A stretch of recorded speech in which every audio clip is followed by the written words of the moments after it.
Chapter 1995. 2 months wasn't a long time, but it wasn't a short time either. As everyone gradually adapted to the changes brought about by the unification of the world, it was time for the autumn harvest in the blink of an eye. Early in the morning, the public servants who had already received their mission took all kinds of tools and went to the fields with the farmers from the 5 original lands of Zhao, Yin, Qi, Wei, and Han. It looks like this year is going to be a good harvest. Looking at the thick wheat in the fields, an old man with a wrinkled face couldn't help but say with joy, "Yes, it's all thanks to the king. If it wasn't for the seeds the king provided and the tools he rented to us, there definitely wouldn't be such a good harvest." Another old man smiled. "We've met a wise king." A woman walked over and sighed emotionally. "Yes, we've met a wise king." The others agreed. "All right, everyone, hurry up and harvest the grain. Calculate the amount early and give it to the officials of the Ministry of Revenue to pay back the money we owe the king." A moment later, an old man spoke. "That's right." As they spoke, everyone walked into the field, picked up sickles or the mechanical harvesters rented from the government, and began to harvest the heavy rice that was growing in the field. Similar words and scenes could be found everywhere in the original lands of Zhao, Yin, Qi, Wei, and Han. As for the newly merged Qin and Chu, they still hadn't walked out of the destruction of their countries and families. How could they be in the mood to thank Sei To? It was already good enough that they didn't curse him. They only silently harvested the grain they had harvested at the beginning of spring. Just like that, nearly half a month passed in the blink of an eye. The weather started to show signs of winter. However, on this morning, as Handan City's gates opened, a large group of Handan City's citizens walked out of the city's eastern gate. Their faces were filled with excitement as they talked with the people beside them about the amount of food they had taken down in their harvest. They walked together towards the wilderness not far northeast of Handan City. One after another, one couldn't see the end of it in front of the group of people. In the wilderness to the northeast of Handan City, there was a 9-story octagonal altar made of blue stone, white mud, red stone, black ink, yellow stone, and other stone materials piled up in a special process. It was a huge altar. The total height of the altar was about 9 meters, and each level was about 1 meters. Each level was connected by 3-inch-high stone steps, all the way to the high platform. On the left and right sides of the stairs were piles of firewood half the height of a person. Together with the 27 steps, they formed a passageway that led from the bottom to the platform. The widest part of the bottom floor was 18 meters, and the width decreased with each floor. When it reached the 9th floor, the entire platform became a white marble platform with a diameter of 9 meters. 9 ancient and heavy green jade cauldrons that were about 5 meters tall and 80 centimeters wide. They had a round belly, 3 feet, 2 ears, and patterns of other birds and beasts were painted on the cauldrons with yang patterns. The cauldrons were placed in a circle around the top of the altar. However, there were only 8 cauldrons. The last cauldron, which was obviously larger than the other 8, was placed in the center of the platform, facing the stone steps at the entrance. From the topmost platform down, 64 colorful flags were erected on the 8-story platform in the form of the 8 trigrams of the Duke of Zhou. The flags rustled in the cold wind that was already slightly piercing. In front of the lowest level of the altar, there was an offering table. On the table, there were 3 types of meat that belonged to this era and 5 types of grains that were divided into 5 small batches. Not far from the 2 sides of the table, there were 2 wooden shelves. Ancient weapons that flickered with a sharp cold light were inserted into the ground, establishing the might of the weapons. In front of the offering table, beautiful women wearing white sacrificial robes similar to the robes of the later generations stood in 2 rows in front of the offering table. Together with the firewood piled up only 1 meter behind them, they formed a path to the offering table. As for the position outside, there were the officials and madams from the 3 provinces and 6 ministries who came from Handan City. They were wearing official robes and formal attire, lined up in several rows according to the rank of nobility.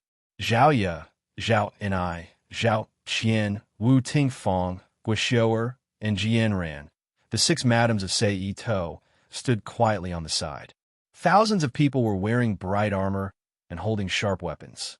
Solemn soldiers, visible and invisible sentries, and ninjas were strictly guarding the area within a radius of 5 miles, eliminating any possible enemies and protecting the entire ceremony.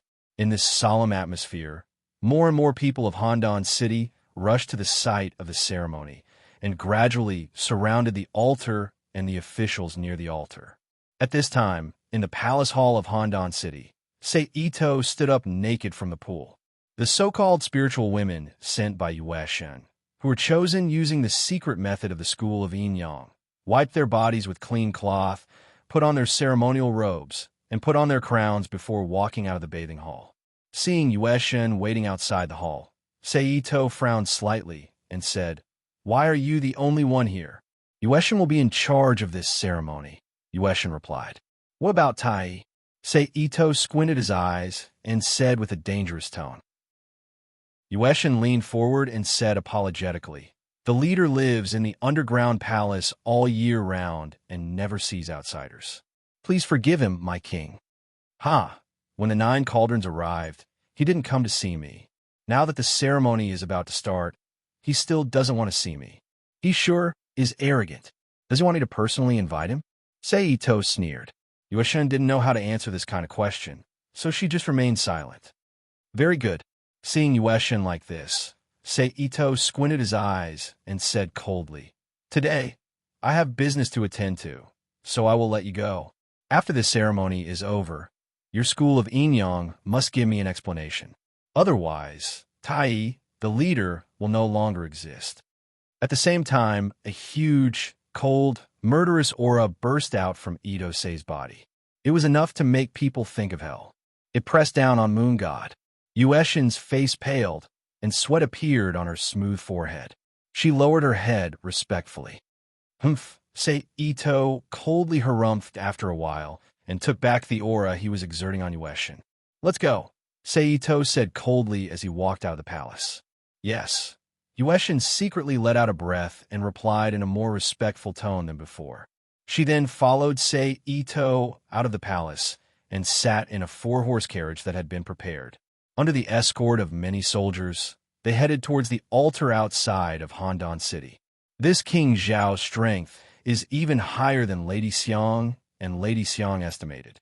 He even gives me the feeling that he is even more terrifying than the leader when he unleashes his might. It seems that if we don't handle this properly, our school of Yin Yang will be in big trouble.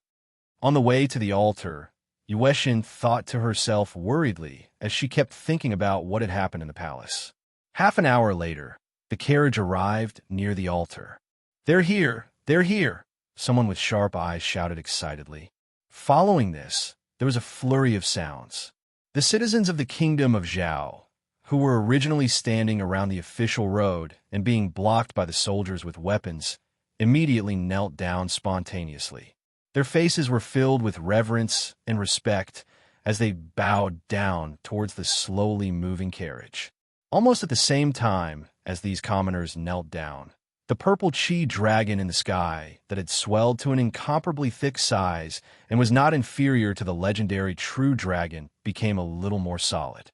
The dragon opened its mouth wide, inhaling and exhaling clouds, and let out a clear dragon roar that ordinary people could not hear.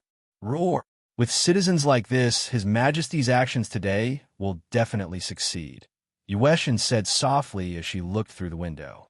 Sei Ito's eyes were slightly closed, and he didn't say anything. After another 2 minutes, the carriage slowly came to a stop. Following this, the spiritual maiden went up and opened the door from the outside. She lowered her head and bowed respectfully as Sei Ito and Yue Shen walked out of the carriage. "Greetings, His Majesty." Seeing Sei Ito appear, all the officials, soldiers, and citizens immediately bowed to Sei Ito in a manner befitting of their status. "Everyone rise." Sei Ito waved his hand and said calmly and generously, "Thank you, His Majesty." Everyone thanked him and stood up straight. While everyone was receiving their gifts, Sei Ito and Yue Shen went to the center of the site where the ground was wet with clean water. The end of the ground was connected to the altar in front of the altar and the first stone step behind it. Yueshin, it's about time. Let's begin, Ito said to Yueshin beside him. Yes. Yueshin bowed in response. She turned around and shouted at the witches, "Start the fire." Yes. With a crisp response, 2 witches in white walked out of the line and went to the pile of firewood behind the witches. They formed a seal with their hands and created a reddish-yellow fireball in their palms. Then they gently placed it on the pile of firewood in front of them. Whoosh! In an instant, a raging fire quickly burned on the pile of firewood. Then, the 2 of them did not stop. They lit up the firewood behind the witches one by one.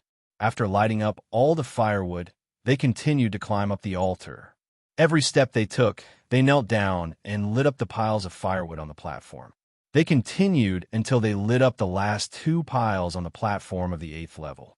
"Begin the sacrificial music," Yueshin shouted again at this time.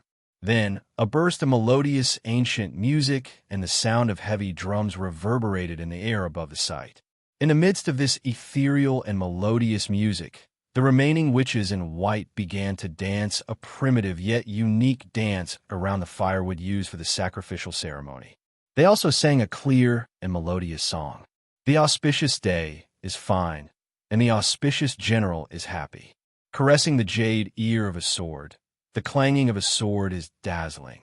Jade robes are beautiful in the banquet, and the fragrant scent of a woman is beautiful in the banquet. Steamed orchids are delicious, and cinnamon wine is fermented with pepper. Beat the drums." Chapter 1996. P.S. Thank you to Hell Aristocrat, Cherub, Rosette Emperor, and Legal Fly for your precious monthly votes. Thank you to 909040591 for your tip. P.S. Catching a cold is torturous. Firewood was the fire used to worship the heavens. Shaman was the spirit girl who served the gods. Song, welcome the gods. Dance, entertain the gods. While the witches were singing and dancing, the sky began to change. First, a gust of wind blew, rustling the 64 colorful flags on the altar. Then, a faint yellow light that was almost indistinguishable from sunlight appeared in the sky like an auspicious cloud, scattering a golden glow that enveloped the altar below. In Ito's special worldview, all of this was the external appearance of the world's power being activated. At this time, Yueshin, who was next to Ito, changed her expression slightly. Her face was solemn. She pinched her fingers together like an orchid and crossed her wrists in front of her. Then, 10 faint flames suddenly appeared on her fingertips. Yueshin raised her arms like she was drawing circles. There were illusions of arms around her, making her look like a living 1,000-hand guanyin. While maintaining this state, she slowly walked toward the altar. Every time her jade feet stepped on the ground, there would always be an undetectable ripple in the air. It was like a ripple in the water that disappeared between heaven and earth. However, in Ito's perception, as these ripples spread out, the yang and 5 elements between heaven and earth suddenly flowed. Gradually, they formed a vortex that ordinary people couldn't detect. As the moon god moved, it flowed toward the altar. Whoosh! Every time Yueshin walked past a pile of firewood, the pile of firewood would suddenly expand as if it was poured with gasoline. It was also like an oil well that was lit up. A thick red and yellow pillar of fire rose into the sky. After a while, Yueshin walked to the altar and said softly, "My king, it's time to worship the heavens." Ito nodded slightly and straightened his clothes. He strode onto the Jingdao. Under the illumination of the fire pillars on both sides, he walked step by step to the altar. He clasped his hands in front of him and bowed down. Doing this 3 times could be considered as a good day. "I am King Shun, the Emperor of Yu Dynasty. Surnamed Gue, Chun Clan, E. Today, we are praying in the wilderness. The house of Zhou lacked virtue, causing the world to fall into chaos. The feudal lords rose together, causing the common people to flee from the flames of war. For hundreds of years, there have been countless deaths and injuries. Skeletons were exposed in the wilderness. Men and women did not have enough food to fill their stomachs. They were poor and weak, and their homes were not homes. He could not bear to watch, so he rose up in Handan and became a warlord. Ito straightened his back and raised his head to the sky and said loudly, "Let's stop the flames of war and unite the world. Let's put the 9 cauldrons in the tribute chamber and achieve great things." This king is a pure child. Fearing that the 9 prefectures would repeat the mistakes of the past, the vast land specially set up altars, 3 animals, and several spiritual women to invite the gods with songs and dance to please the gods. They asked the gods of heaven, earth, and the gods to bless them and continue the peace forever. After that, Ito bowed down again, and this time he was kneeling down. Then Ito stood up again and said loudly, "However, if one does not have a proper title, one will not have a proper title. If one does not have a proper title, it will be difficult to control the nobles. If one's position is not respected, it will be difficult to control the nobles. How can the ruler of a country be virtuous to the world?" Thus, this king decided to advance and ascend, imitating the 3 sovereigns of the ancient times and the 5 emperors of the recent times. My title is Emperor. From now on, I will follow the example of the ancient sovereigns and emperors. I will be cautious and conscientious, fulfill my duties, and protect the peace of the people. I will raise men and women to fill their stomachs, and I will accumulate strength to continue the human race forever. Then he bowed to the heavens and earth again. After that, Ito walked around the altar and stepped on the Jingdao again. He walked to the edge of the altar and walked up the stone steps. Under the scorching heat of the 2 pillars of fire, he walked step by step to the top of the altar. First step, second step, third step, 5th step, 6th step, 7th step. He walked up all 27 stone steps and stood on the white marble platform at the top. Almost as soon as Ito's feet stepped on the platform made of white marble, a powerful force gushed out from the altar under his feet and bombarded the 9 cauldrons. Buzz, in an instant, there was a low, muffled sound. Then, a dark and heavy light burst out from the 9 cauldrons and began to flow in a mysterious way. Finally, it gathered on the cauldron at the center of the platform and formed a thick beam of light that shot towards Ito. Ito, who did not feel threatened by the beam of light, did not dodge and let the beam of light shine on his body. In the next moment, the void surged, and a pale yellow mist-like halo suddenly appeared around Ito's body and slowly wriggled. This is the faith of the people. Ito, who noticed the changes in his surroundings, was slightly surprised and thought to himself. Thinking of this, Ito's heart moved slightly and looked up at the sky. Then, in the next second, a thick purple chi dragon that ordinary people couldn't see immediately swayed its body and plunged down towards Ito Seiji. Whoosh! Like a hot fire meeting oil, the pale yellow mist around Ito's body surged violently. Then, a faintly discernible purple dragon gradually emerged from the surging mist and circled around Ito's body. "Ah, that's a dragon?" Seeing this scene, the people of Handan City below immediately exclaimed in shock. In the next moment, without needing any instructions, all the people of Handan City kneeled down again and touched the ground with their heads, offering their most sincere wishes to the dragon and the king on the high platform. In the next moment, the pale yellow mist around Ito's body shook again and became thicker. It should be about time. After confirming his guess, Ito ignored the changes around him and looked up at the 9 cauldrons in front of him. Wong. Sure enough, in the next second, a low, buzzing sound was heard again. A light that ordinary people could not see shot out from the cauldrons and directly bombarded the purple dragon that was circling around Ito. At the same time, the dragon also opened its mouth and spat out a thick purple pillar of air. It divided into 9 parts in the air and automatically entered the 9 cauldrons. Then, everything ended. The purple dragon turned into thousands of light beams and faintly blended into the air. The 9 cauldrons also retracted their light beams and once again became ordinary bronze cauldrons, quiet and simple. However, strangely, Ito felt a strange connection with the 9 cauldrons and the earth under his feet. Ito even felt that as long as he thought about it, he could immediately vaguely feel the situation of the land under his rule. He would know whether the weather was good, whether there would be natural disasters, etc. It was very magical. Is this the change brought about by the 9 cauldrons recognizing the emperor? Feeling the strange feeling in his heart, Ito could not help but secretly think. Immediately, Ito did not hesitate and immediately walked in front of the 9 cauldrons according to the feeling. He reached out and pressed his hand on the cauldron wall and silently felt it. Then, almost instantly, the situation of the land appeared in Ito's mind. Looks like it's not wrong. Ito used his actions to confirm his guess. It's just that the functions seem to be a bit lacking. Then, Ito greedily muttered. He was completely a full man who did not know the hunger of a hungry man. He could not imagine that this function was indeed dispensable to him. But to the emperor of ancient times, it was an exaggerated cheating device. He could know in advance where the land might change and where the land was fertile enough to support the people.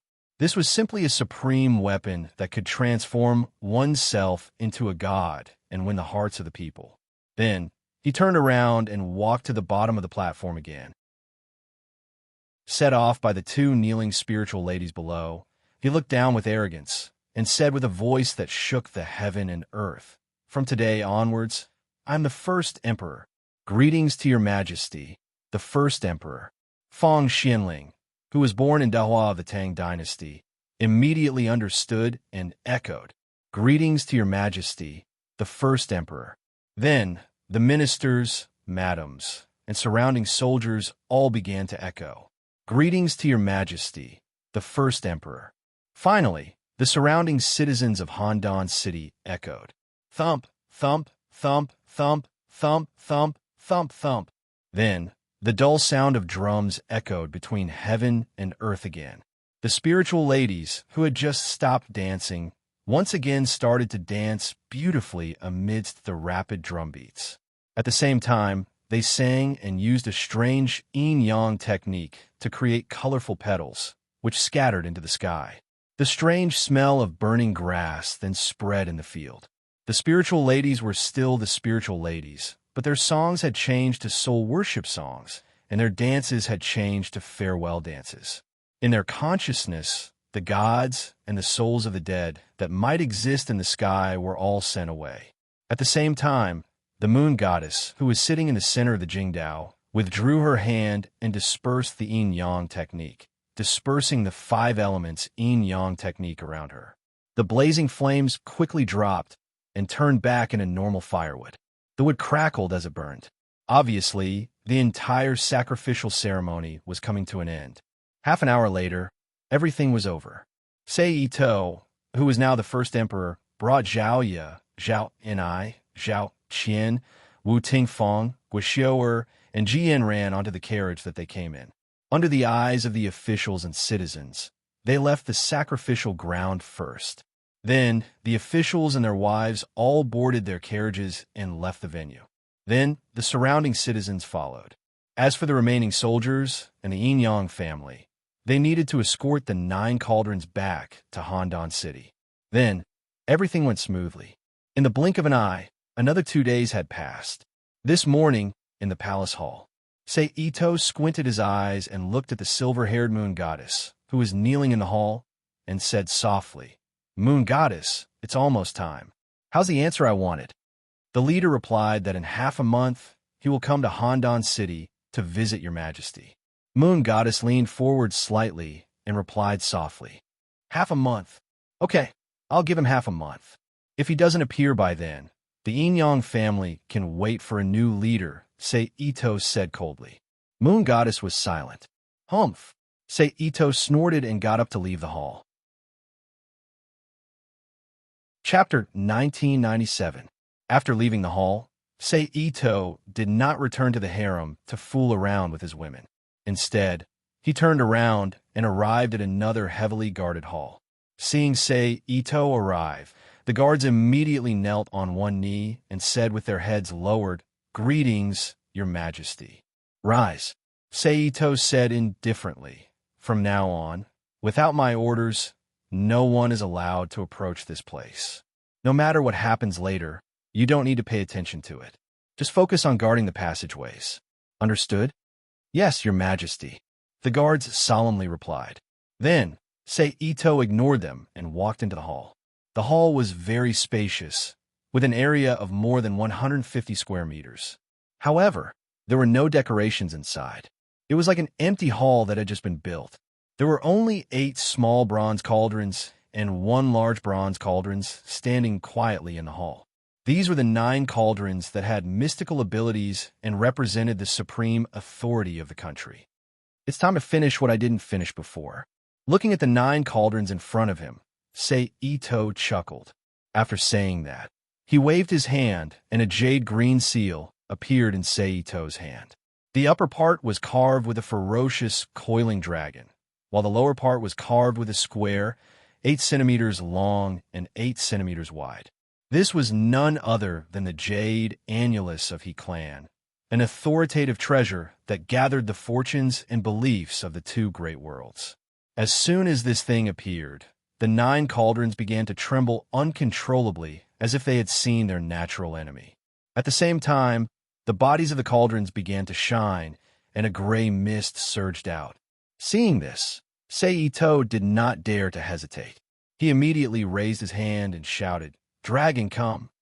In the next moment, there was a series of pung, walla sounds. A purple dragon invisible to the naked eye immediately flew down from the sky and pierced through the roof of the hall. Under Sei Ito's control, it crashed into the jade annulus of He clan in his hand. In an instant, the jade annulus of He clan shone and blossomed with a magnificent radiance. It spontaneously floated up from Sei Ito's hand. It was unknown if it was because of the sudden descent of the purple dragon. The 9 cauldrons that had been ready to attack suddenly stopped trembling. Even the surging dusky mist on their surface became sluggish. At this moment, the jade annulus of He clan that was floating in the air shone again. It turned into a stream of light and flew above the 9 cauldrons. It projected a myriad of multicolored lights that shot down like ribbons on the 9 cauldrons. The 9 cauldrons slightly trembled under the light. The jade annulus of He clan and released a thick earth yellow light. Then a distorted and blurry space was produced from the collision of the 2 powers. It enveloped the jade annulus of He clan and the 9 cauldrons. Seeing this, Sei Ito, who was excluded from the space, suddenly had a thought. He raised his hand and laid down yuan qi restrictions around the hall. Then he sat down cross-legged and closed his eyes to summon the innate god. Borrowing the connection between the 9 cauldrons and himself, he assisted the jade annulus of He clan to devour the 9 cauldrons. In almost an instant, the 9 cauldrons lightly trembled again. The halo on their surface quickly dimmed, and the jade annulus of He clan seemed to have its own consciousness. It took the opportunity to shine brightly and release even more power to suppress the 9 cauldrons. It was unknown how much time had passed in this indescribable devouring. Suddenly, a new change began to appear. At this time, the 9 cauldrons faintly shone. 9 strange monster phantoms gradually emerged from the cauldrons. Under the myriad of light released by the jade annulus of He clan, they struggled and gradually rushed towards the jade annulus of He clan. These 9 illusory monsters were the legendary 9 sons of the dragon, and from their behavior when Sei Ito stole the cauldrons, it was not difficult to see that they were the guardian beasts sealed in the cauldrons. But now, they were being forcefully extracted by the jade annulus of He clan. From this, the 9 cauldrons were already on the verge of being completely devoured. This state of tugging continued for more than a quarter of an hour. Finally, the 9 phantoms let out an unwilling howl and turned into 9 boundless mists. They completely disappeared into the jade annulus of He clan. "Kacha!" In the next moment, a crisp cracking sound suddenly rang out. Several fine cracks suddenly appeared on the 9 cauldrons that were blooming with brilliance. Clearly, because the cauldron guardian beasts were no longer protecting them, the materials that formed the 9 cauldrons could no longer withstand the things gathered on the 9 cauldrons and began to collapse. Kacha! Following this, the cracks extended and quickly covered the entire cauldrons. Then, with a muffled bang, the 9 cauldrons suddenly exploded and turned into dust that filled the sky. At this moment, the jade annulus of Eclan's radiance shook again. Like a whale swallowing water, it quickly sucked the 9 balls of light that appeared after the 9 cauldrons exploded into the jade annulus of Eclan's radiance. Then, the radiance around the jade annulus of Eclan's radiance disappeared and changed colors in midair for a moment. Only then did it turn into a streak of light and return to Sei-Ito's palm. When Sei-Ito held the jade annulus of Eclan's radiance, a piece of information suddenly appeared in his mind. He said in astonishment, "I didn't expect there to be such an unexpected harvest." There were 2 pieces of information that appeared in his mind. The first was that after devouring the 9 cauldrons, the jade annulus of Eclan also had the ability of the 9 cauldrons. When holding it, he could feel the situation of the mountains and rivers in the designated area. However, this range was relatively small and was limited to the 9 provinces of China. For Sei-Ito, it was not useful at all, but the second one was different, probably because it had devoured the 9 dragons' illusory images. The jade annulus of Eclan actually had the ability to release the 9 dragons' beasts to attack the enemy. Although it wasn't that powerful, the jade annulus of Eclan, which could only be used as a brick in the past, now had other means of attack. If one was willing to consume a certain amount of the strange power in the jade annulus of Eclan, it could even combine the 9 beasts into one and transform into an azure dragon to unleash a powerful attack. Even though Sei-Ito would not use the jade annulus of Eclan as an ordinary magical treasure to attack, unless he was an idiot, this was still a great improvement for the jade annulus of Eclan. Just the 9 cauldrons of the mortal world already have this kind of effect. I really don't know how much the jade annulus of Eclan will evolve if it swallows the real 9 cauldrons. Playing with the Sei-Ito in his hand, Xiao Chun sighed softly. With a flip of his palm, he put away the jade annulus of Eclan. Then with a wave of his hand, he removed the energy restriction around the palace and turned around to walk out of the palace. "Greetings, Your Majesty." Just like when he arrived, the soldiers immediately knelt on one knee and saluted him. "How long has it been since I entered?" Sei-Ito asked indifferently. Replying to Your Majesty, 5 days have passed. The soldier replied, 5 days? That's not long. Sei-Ito said softly, "All right, disperse. From now on, there is no need to specially guard this place. Follow the normal procedures and set up the defenses."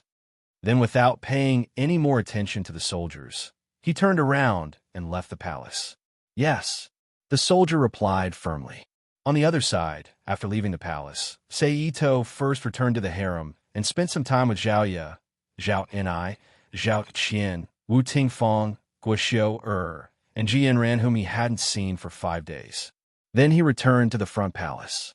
He summoned all the ministers to deal with the documents that he needed to personally approve while he was away. Then, according to the original plan, he arranged the relocation of the people from the 7 places. Only then did he leave the front hall and return to the harem. He was completely immersed in the warmth of the women. However, he didn't indulge in this state for long, only 3 or 4 days. Sei-Ito once again left the palace alone and appeared in the vast Taiyang Mountains. He began to inquire about the so-called secret of the 7 mansions of the Azure Dragon. I hope it will be an interesting secret. While walking slowly, Sei-Ito spread out his spiritual power and divine sense. Like a radar, he scanned the entire Taiyang Mountains inch by inch. Taiyang Mountains, also known as Mount Wuxing, Mount Wangmu, and Mount Niuhua. It was an important mountain range and geographical boundary in the eastern part of China. It was located at the border between the land of Yin and Zhao and the state of Qin. It spanned across the borders of Yin, Zhao, Qin, and Wei. The mountain range started from the west mountain of Ji City in the Yin Kingdom in the north and extended to Mount Wangwu at the border between Zhao and Qin in the south. It was connected to the Qinling Plateau to the west and the Huabei Plain to the east. It ran from northeast to southwest and stretched for more than 400 kilometers. Under Sei Ito's scan, this 400 kilometers range was quickly swept clean. Then, a hidden underground palace in the center of a valley in the depths of Taiyang Mountains appeared in Sei Ito's mind through his perception. It's probably there, Sei Ito thought to himself. Then his mind moved. The next moment, he appeared in the middle of the valley. At this time, it was already winter. The daily temperature was very low, and the cold and humid air was not easy to evaporate. In addition, this place was sunken and was surrounded by dense foliage, so it was not yet cold. However, there was already a lot of frost in the valley. Cold fog filled the air, making this place look like a cold fairyland. Sei Ito glanced at the surroundings and didn't stop. He walked forward according to the route in his perception. In a short moment, he arrived in front of a mountain wall covered in moss. I didn't expect to see an illusion here. Looking at the mountain wall in front of him that was completely created by an illusion, Sei Ito couldn't help but become more interested in the stone chamber and the secrets hidden in it. Then, he reached out and broke the illusion in front of him. Then, a strange stone protruding from the illusion quickly dissipated and appeared in front of Sei Ito's eyes. Sei Ito already knew what it was from his perception. He reached out and grabbed the stone, then twisted it slightly to the side. The next moment, he heard a series of creaking sounds. Then, a pitch-black passage appeared from the huge stone door that gradually moved to the side. Puff, puff, puff, puff. Then there was another series of creaking sounds. It was like phosphorus meeting the air. Balls of fire burned in the cave, illuminating the dark passage. It had to be said that in some aspects, the wisdom of the ancients was heaven-defying. After the entire passage door was completely opened, Sei Ito stepped into the passage and walked along the stone path to the depths of the underground palace. The passage was very long, about 100 meters. Sei Ito spent a little while to walk through it. Then, a very spacious stone hall that seemed to be 200 to 300 square meters in size appeared at the end of the passage. The hall was circular in structure. There was a bronze door on the left, middle, and right. Above the door guards, there were the words Door of Life, Door of Death, and Door of Life and Death, written in ancient golden characters. On the floor of the hall, there was a coiling dragon. Its head was facing the Door of Life, its tail was facing the Door of Death, and its four limbs were facing the Door of Life and Death. Above the hall, there was a colorful painting. Looking at the story, it seemed to be a painting of the legend of King, one of Zhou inviting Jiangxia, LV Shan. After looking around the hall, Sei Ito withdrew his gaze and walked straight through the hall to the bronze door with the words Door of Life and Death, written in golden characters. He reached out and pushed. The door slowly opened with a creaking sound, and then another pitch-black passage appeared. For Sei Ito, who already regarded night as day, this darkness was naturally nothing. He immediately walked into the passage with his head held high. The moment he walked into the passage, the surrounding environment immediately changed from the original pitch-black passage to a battlefield.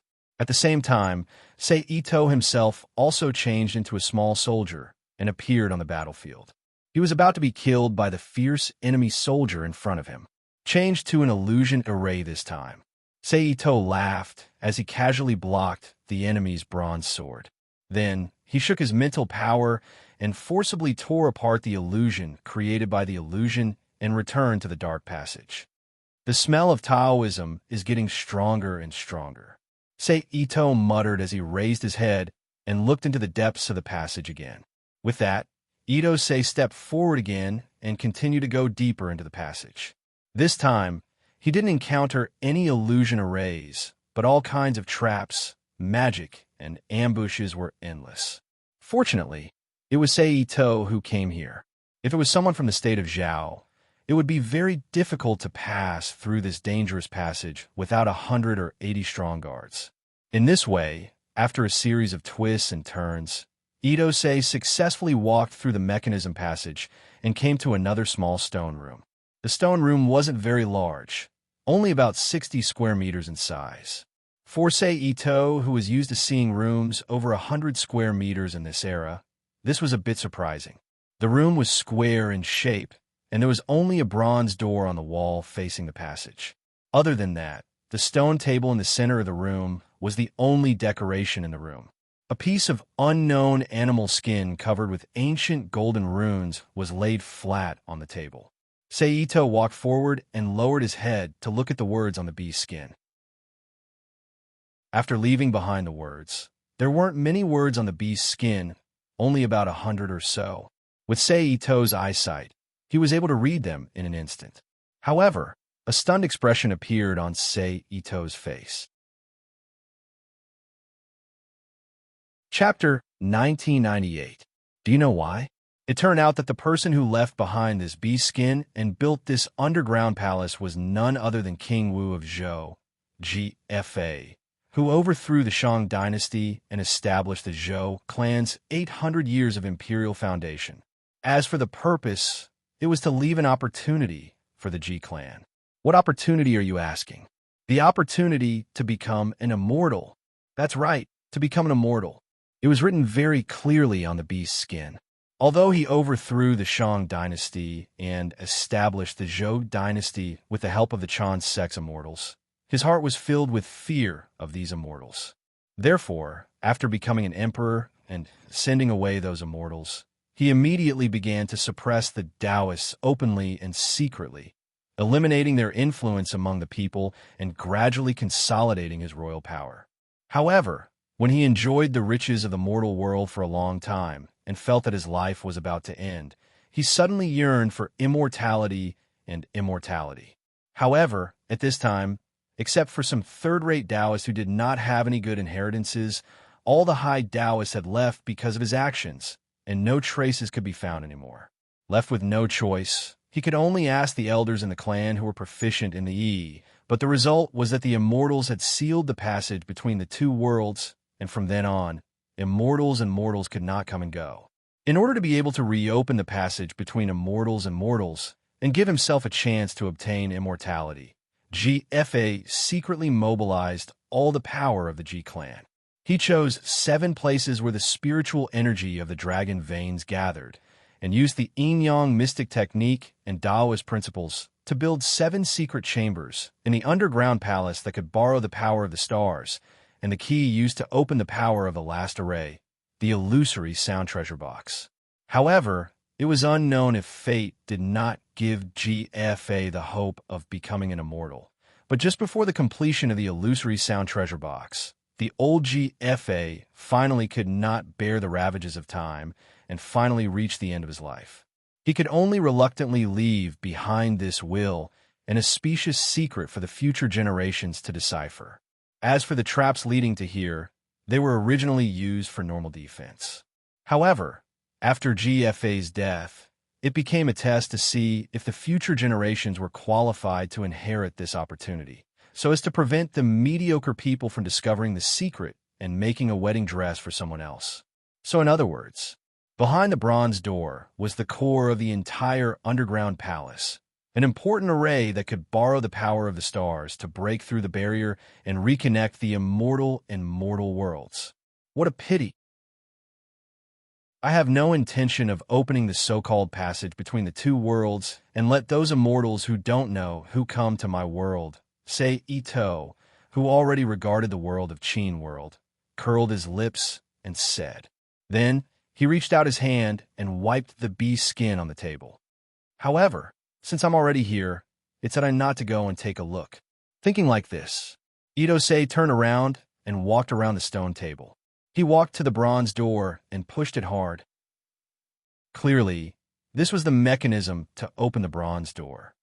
Damn, there's even a password lock, Ito said in surprise. However, this was not a problem for him. He immediately raised his arm and used his index and middle fingers as sword fingers. He gathered his chi into a blade, creating a foot-long pale white flame between his fingers and piercing towards the bronze door in front of him. Chi, with a soft sound, a wisp of green smoke slowly drifted into the air. Then, Seito's arm gently moved and began to cut on the bronze door.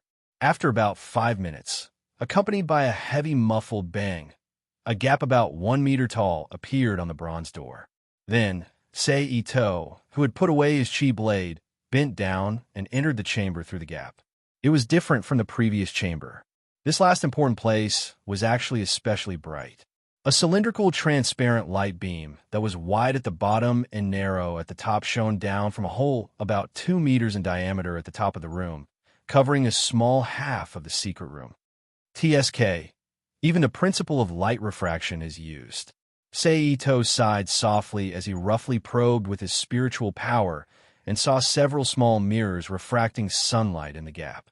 Then, he focused his mind and sized up this underground palace that Marshal King GFA had high hopes for. This underground palace room was also not big. It was about the size of an ordinary house in the future, but the walls and floor were incomparably complicated. It seemed to be completely irregular, but there were also faint traces of strange lines that could be found. 5 pillars with the same strange patterns on the surface and engraved with large and small gold characters. But the color and material of the pillars were completely different. They were as thick as a person and stood close to the walls of the secret room, according to the 5 directions and 5 elements. At the bottom of the pillar, there was a thick line that seemed to be made of gold mixed with mercury and other materials. It extended straight forward and intersected at the center of the secret chamber, and that point represented a star. At the same time, there were 5 other big stars around this star that were faintly connected to it. Looking at the shape, it was completely the shape of the 6 stars of the Southern Dipper in the sky. And outside the 6 stars of the Southern Dipper, there were a large number of stars of various sizes that were formed by various kinds of stone mines and treasures. They were densely arranged to form a star array. If he was not mistaken, this should be the main body of the array that borrowed the power of the stars. Seito nodded slightly and looked up at the top of the secret room again. There was also a strange star map there, but in the position of the corresponding stars, there were no different kinds of stones and treasures of various attributes, but transparent holes. Seeing this, Seito was taken aback and couldn't help but release his spiritual power to explore. You really put in a lot of effort. Seito sighed softly. It turned out that behind the star map above his head was a huge and transparent crystal. Outside the crystal was a huge stone slab that was linked with a mechanism. Looking at the large, empty space on both sides of the stone slab, it was obvious that it could be split open and directly connected to the sky when needed. It was a living star array. Just this huge crystal alone must have taken a lot of manpower and material resources from King Wu, not to mention this room full of ores and treasures. It's really not easy to not empty the wealth of the Zhou royal family in one go. Seito, who withdrew his spiritual power, sighed. Oh, right, I forgot that it's still slavery now. If we use slaves for the whole process, we can really save a lot. Then, Seito joked to himself. Then, with a thought, he opened a Rubik's Cube world and swallowed the entire stone room. Then, without stopping, he activated instant transmission and immediately disappeared from the spot. Then, in the blink of an eye, 7 or 8 days passed. On this morning, not long after Seito finished dealing with the court and the information sent back from the front line, a soldier quickly walked into the main hall, knelt on one knee, and said loudly, "Your Majesty, Master Yueshin has brought people to the hall and is asking for an audience." "They're here." Seito's eyes flashed slightly and said, "Let them in." "Yes." The soldier obeyed and got up to leave the main hall. Then, not long after, Yueshin, who was dressed in a blue and white robe, walked into the main hall with a person wrapped in a black robe. Even his hands were covered by a pair of black gloves with rusty golden patterns, and he wore a golden helmet with horns similar to the one worshipped by Chiyu, which covered his entire face. It was impossible to tell whether he was male or female, old or young, walked into the main hall. "Yueshin greets your Majesty." Yueshin put her hands together in front of her chest. It was like she was forming an yin-yang hand sign. She bowed. Seito ignored her. His sharp gaze landed on the strange person in a black robe and a golden helmet next to Yueshin. He coldly said, "You are the leader of the yin-yang school, Dongwang Tai-yi?" "That's right," Tai replied unhurriedly. It was a man's voice. Judging by the range and tone of his voice, he was no older than 40. He should have been a middle-aged man. "Take off your helmet," Ito said again. "I'm sorry, Your Majesty," Tai said apologetically, lowering his head. "I was burned at the stake when I was young.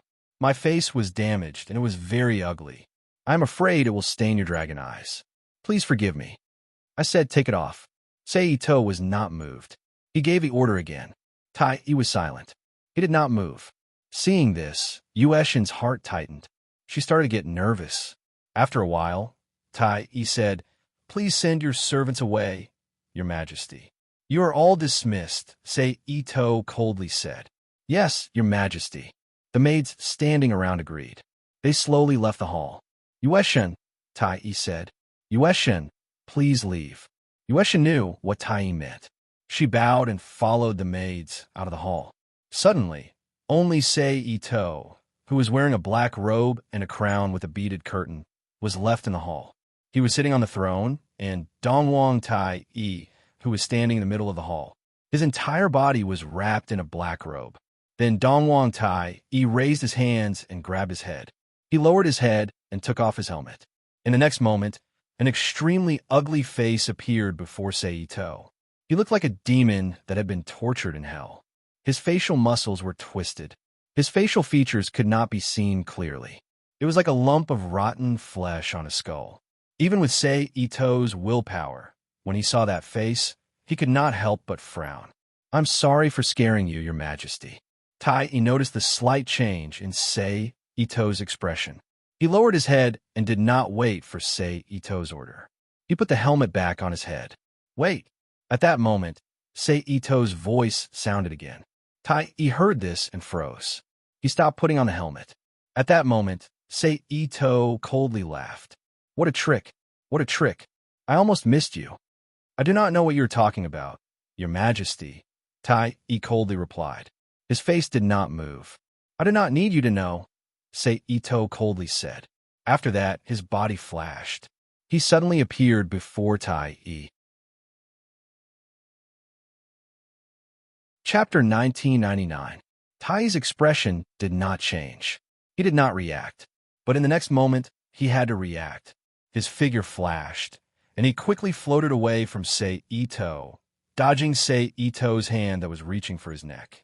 At the same time, green vines suddenly sprouted from the palace's marble floor. They unfurled their leaves and wrapped around Ito's feet. Ito chuckled.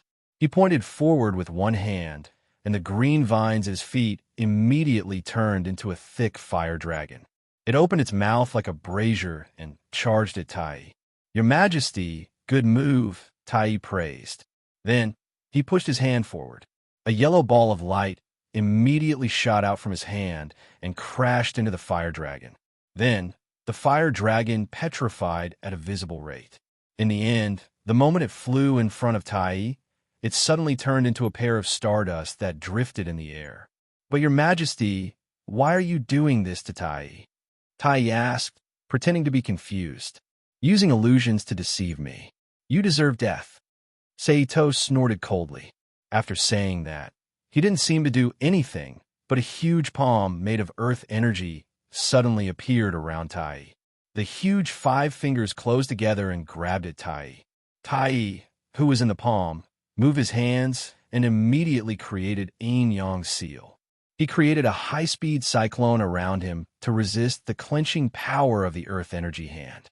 But at this moment, Ito flicked his finger. The high-speed cyclone around Tai immediately paused. Then, a large number of vines and branches climbed out of the cyclone and wrapped around Tai. Almost in the blink of an eye, they wrapped around him like a green dumpling. Whoosh!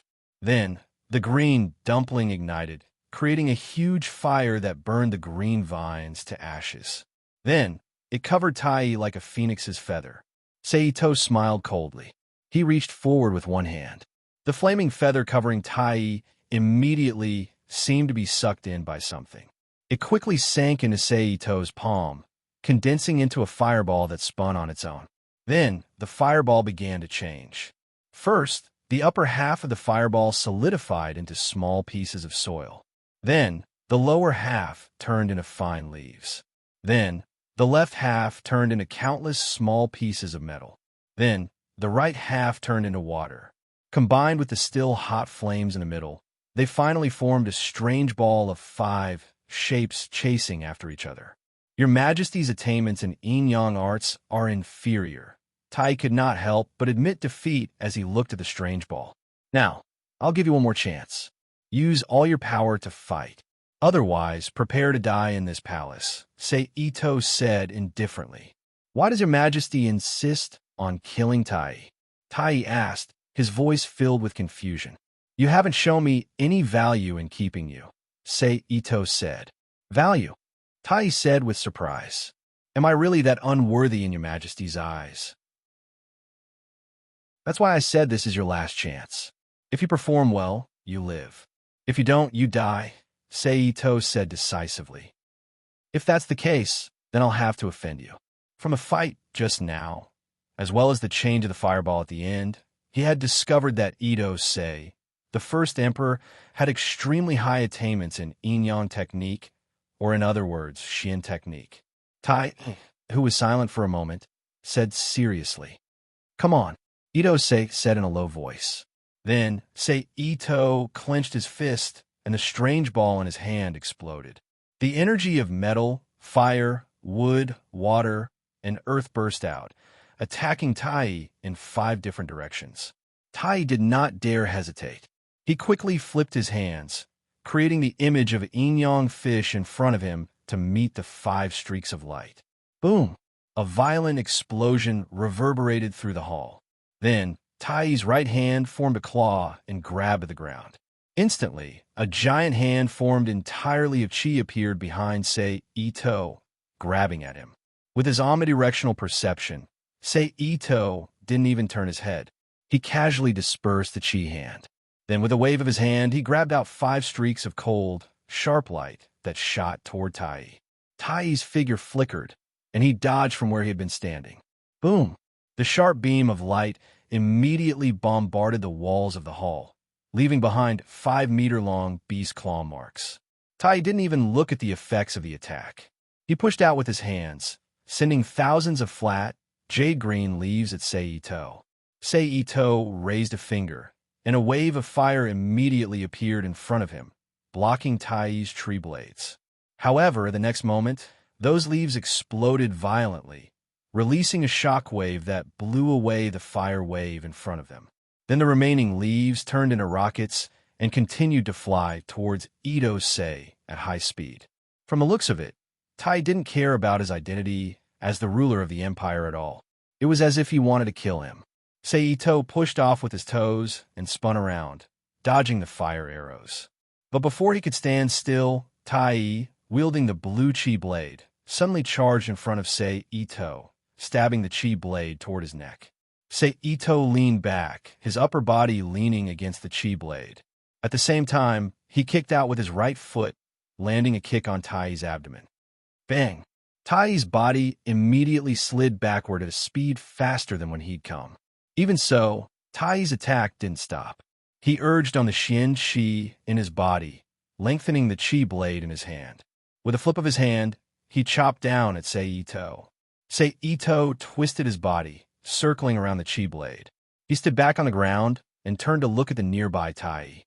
I wonder if this lowly one's performance can enter Your Majesty's eyes and prove that this lowly one has value in living?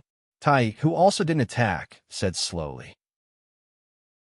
You've only proven your value as a hired thug, Seito said indifferently.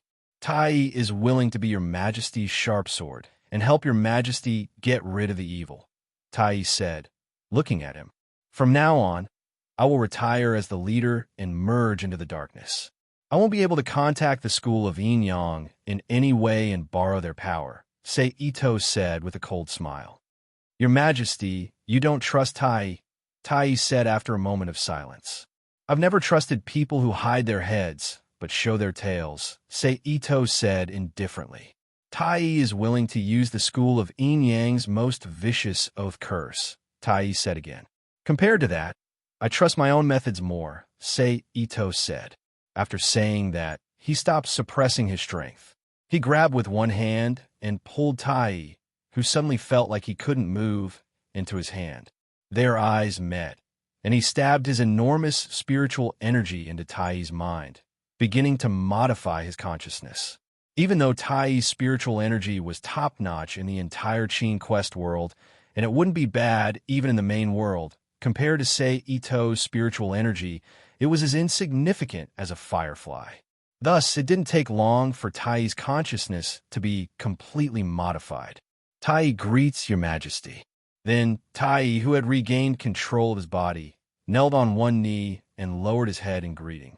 Remove the illusion on your face, Ito said indifferently. Yes, your Majesty. Tai replied in a low voice and removed the illusion on his face. In an instant, a middle-aged man's face appeared before Ito's eyes. He couldn't be described as handsome, but he was attractive to women. Tai's skin was very white. Perhaps it was because he was too young, or perhaps it had been too long since his face was exposed to sunlight, but he didn't seem very healthy. The lines on his face were clear, and his facial features were well-matched. The only thing that stood out was his eyes. They were as bright as the stars in the night sky, but they were also as deep as the night. It made people want to explore them. All right, put on your hat, Ito said after seeing Tai's true appearance. Yes, your Majesty, Tai replied. He reached out with his hand, and the helmet in the corner of the hall immediately fell into his hand. Tai put it back on his head. Tell me, what is your school of Yin Yang's goal? Ito turned around and walked toward the throne as he asked quietly. I wonder if your Majesty has heard of the legend of the Tsang Dragon's 7 mansions? Tai asked respectfully. What? Ito raised an eyebrow. In the records of the school of Yin Yang, there's a description that if you can solve the secret of the Tsang Dragon's 7 mansions, you can gain the power to control the world. After saying that, Tai raised his head and looked at Ito, who had already sat down on the throne. When he saw that Ito had no intention of speaking, he continued, My goal is to solve this secret. What happens after you solve this secret? Ito asked with interest. That depends on what is behind the secret, and whether or not it is, as the legend says, and whether or not it has the power to change the world, Tai said. What if it does? Ito asked. Although the immortal opportunity was not an actual power, if it could be obtained, it would be enough to change Tai's power in a world like the Qinji record. If it is useless to the school of Yin Yang, Tai will use it according to the situation. If it is useful to the school of Yin Yang, Tai will keep it and continue to strengthen the school of Yin Yang. Tai answered straightforwardly.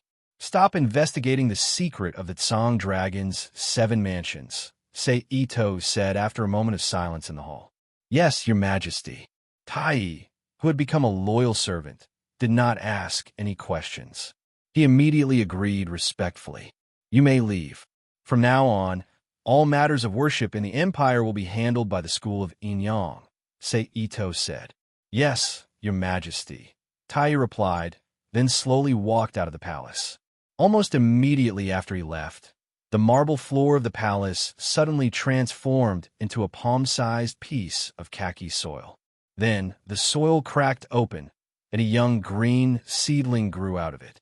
It grew rapidly and matured at a speed visible to the naked eye. A flower bud grew at the top, and then suddenly bloomed, filling the air with a strange fragrance. The yin-yang arts of the Warring States period are indeed interesting. Ito looked at the flower and chuckled. Chapter 2000. P.S. Thank you to Fer, only know how to bully I'm honest, Firewing Tianxiang, and Nickfany for their precious monthly votes. P.S. Unknowingly, it's 2,000 chapters. Looking at this number is really scary. I didn't expect that I could write so much. Here, thank you to all the readers who have been subscribing and supporting us. Thank you. Because of you, even if it's very uncomfortable, it's full of motivation. Pa! With a burst of silver light, Seito's figure appeared in the room. I'm going to stay at home for more than a month, Seito said in a lazy voice as he breathed out and stretched his arms. Then, he walked to the sofa and grabbed the remote control on the coffee table with one hand. Then, he pressed the button to turn on the TV. We are AKB 48. On the TV, a group of girls wearing short skirts and exposing their thighs shouted in unison. Thank you for your support. But I think you don't know yet, right? We have received an official invitation from Meiji Shrine, and we have officially become the spokesperson for Amaterasu Omikami in Tokyo. So, I hope that all the fans who support us will support Amaterasu Omikami and worship Amaterasu Omikami. Work hard to build a better Tokyo. Among the group of local girls, there was a pretty girl who had already grown up and looked very feminine. Mahed Du Bien said with a sweet smile. Yeah. A large group of otakus who were fascinated by the girls echoed loudly. Seito was speechless as he watched everything on the TV. He really didn't expect that less than 2 days after leaving the main world, the AKB48 that was obviously playing by himself suddenly became involved with Meiji Shrine, a serious religious force, and became their spokesperson. This is too much of a leap with the times. It really made Seito feel that it was somewhat unacceptable. Then his fingers moved slightly and changed to another channel. Fortunately, this time the TV was playing an ordinary program, and there was no scene that made Seito stunned. These guys, for the sake of faith. She doesn't even want to be reserved anymore. Ito-sei threw the remote control aside and sat down on the sofa and sighed in a low voice. Then, Seito waved his hand to summon the little black orb and threw it to the ground. Then, a laser beam appeared on the virtual screen to observe the situation in the universe. The situation was still all right. Everything was normal. The two fleets were still in their respective positions. There were no signs of battle damage. Seito, who was slightly relieved, suddenly stopped paying attention to him. He lay down on his side, supported his head with one hand, and watched the boring TV program on TV. Not long after, he fell asleep as if he was hypnotized. Several days later, Seito, who felt bored staying at home, suddenly remembered that there was a place in Shinnon that he hadn't explored before because he wasn't strong enough. Later on, when he was strong enough, he couldn't go there again due to various reasons. He might as well take advantage of his free time to explore it. When he thought of this, Seito didn't hesitate any longer, and his figure flashed. He disappeared from the room. The next moment, on the edge of China's Shu land, in a dense forest near Shinnon, Seito's figure suddenly appeared. Sure enough, the decision to bury a positioning rune here was not wrong. Seito whispered with a chuckle. Then, he focused his mind and prepared to leave for that location. However, just as he was about to move, his expression suddenly froze, and then his body quickly disappeared like a phantom. Are you sure they are in front? When have I, Old Lee, ever been wrong with my nose? Of course I trust your nose, Old Lee. It's just I want to understand, why did those guys come to such a dangerous place? Do they want to die? While talking, two men wearing dark Taoist robes and black clothes, dressed in a very ancient style, rushed out of the woods and landed in the position where Ito-sei was standing before. Both of them were very tall, more than one. 8 meters, but their physique was different. The skinny one was the man wearing the dark robe.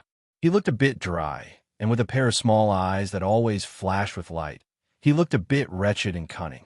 At this time, he was twitching his nose from time to time, as if he was sniffing something in the air. This made Seito, who was hiding in the dark, couldn't help but think of the man codenamed Hound among his subordinates. According to the conversation between the two, this man was undoubtedly Old Lee. The brawny man was the man in the black clothes. He had a square face, big eyes, a straight nose, and thick lips. If it wasn't for the cunning light that flashed in his eyes from time to time, just based on his appearance, he would definitely be mistaken for an honest guy. So what if it's a dangerous place? It depends on who comes here. For people like me who have no family and no job, it's naturally very dangerous, but for those guys from famous sects, it's not necessarily so. Old Lee said snappily. So what if they're from famous sects? It's not like there haven't been experts from famous sects dying here. The man in the black clothes said disdainfully. Okay, I found the scent. Let's go. Old Lee, who knew that the guy beside him was starting to be jealous, curled his lips in annoyance, called out, and immediately rushed forward like the wind. The brawny man's eyes flashed, and he quickly chased after them. Hey, it seems like there's a good show to watch. After the two left, Seito, who reappeared, looked at the direction the two left and laughed. But when did this place become a dangerous place? And, from the words of those two, it seems like they have harmed a lot of people, including people from famous sections. Then, Seito thought with some doubts. After thinking for a while, Seito, who was somewhat puzzled, put it aside, and his figure flashed, quietly followed. The three of them were not mediocre. The forest road that was difficult for ordinary people was like flat ground for them. It didn't take long for Old Lee and the brawny man to rush into the Shinno. After a few twists and turns, they came to a stop in the middle of a dense forest. Old Lee squatted down and gestured to the front with his hand. The brawny man understood. He reached out and gently pulled away the grass in front of him and looked out.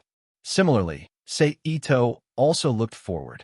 In an instant, 3 men and 1 woman appeared in front of Seito's eyes. The 4 of them were very young. From their appearance, they looked like they were 25 or 26 at most.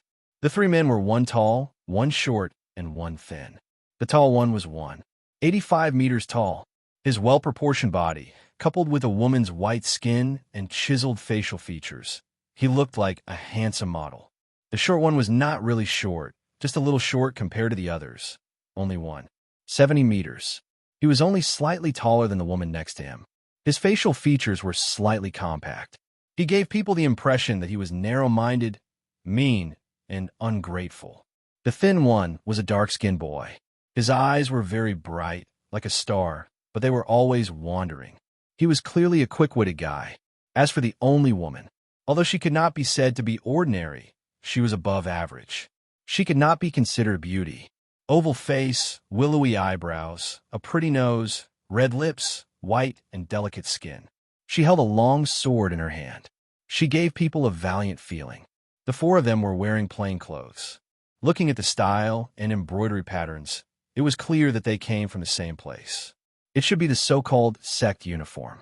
However, at this moment, it was stained with a lot of bloodstains as well as cracks of various sizes. Needless to say, they must have gone through a fierce battle. As for who they were fighting, it was unknown. It should not be Old Lee and the brawny man who were hiding. This was because Seito could clearly see that although Old Lee and the brawny man's strength was not bad, they were on par with the 4 people. If they were to really fight, they definitely wouldn't end up like this, without any injuries on their bodies. However, in addition to the 4 people, there were also a few old friends that entered Seito's eyes. After not seeing them for a while, the blood of these savages has become stronger, Seito said with some astonishment.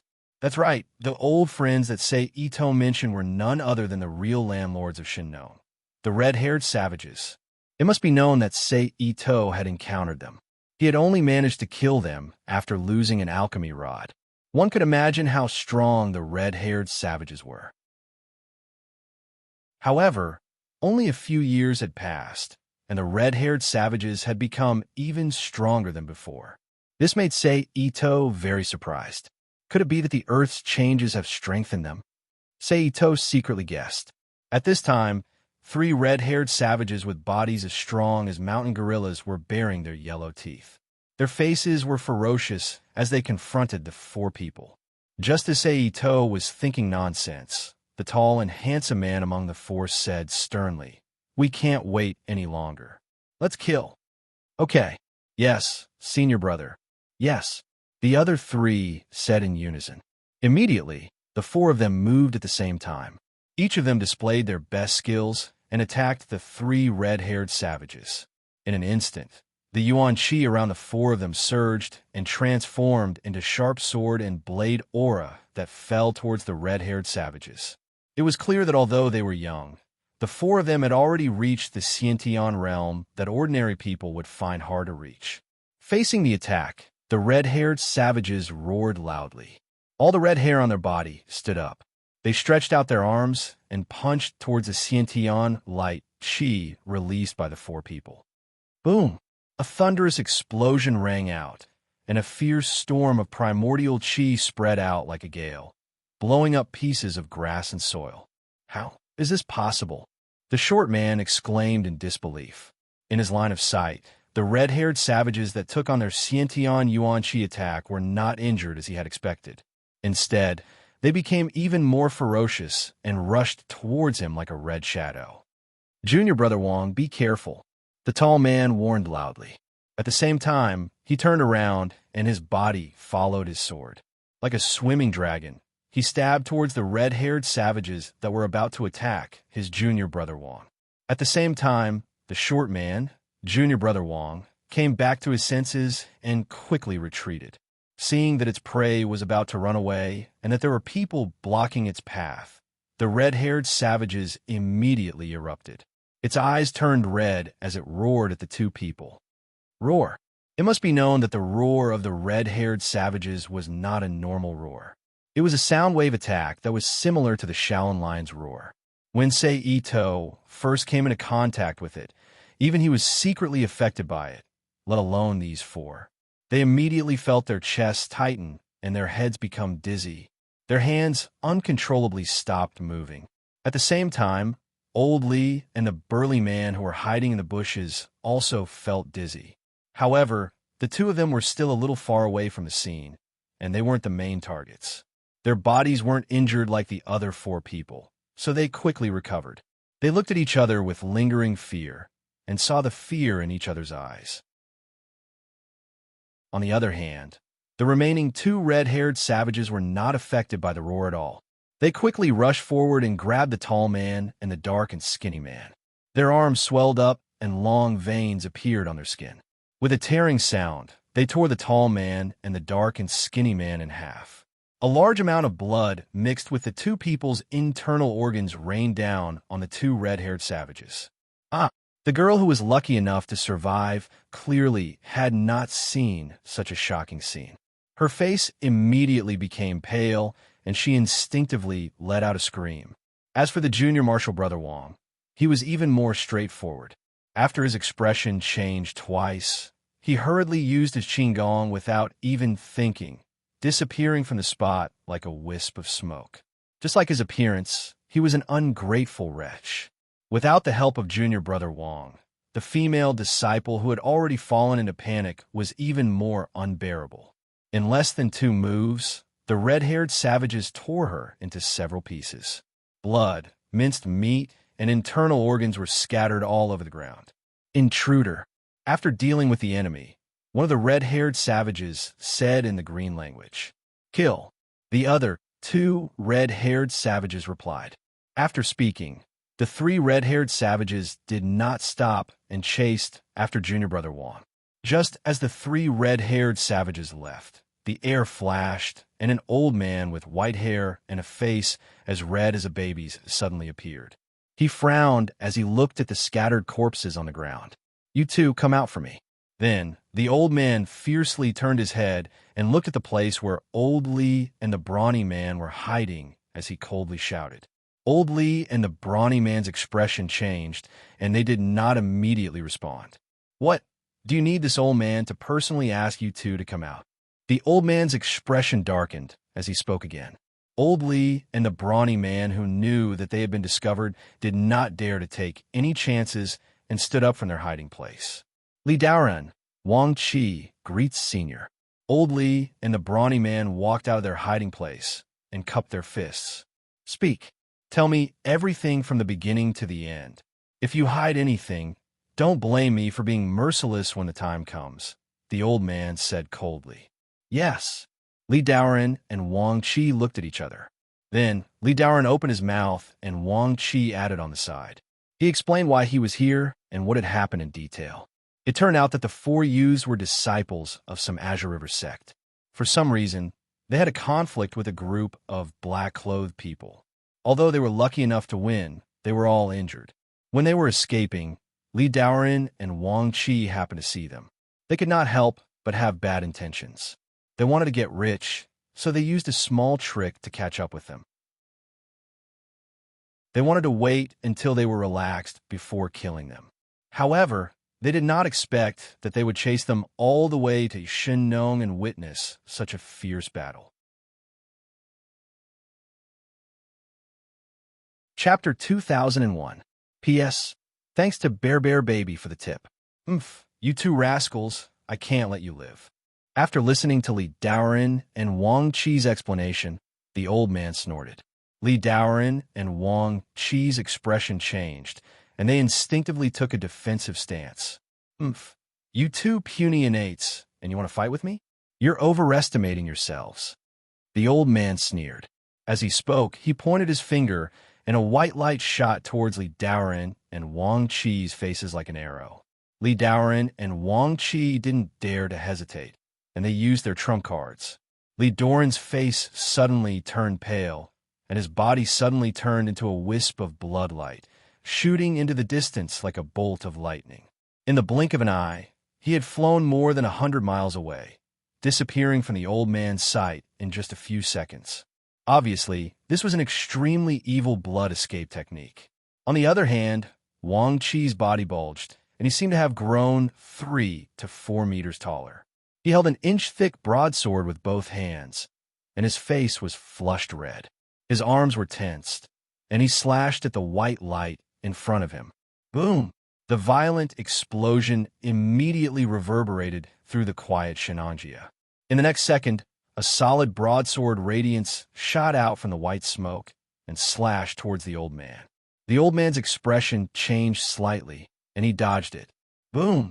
The broadsword radiance missed, and a crack that was a few meters long appeared in Shenanjia. Old bastard, I, Wang Qi, will remember this.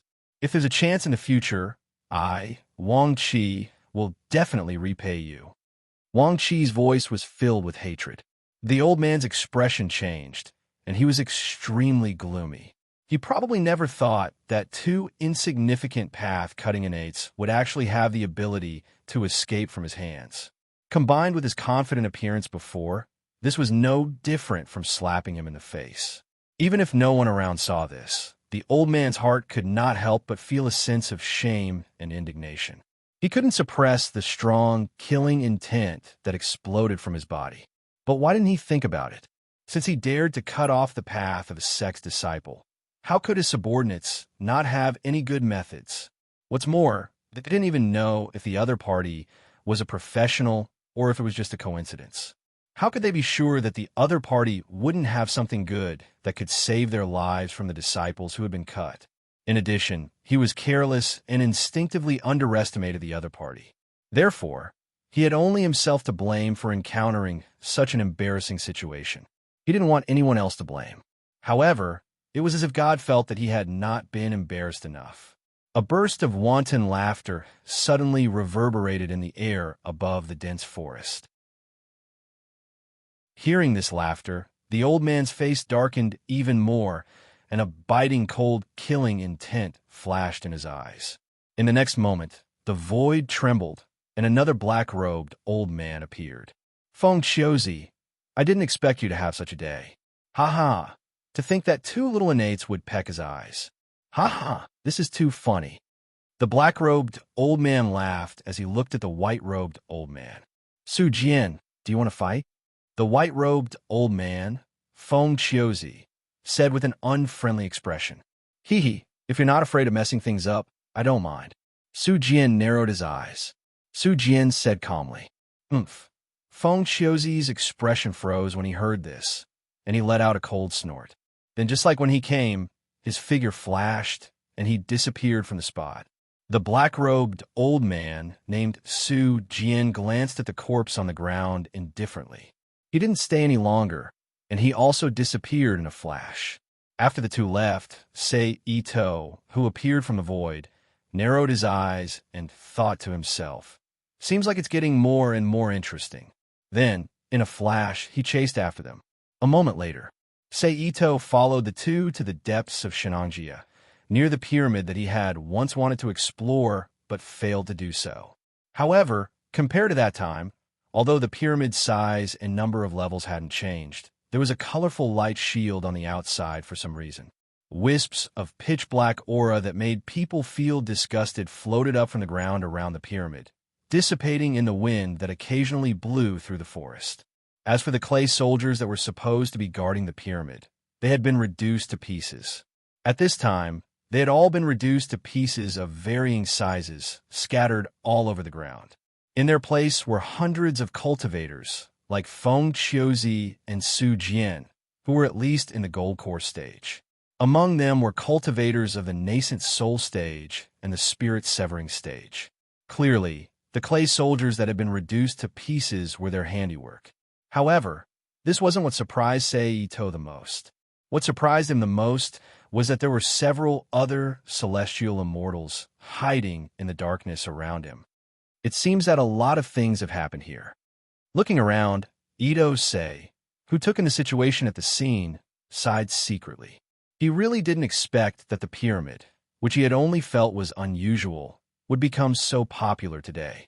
It had attracted so many powerful cultivators to come out of seclusion to explore it. He didn't know what on earth was attracting them inside. From the looks of it, we may have to return empty-handed this time. Somewhere around the Golden Pagoda, a few Aurus Core Stage and Nascent Soul Stage cultivators were sitting together. One of the Aurus Core Stage cultivators, who looked very young, sighed softly. That's right. With so many experts, even if we do obtain something good, we may not be able to keep it, another Aurus Core Stage cultivator replied. Senior Marshal Brother, why don't we leave? There's no need to take this risk. A nascent soul stage woman looked worriedly at the red-faced, black-haired man sitting next to her with his eyes closed. As soon as she said this, the Aurus Core Stage cultivators who were talking immediately turned their attention to the two of them. We've already waited for so many days. A few more days won't make a difference. If you want to go back, then go back. In any case, I must stay. Even if I have to tail behind those people, I'll go in and take a look. Without waiting for the red-faced, black-haired man to speak, a middle-aged man raised a jade gourd and drank a mouthful of wine. The red-faced man opened his eyes slightly and sighed. He looked at the woman beside him and said, AI, Junior Marshal's sister, I know you're worried, but with such an opportunity in front of us, I won't be satisfied if I don't take a look. So as Junior Marshal Brother Yin said, if Junior Marshal's sister wants to go back, then take this disciple with you. Senior Marshal Brother, since Senior Marshal Brother wants to stay, then Junior Marshal's sister will naturally also stay. I won't leave Senior Marshal Brother. The Junior Marshal sister's expression softened, and she spoke in a deep voice. Junior Marshal's sister.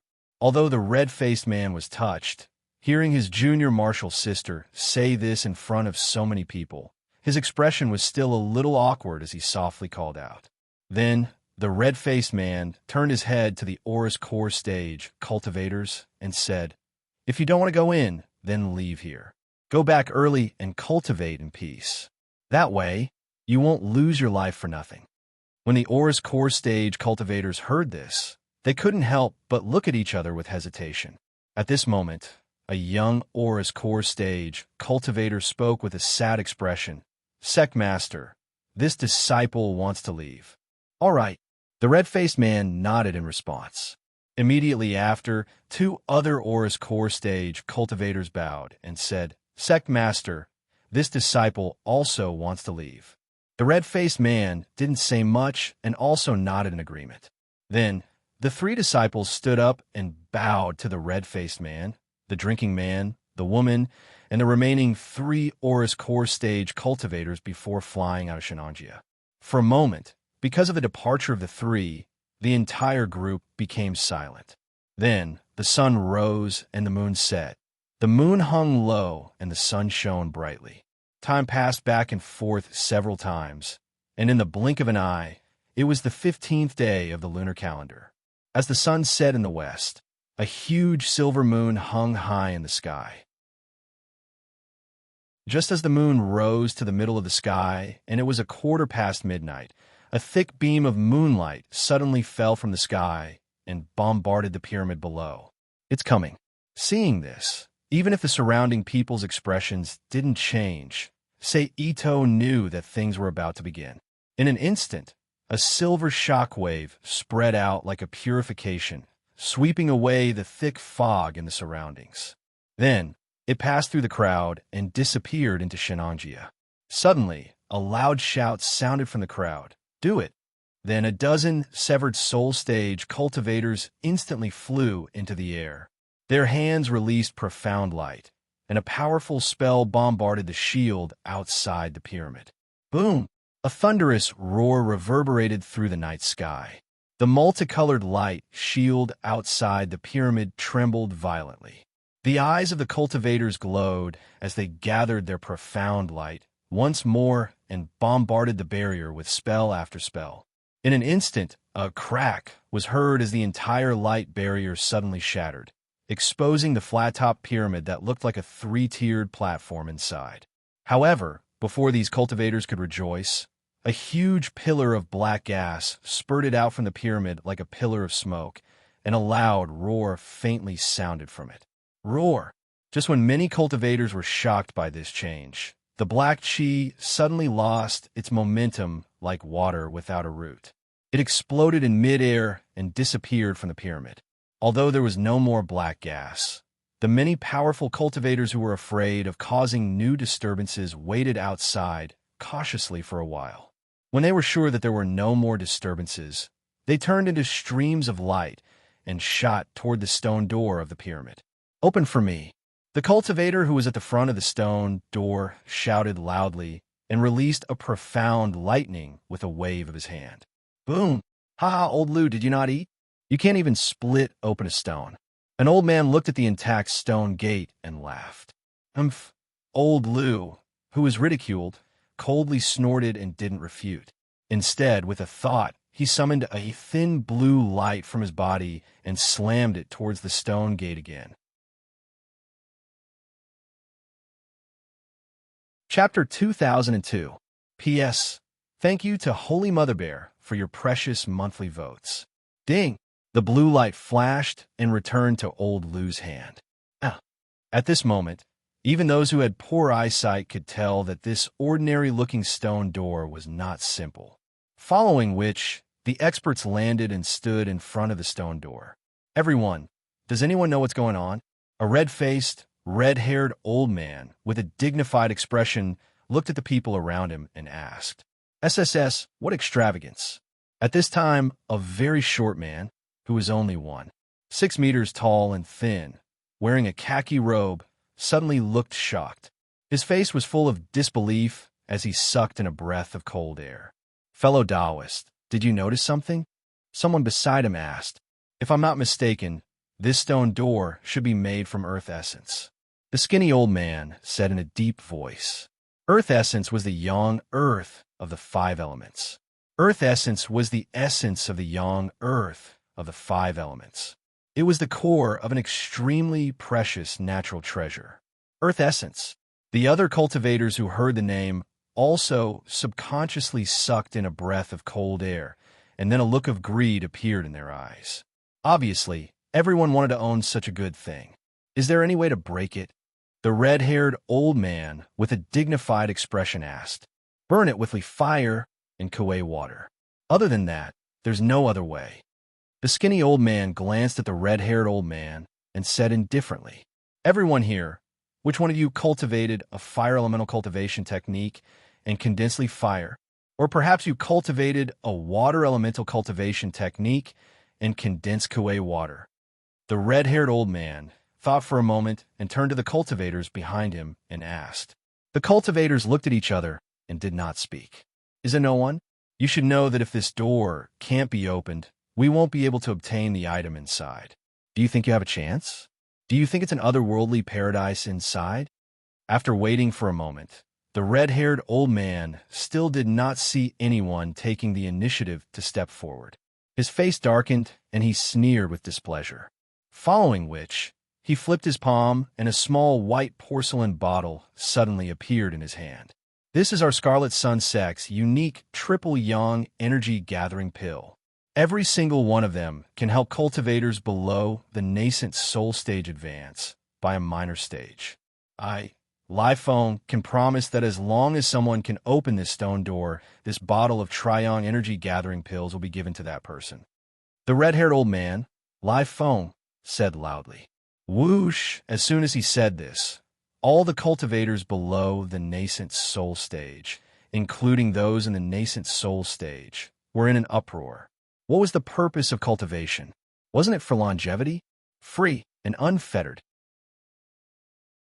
Now, that there was something that could help them improve their cultivation, allow them to live longer and become more powerful, there was no reason for the cultivators not to feel excited. Is that true? Finally, a cultivator couldn't help but ask. Of course I'm serious. Lai Feng's eyes flashed slightly as a hint of mockery flashed through them. He sneered. That's good. I believe that spirit-severing stage seniors won't go back on their words. I'm Mu Xiao from the Ocean Wave Pavilion. I cultivate the Sunflower Water Dao. I'm willing to serve seniors. A man who looked to be around 30 years old walked out from the crowd and said, I am Huashan Dao Su. I am also willing to serve senior. Then a man wearing a Taoist robe with a Taiji diagram on his back appeared. I am Wu Dang's Qing Chun. I am willing to serve senior. Then, an old man walked out of the crowd. His entire body was white, and he looked like a real person. He had the demeanor of an immortal. I am Shui Beizi from the Southern Sea Sect. I am willing to serve senior. A tall, dark-skinned man who looked very much like a fisherman said. In an instant, more than 20 cultivators with different appearances, some young and some old, walked out from the crowd. Good. Fellow Taoists, let's begin. Lai Feng moved to the side and smiled. Senior, please wait. Mu Xiao, who was the first to come out, stopped him. What? Lai Feng frowned and asked. Senior, are you going to let us attack together or one by one? Mu Xiao asked. Naturally, we will attack together. Lai Feng replied without thinking. If so many of us attack together, who will get the reward in the end? Mu Xiao asked again. Don't worry, I have enough 3 Yang soul gathering pills. I guarantee that each of you will get one. Lai Feng said calmly. In that case, I am relieved. Mu Xiao cupped his fists. Then, he nodded to the surrounding cultivators. With a low shout, he cast a Taoist technique at the stone door. In an instant, a clear stream of green light shot toward the stone door. When the surrounding cultivators saw this, they did not hesitate and began to make hand seals. Waves of Kuei water and leaf fire attacks bombarded the stone door made of earth essence. Just as Mu Xiao and the others were trying to break the door, the skinny old man suddenly transmitted his voice to Lai Feng. Fellow Taoist, you are good. Same here. Lai Feng replied. The two of them looked at each other and tacitly retracted their gazes. These fellows, they are all old foxes. None of them are easy to deal with. Say Ito, who was hiding in the dark, said with a twitch of his mouth. Scarlet Sun Sect. Just from the name, one could tell that it was a sect of fire cultivators who walked the path of Yang. Who would believe that an old man from such a sect did not know how to use leaf fire techniques? Even if it was a coincidence that he did not cultivate leaf fire techniques, he should have other powerful fire techniques. Breaking a door made of earth essence should not be difficult, right? Why didn't he do it himself?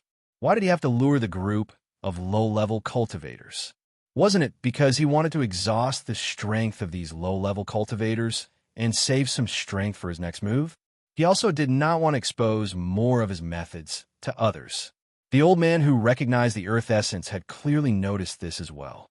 However, this was beneficial to him, so he did not say anything. As for the other severed soul stage cultivators, they were aware of this as well.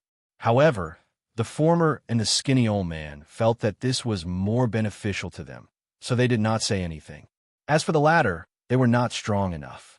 In this circle of cultivators where the bigger fist was the boss, there was no way for them to display their strength. As such, they could only silently accept it. Just like that, a few minutes passed in the blink of an eye as the cultivators present all had different thoughts. At this moment, a crisp kacha sound was heard, and an irregular crack mark appeared on the stone door. Then, The crack enlarged and extended. In the end, it completely collapsed amidst a series of cracking sounds, revealing the pitch-black passage behind it. Mu Xiao was slightly out of breath as he saluted Lai Feng. Fortunately, we did not fail. Not bad. Lai Feng smiled and took out 3 white porcelain bottles. He tossed them to Mu Xiao. These are the 3 yang energy gathering pills that I promised you. You can split them among yourselves. Many thanks, Senior. Mu Xiao waved his hand and used a gentle stream of water to collect the 3 white porcelain bottles. After fulfilling his promise, Lai Feng did not say anything. He turned into a ray of light and entered the passage with the other severed soul stage cultivators. Behind them were the nascent soul stage and golden core stage cultivators. All right, everyone, let's split the pills. Mu Xiao turned around and looked at the other door breakers who had surrounded him in the center and smiled. Sei Ito, who had entered the pyramid with the crowd, exclaimed in surprise, "This environment and this feeling, it's similar to the Yellow Emperor's mausoleum in Shu Mountain. Could it be that this pyramid is the mausoleum of a certain flame emperor?" Just as he was thinking this, a series of exclamations sounded from the pyramid. My cultivation has been sealed. Me too. How is that possible? There's actually a cultivation restriction here. Don't tell me it's a forbidden energy channel. After listening to the exclamation of those people, Ito-sei couldn't help but smile bitterly. One must know that the Yuan sealing passage in the Yellow Emperor's mausoleum can even imprison and suppress the power of a celestial immortal. Although the situation in this pyramid does not seem so exaggerated, it should not be a problem to imprison severed soul stage and nascent soul stage cultivators. It's going to be fun later. Immediately after, a gloating smile appeared on Sei Ito's face. Don't forget that the Yuan sealing passage in the Yellow Emperor's mausoleum was accompanied by puppet mercenaries. Each of them was a warrior with extraordinary strength. Judging from the puppet mercenaries outside the pyramid, there was definitely no lack of them inside the pyramid. In this way, it would be extremely difficult for this group of people who only cultivated qi and not physique cultivation to pass through this Yuan sealing passage without a group of casualties. Thinking of this, Sei Ito did not hesitate and slowly walked along the passage into the interior of the Golden Pagoda. The entire passageway was about 2 meters wide and 6 to 7 meters high. It was rectangular in shape. The surrounding walls were smooth and flat, as if they had been cut by a sharp blade. There was not a single trace of imperfections. The surface was yellowish-brown, and there were no paintings, drawings, or words. It was completely bare except for a stone platform that protruded from every 5 meters. A faint, everlasting lamp was burning on the stone platform. After walking slowly like this for about 5 or 6 minutes, the color of the ground of the passage suddenly changed from the original yellowish-brown to dark blue bricks. After walking on it, he immediately felt a strong, suppressive force. Even Sei Ito, although his spiritual power was not sealed, his own spiritual power was still slowed down a lot. Obviously, from here onwards, it was the range of the Yuan sealing passage. Feeling the strange power in his body, Sei Ito smiled and continued to walk deeper into the passage. Sure enough, not long after, several shrill screams came from the depths of the passage. Needless to say, Sei Ito knew that he must have encountered puppet soldiers guarding the passage. He just didn't know if it was the 4-man clan like the Yellow Emperor's mausoleum or some other combination of numbers. After walking unsteadily for another 3 or 4 minutes, finally, the figures of a large number of practitioners who were blocked in the tunnel came into Ito-sei's sight. Moreover, it was unknown whether it was because of the restriction of the mana passage or the restriction of the Dharma power of the primordial spirit, but the figures of the celestial immortals who were originally hidden in the void also appeared. They quietly hid in the crowd and did not make a sound. Chapter 2003. P.S. Thank you, Sage Boredom, for your tip. Thank you, Sage Boredom, for your precious monthly votes. Thank you, Sage Boredom, for your evaluation. Thank you, Sage Boredom, for your selfless support. In front of the crowd was an empty space about 100 meters in length. Beyond that, there were many wretched corpses that had been sliced into pieces. 4 2-meter-tall, earthen yellow puppet soldiers stood on either side of the corpses. Drops of blood flowed down the edges of the weapons in the puppets' hands and dripped into the blood puddles at their feet, creating ripples. It was clear that this 100-meter-long empty space was the range of the battle puppet soldiers. The red-haired live phone looked around and asked, "Fellow Taoists, have you thought a way to deal with these soldiers? Our primordial spirits and quintessential essences have been sealed, so we can't use any techniques. How are we supposed to break it?" A man dressed in green sneered. He had a long and narrow face, thin lips, and small eyes, and gave off a dark feeling. Another person frowned and said, "Then are we going to give up here?" A short and thin old man in earthen robes said, "Why don't we?" "Why don't we do what?" Lai Feng asked. "We have some Khanate eccentrics under us. I recall that they all possess a strange power within their bodies. Perhaps we can use them to deal with this problem," the thin old man said. "That's right." Everyone's eyes lit up and they agreed. "In addition, we can also find some experts who have cultivated body refinement techniques. They should be able to do it as well," the thin old man added. "That's the way it should be." Everyone agreed once again. However, even though that was what they said, when it was time for them to leave, not a single person turned around and left the tunnel. They remained where they were without moving. They were all afraid that this was a ploy by the thin old man to lure them away. Once they left, the thin old man would use a secret technique to destroy the puppets and then take the treasures inside for himself. Of course, that didn't rule out the possibility that he wanted to take advantage of the gains of others. Humph. The thin old man looked around at the motionless cultivators and sneered. He turned around and walked out of the tunnel. Seeing the skinny old man's expression, a few of the less shrewd old men around him were surprised. They smiled embarrassedly, but most of them looked down as if this matter had nothing to do with them. Only a few people did the same as the skinny old man and retreated out of the tunnel. These cultivators are still scheming against each other, even after coming all the way here. No wonder all of them only possess magic power. None of them possess a high cultivation base. Sei Ito, who was observing everything, shook his head and thought to himself, although cultivators cultivated the Dharma. However, what was cultivated was the heart. What was comprehended was the Tao. Only when one's heart was as clear as a mirror would the Tao appear, and only then would the Dharma advance. Otherwise, even if one's Dharma power was as profound as a celestial immortal's, in the end, it would still be like looking at the moon and the water. If he rejoiced in vain, he would eventually turn into ashes in the immortal ascension tribulation and return to the world. Soon after, Seito no longer paid any attention to these cultivators. Using the mysteries of space, he passed through them like a ghost and arrived at the front. He stepped onto the empty path and walked into the tunnel. In just half a minute, Seito arrived in front of the battle puppet soldier. However, it was obvious. The people who built the pyramid and the battle puppet soldiers didn't expect that there would be an intruder like Seito who wasn't restricted by the origin ceiling passage. Therefore, they didn't give the battle puppet soldiers a pair of eyes that could see through everything. Even when Seito walked between them, the 4 battle puppet soldiers didn't react in the slightest. Seito calmly walked past the battle puppet soldiers and faintly smiled. He continued to walk deeper into the tunnel. After walking for another 200 meters and passing through 3 waves of battle puppet soldiers, a change finally appeared in the tunnel.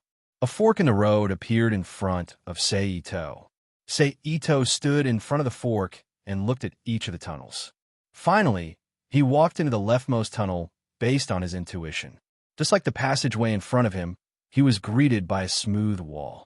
Every 5 meters or so, there was a stone lamp that flickered and gave off a bit of light, providing the tunnel with sparse light. The ground was still paved with origin sealing stones, which prevented the origin spirit and magic power of those who entered. Seito didn't pay too much attention to it. He walked forward and began to walk deeper. However, before he could get very far, the entire space suddenly trembled. Several giant fireballs shot towards Seito like meteors.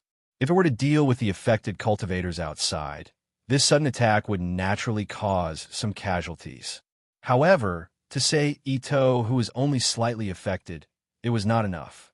He waved his arm, and without any sound, the 3 fireballs suddenly disappeared into the tunnel. However, in the next moment, even more fireballs shot towards Seito. A origin ceiling passage and a defensive formation. They want to kill me. It seems that I have chosen the right path. Ito-sei thought to himself as he pointed his sword finger and casually turned the fireballs into fire elemental primordial chi. In the rules of cultivators, killing someone was something that went against the laws of nature. If they could avoid it, they had to do it. As a result, when setting up a formation, they would often leave a chance of survival for the formation and not set up a death formation. However, although there was no death formation here, with the addition of the origin sealing stones, which are the bane of cultivators, the living formation immediately became a death formation. A death formation. If it wasn't to protect something important, the creator definitely wouldn't have done this. Knowing that he had chosen the right place, Seito's mind shook, and he sped up into the depths of the tunnel. What he encountered next confirmed his speculation. Large amounts of flames, lightning, astral winds, thorns, icicles, and illusion formations appeared one after another in the tunnel paved with origin sealing stones, preventing Seito from advancing. Seito relied on his powerful strength to break through the various attacks and traps in the tunnel. In the end, he walked out of the tunnel that was considered a death tunnel for ordinary cultivators and stood at the entrance of a stone room. The stone room in front of him was very large. Just by looking at it, he could tell that it was the size of a soccer field. The ground was more than 10 meters lower than the entrance of the tunnel, and the ceiling was the same. It was a very spacious three-dimensional space. There was a huge monster that stood on one leg, had the body of a cow, and a head of a cow. It had a single horn that bent down in front of it. It was like a statue that silently stood there. Is this the Kuei cow? Seito muttered with uncertainty. The Kuei cow was a legendary divine beast. Of course, it was also said to be an evil beast. According to the Mountain and Sea Scripture, Great Desolate East Scripture, it was born in the Liobwa Mountains of the Eastern Sea in ancient times. It was shaped like a cow, and its entire body was gray. It did not have a horn. It only had one leg, and every time it appeared, there would be a violent storm. Its body also shone with light like sunlight and moonlight, and its roar was as deafening as thunder. In the past, the Yellow Emperor had been instructed by the heavenly profound maiden to use a drum made of the Kuei cow's hide to break through Chiyo's strange formation. He had won the war.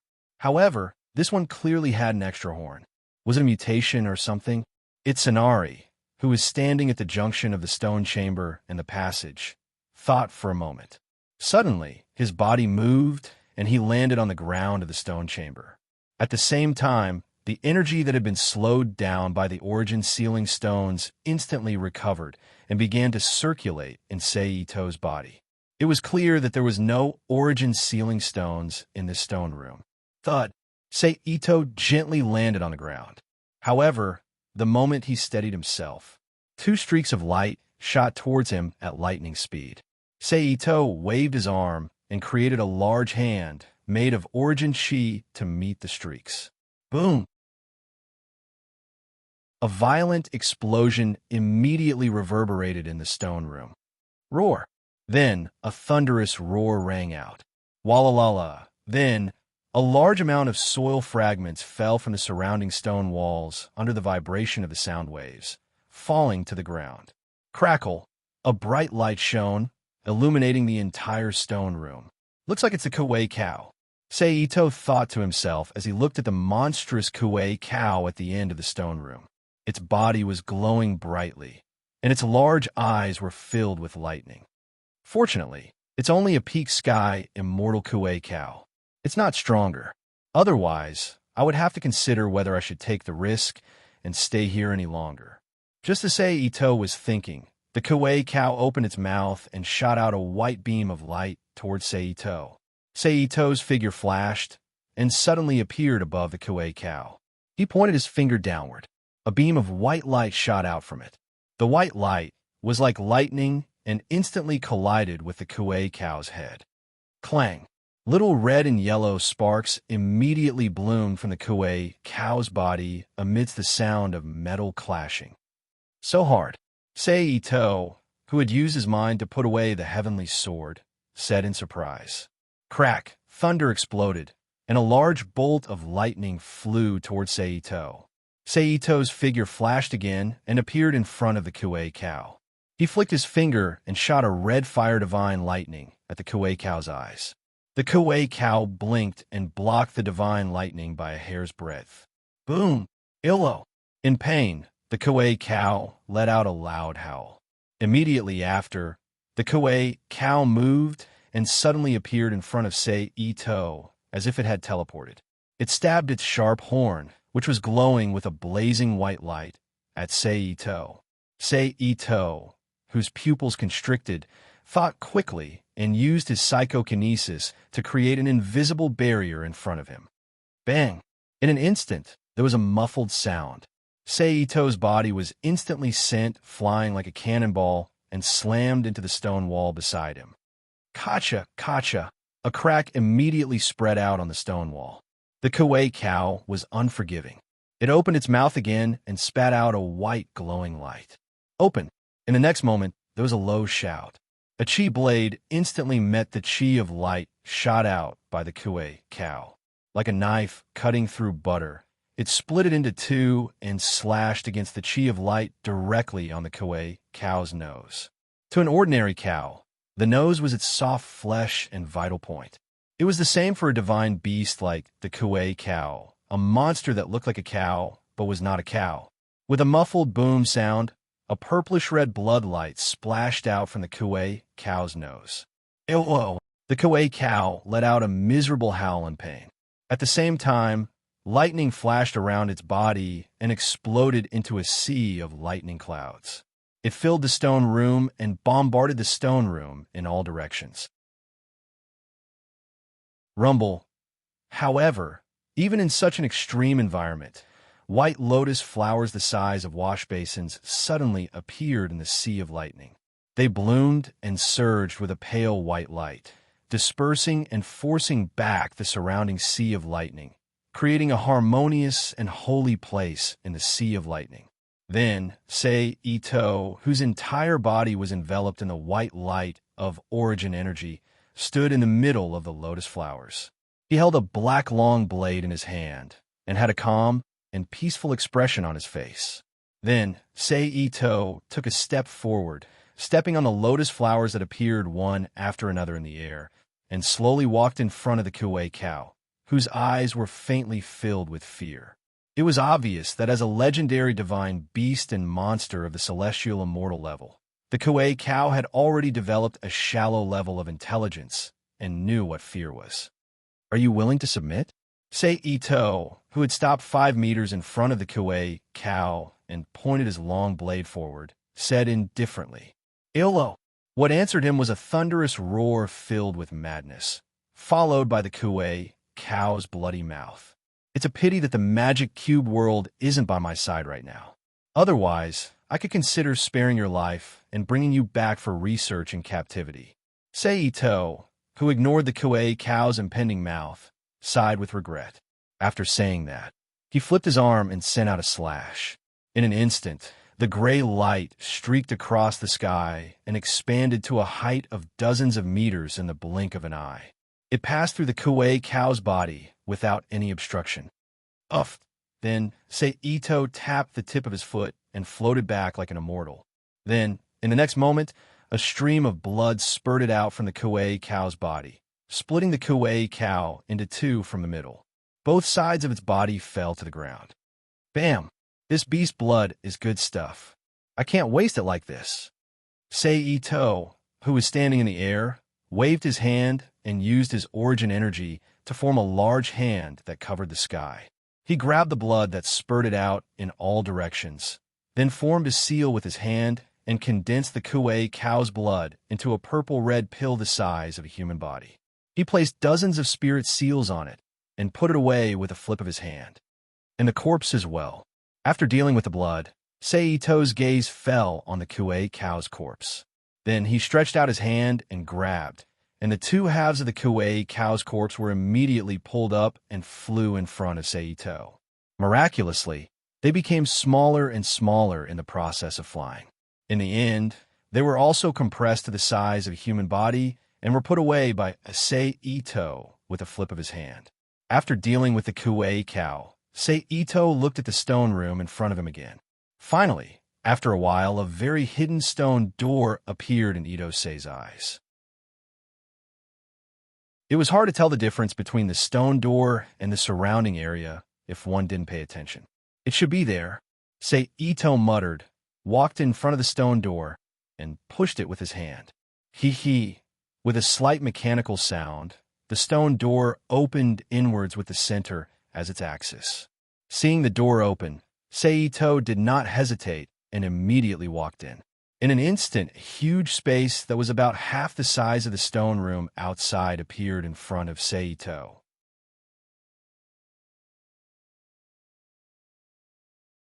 Chapter 2004. P.S. Thank you to Wongit for your precious monthly votes. The floor of the stone room was paved with marble, and the black light was very bright, reflecting the scenery on the ceiling. It was a continent divided into 9 parts by several twisted lines.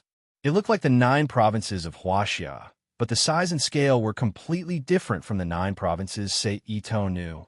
It was somewhat similar to the ancient 9 provinces of Huaxia. Coupled with the general outline of the map, Seito couldn't help but think of the unified continent of the primitive Earth, Panga continent. At the center of the innermost part of the stone chamber was a huge coffin made entirely of jade.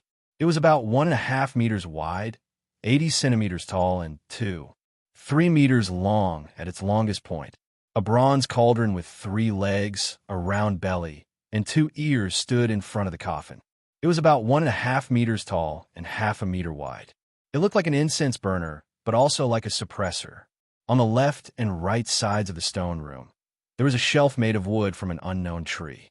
On the left shelf, there were some strangely shaped stones, dried weeds, dried animal corpses, and some small stone bottles with unknown contents. It looked like a display shelf. On the right side was a bookshelf. Animal skins and bones with hieroglyphs written on them were placed in a picturesque, disorderly manner. Looking at the decoration style, it really fits the legend of Emperor Yin, Seito said in a low voice. Emperor Yin, also known as Shinnong, was famous in the ancient legends for tasting all kinds of herbs and grains. He was good at medicine and was famous for his book of herbs. Therefore, in his tomb, it was normal for things like medicinal herbs and medical books to appear on the shelves on the left and right sides. However, Seito didn't believe that this was Shinnong's tomb. Even though this mausoleum pyramid appeared in the depths of Shenangjia and was a dangerous place, it was hard for Ito-Sei to believe that the cenotaph of one of the 3 emperors of the ancient times who cultivated in seclusion in the Fire Cloud Cave was here because of Shenangjia's reputation, which made it difficult for Ito-Sei to believe that the cenotaph of one of the 3 emperors of the ancient times who cultivated in seclusion in the Fire Cloud Cave was here. Therefore, Seito guessed that this was the tomb of Emperor Yin's descendant. After all, Emperor Yin was a title that could be inherited and not a specific name.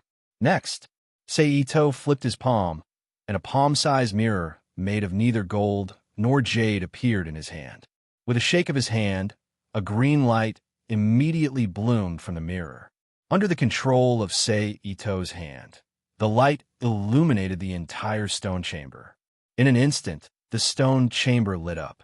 It flickered with multicolored light. Looking at the restrictions that appeared under the green light, Seito couldn't help but sigh softly. As expected, even if it's the tomb of a descendant, there should be a lot of precautions.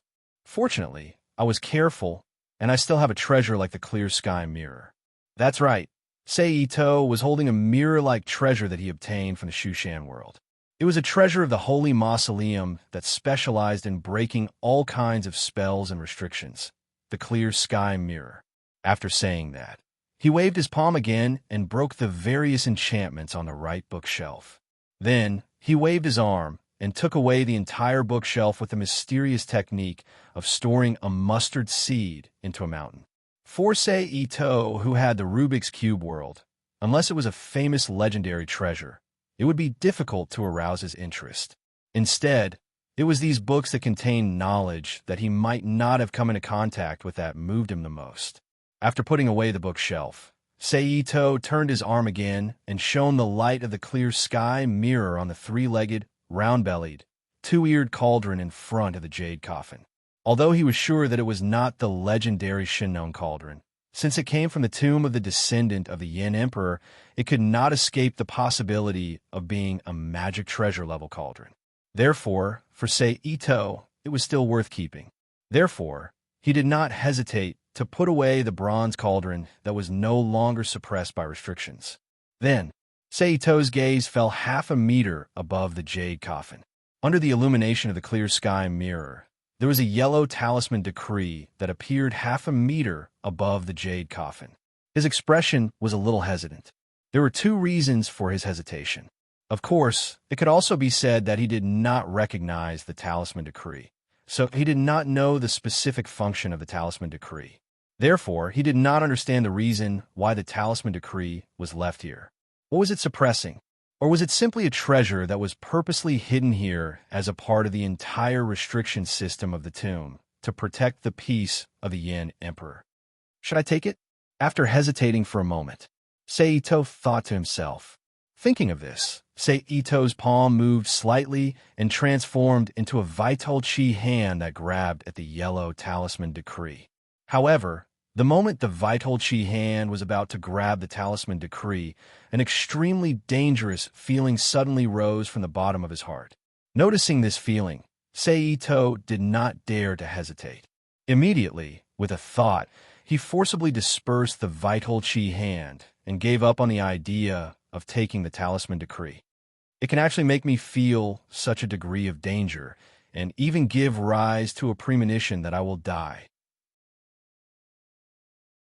In other words, the consequences of taking the talisman decree are something that even a true immortal would find difficult to deal with. What is it?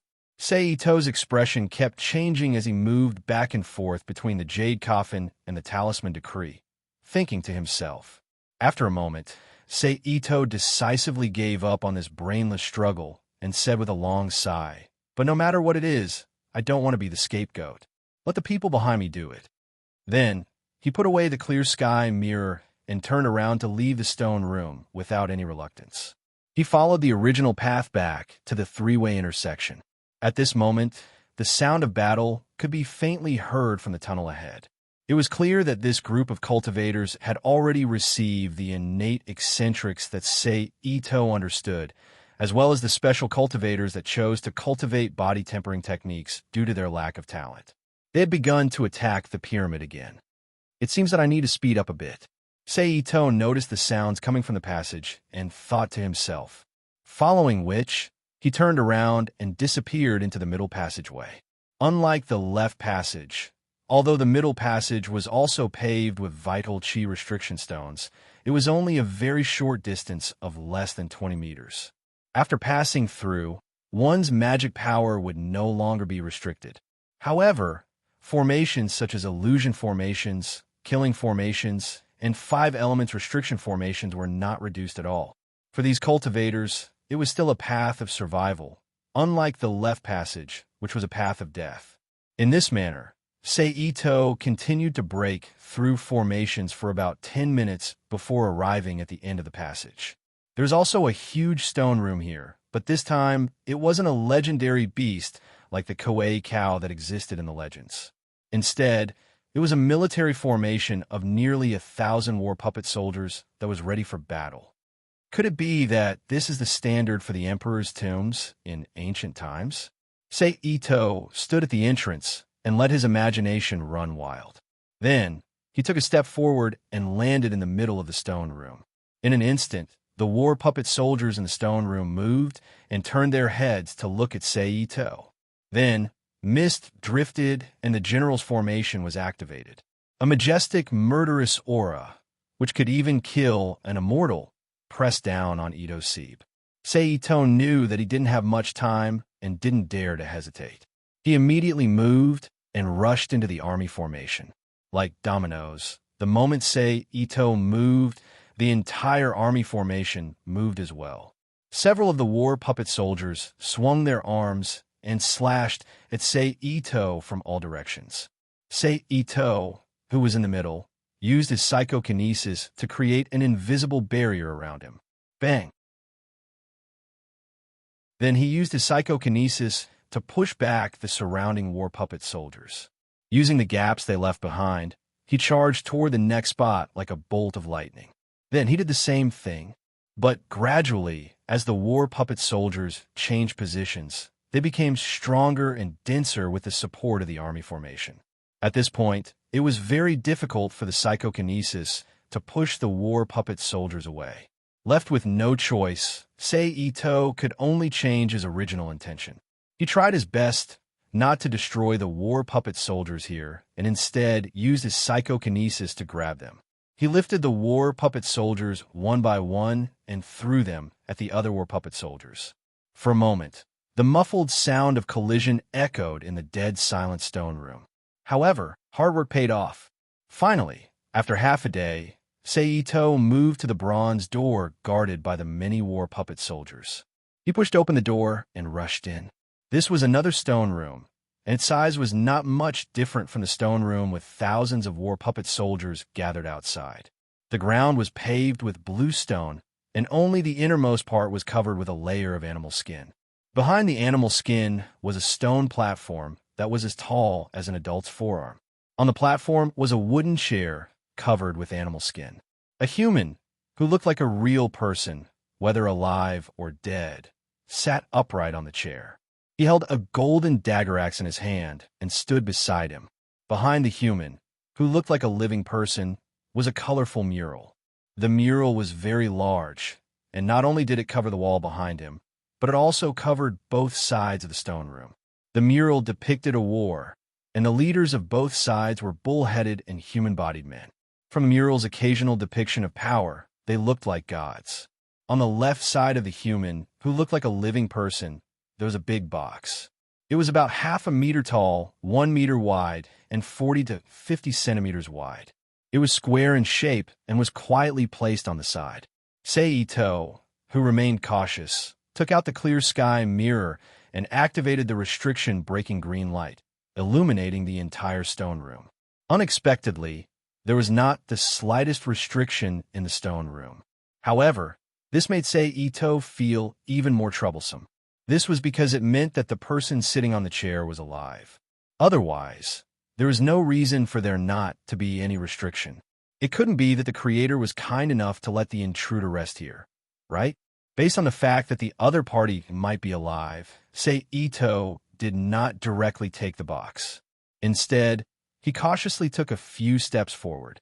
As expected, when he approached the center of the stone room, the man sitting on the chair suddenly opened his eyes and looked at Ito with a sharp gaze.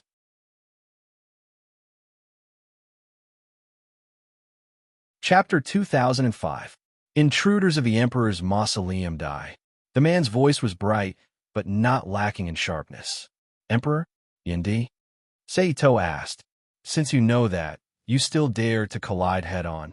You really don't know what's good for you. The man looked at Ito in surprise and sneered. The Flame Emperor has lived for nearly 15 generations. Which generation is the one sleeping here? Ito asked again. In the early days of the Yin Emperor's regime, there were two major clans, the Kuei clan and the Shinnong clan. Among them, there were 6 generations of the Kuei clan.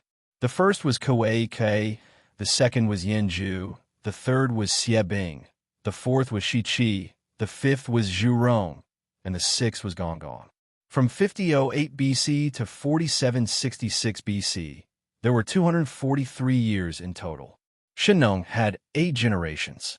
The first was Shinnong, the second was Lin Kuei, the third was Jiang Cheng, the fourth was Jiang Ming, the fifth was Jiang Yi, the sixth was Jiang Lai, the seventh was Jiang Ku, and the eighth was Yuan.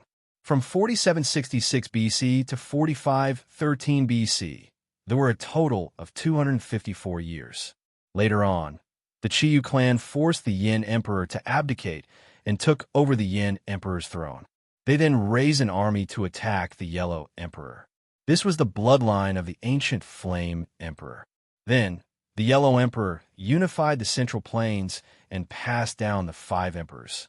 During the Qi, Xia, and Shang dynasties, the descendants of the Yin Emperor rose again and attacked the Black Emperor Zhuanqiu of the 5 emperors. They were defeated, causing the world to fall. A great flood occurred, and the sun, moon, and stars moved. It was also the time of Noah's Ark in the Bible.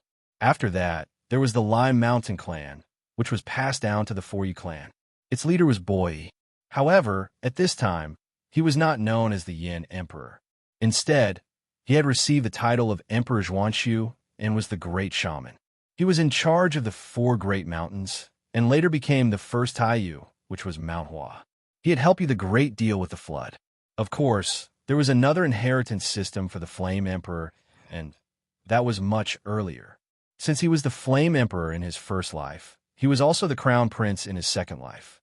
3 generations of Di Cheng, 4 generations of Di Ming, 5 generations of Di Ji, 6 generations of Di Lai, and 7 generations of Di Bao.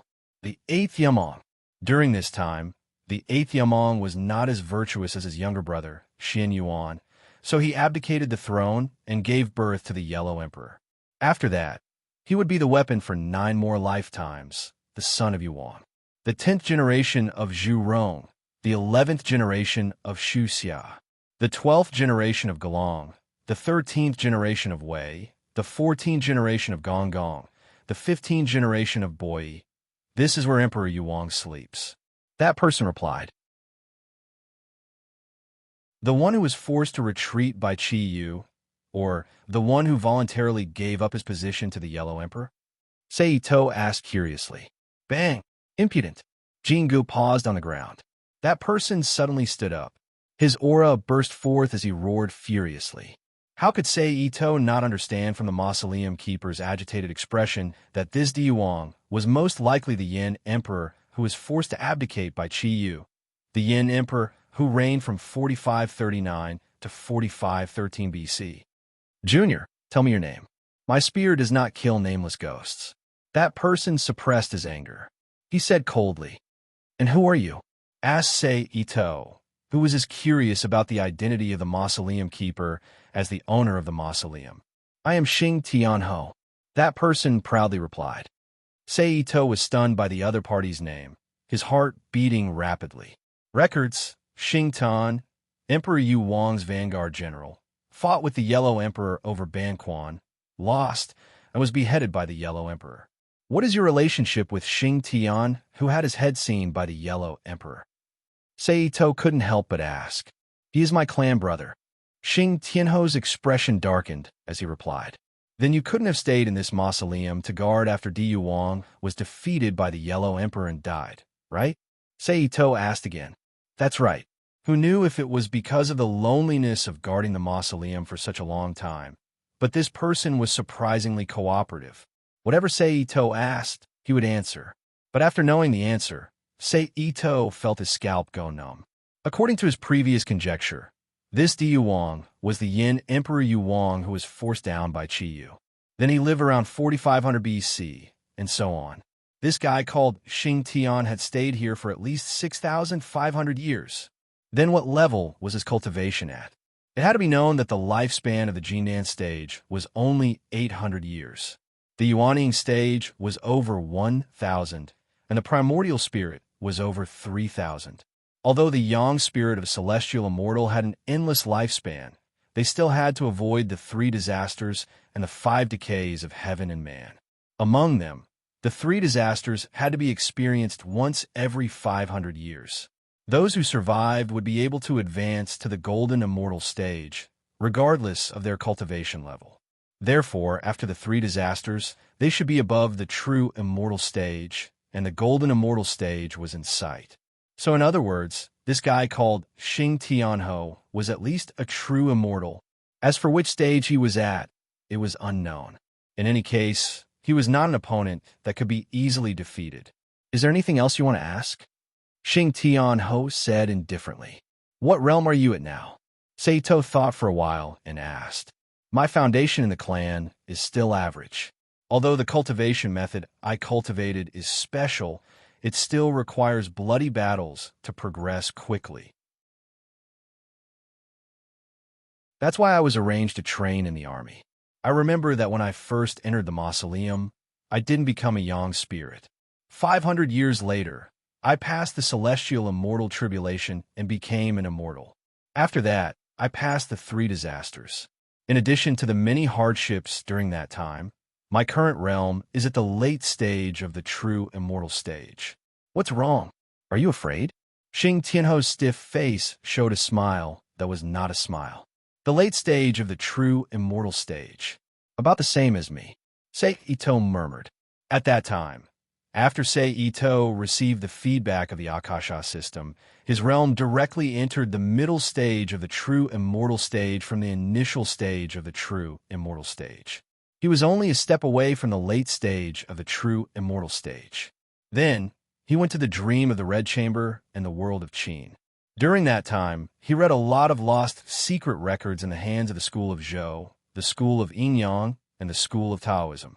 He also experienced the fusion of the Jade Annals of Yi Clan and the devouring of the 9 Cauldrons. Naturally, his realm had a breakthrough, and he entered the late stage of the true immortal stage. Knowing that Xing Tianho was at the same realm as him, Saito relaxed a little. Oh, noticing the change in Saito, Xing Tianho's eyes flashed with a look of surprise, but it was soon replaced by killing intent. Okay, tell me thy name, so that I may send thee into the cycle of reincarnation. Xing Tianho lightly waved his golden dagger axe, causing a visible ripple in the air. He pointed the dagger axe at the ground and spoke softly. One last question. Saito raised a finger and said. Speak, Xing Tianho said. What's in the box next to you? Saito asked. Books on the art of war, spells, as well as my cultivation methods and experiences, as well as copies of the cultivation methods and my memories, Xing Tianho replied. Saito nodded and smiled. Not bad, it's something I like. It's worth it for me to risk my life for it. Remember, my name is Chen Shiqing. After saying that, Saito stomped his foot and shot towards Xing Tianho like a flood dragon. Come! Xing Tianho roared, and the golden dagger axe in his hand slashed towards Ito's serene with a sharp aura. Whoosh! In an instant, Saito's body was cut in half. However, Xing Tianho's expression did not relax at all. He suddenly raised his head and punched the air.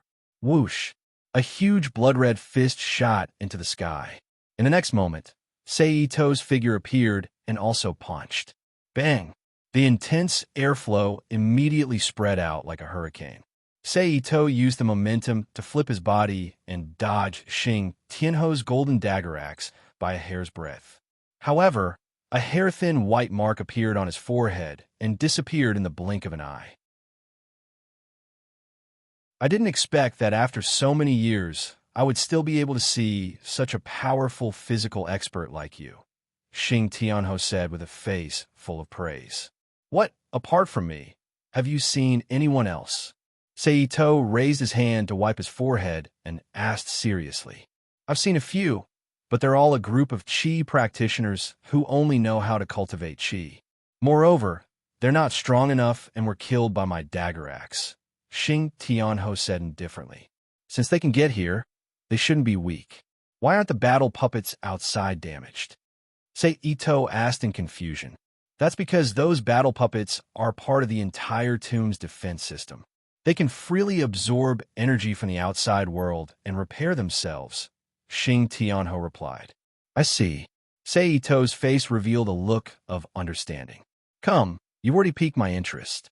If you don't use your full strength, prepare to stay here and accompany the Emperor, Xing Tianho said as he pointed his golden dagger axe forward and released a golden light from it.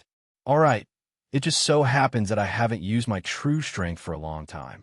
Then you can train me, Saito said with a smile. I'll wait and see, Xing Tianho said indifferently. As soon as he finished speaking, The two of them flashed and disappeared from the spot. Pum! Immediately after, an intense explosion reverberated throughout the stone hall. Seito, who reappeared, stomped his foot and used the force of Xing Tianho's attack to flip over and land behind Xing Tianho. He crouched down and dodged Xing Tianho's counterattack. Then, he raised his foot and kicked towards Xing Tianho's knee. Xing Tianho bent his leg and raised it to block the attack. At the same time, he lowered his arms and stabbed the dagger axe toward Seito. Seito quickly turned around and did a 270-degree flip. He jumped and kicked Xing Tianho's dagger axe, sending him flying. Then, he turned around again and shot out a bolt of lightning. Bang! Boom! The lightning bolt struck Xing Tianho's face in an instant, forcing him to take a step back. Shameless, you actually used a magic art to launch a sneak attack, Xing Tianho, whose face was black from the lightning strike, cursed angrily. Seito stood up from the ground and said in astonishment, I don't think I've ever said that I'm a cultivator who specializes in refining skin, flesh, tendons, and bones. Then why did you engage in a melee battle with me, right from the start? Xing Tianing asked in a loud voice, still in disbelief. That's because I saw that you were using a dagger axe. I guess that you were a cultivator who walked the path of the physical body. You probably didn't know how to use magic arts to attack from afar, so you didn't want to use Taoist techniques to gain an advantage, Seito explained. There's no need for you to go easy on me. Just use whatever methods you have. Xingtian clan has never been afraid of anyone. Xingtian clan was silent for a moment, and then looked at Ito-sei with a proud face and said,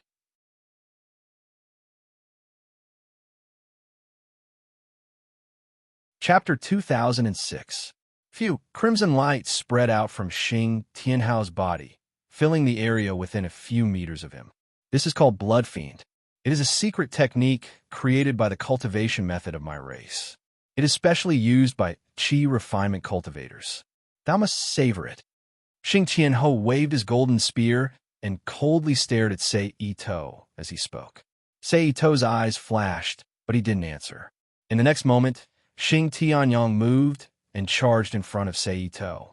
Naturally, the Scarlet Domain enveloped Seito as well. In an instant, Seito felt a rush in his heart. Endless noises of killing rang in his ears. He felt irritated, and strange illusions appeared in front of him. At the same time, the surrounding Yuan Qi suddenly became abnormally sluggish and difficult to mobilize. Seito's heart tightened when he sensed the changes in his body. He hurriedly circulated his primordial spirit and chanted the mind-cleansing mantra. Tai Tai Tai Xing is constantly changing. Exorcise evil, bind demons, and protect one's life. Wisdom is bright and clear, and the mind is peaceful. The three souls are eternal, and the spirit will never perish. Urgent as the law commands. His state of mind immediately calmed down, and he was no longer disturbed by the external demons. At this moment, Xing Tianyin swung his dagger axe toward Seito's neck. The sharp dagger axe was about to pierce his skin. Seito, who had regained his senses, lowered his body and dodged the sweep by a hair's breadth. Then, he charged forward and rammed his shoulder forward. Bang! Xing Tianhao was struck in the chest, and he instinctively took a step back under the tremendous impact. Seito was not going to let him off. He clenched his right hand, and a pitch-black saber suddenly appeared in his hand. He slashed at Xing Tianhao's neck. Although Xing Tianying had lost the initiative, he did not panic. He stomped his feet and quickly retreated. At the same time, both of his hands flew up, waving his halberd to meet the shining black blade. Clang! Visible ripples in the air quickly spread out in all directions. The two sabers were in a deadlock. No one was able to move the other. However, right at this moment, Xing Tianying's eyes suddenly opened wide, and then he suddenly roared. Ja! It was none other than the first sound of Pangu's creation, Ja, which had the power to subdue all evils and devils. However, even though it was a holy sound that could subdue evil, it was still a holy sound. However, when Xing Tianho used it, it had a different kind of power. It immediately shook Sei Ito's eardrums, made him feel dizzy, and made him see stars. And because of this, the influence of the blood evil aura that had been suppressed before also surged up again, making Ito Sei's heart feel a burst of anxiety. Seeing this, Xing Tuning suddenly exerted force in his arms, deflecting the black blade, then turned his hand and chopped down with Gohung blade. The sharp gold chi pierced Sei Ito's skin, causing him to feel a stinging pain. Ito Sei didn't dare to hesitate. He immediately stepped back and jumped away. At the same time, the primordial chi around his body surged. Endless green light bloomed, and from the green light, large snow-white lotuses danced in the air, protecting his body. Seeing that his attack had missed, Xing Tianning stopped, took a step forward, and stabbed toward Sei Ito like a black shadow. Sei Ito raised his saber and stood in front of him. Then there was a crisp clang sound. A majestic force was quickly transmitted from the saber. Sei Ito, who was not in the mood to compete with the ancient almighty in terms of strength, slightly tilted his saber and used his skillful hands to divert the force.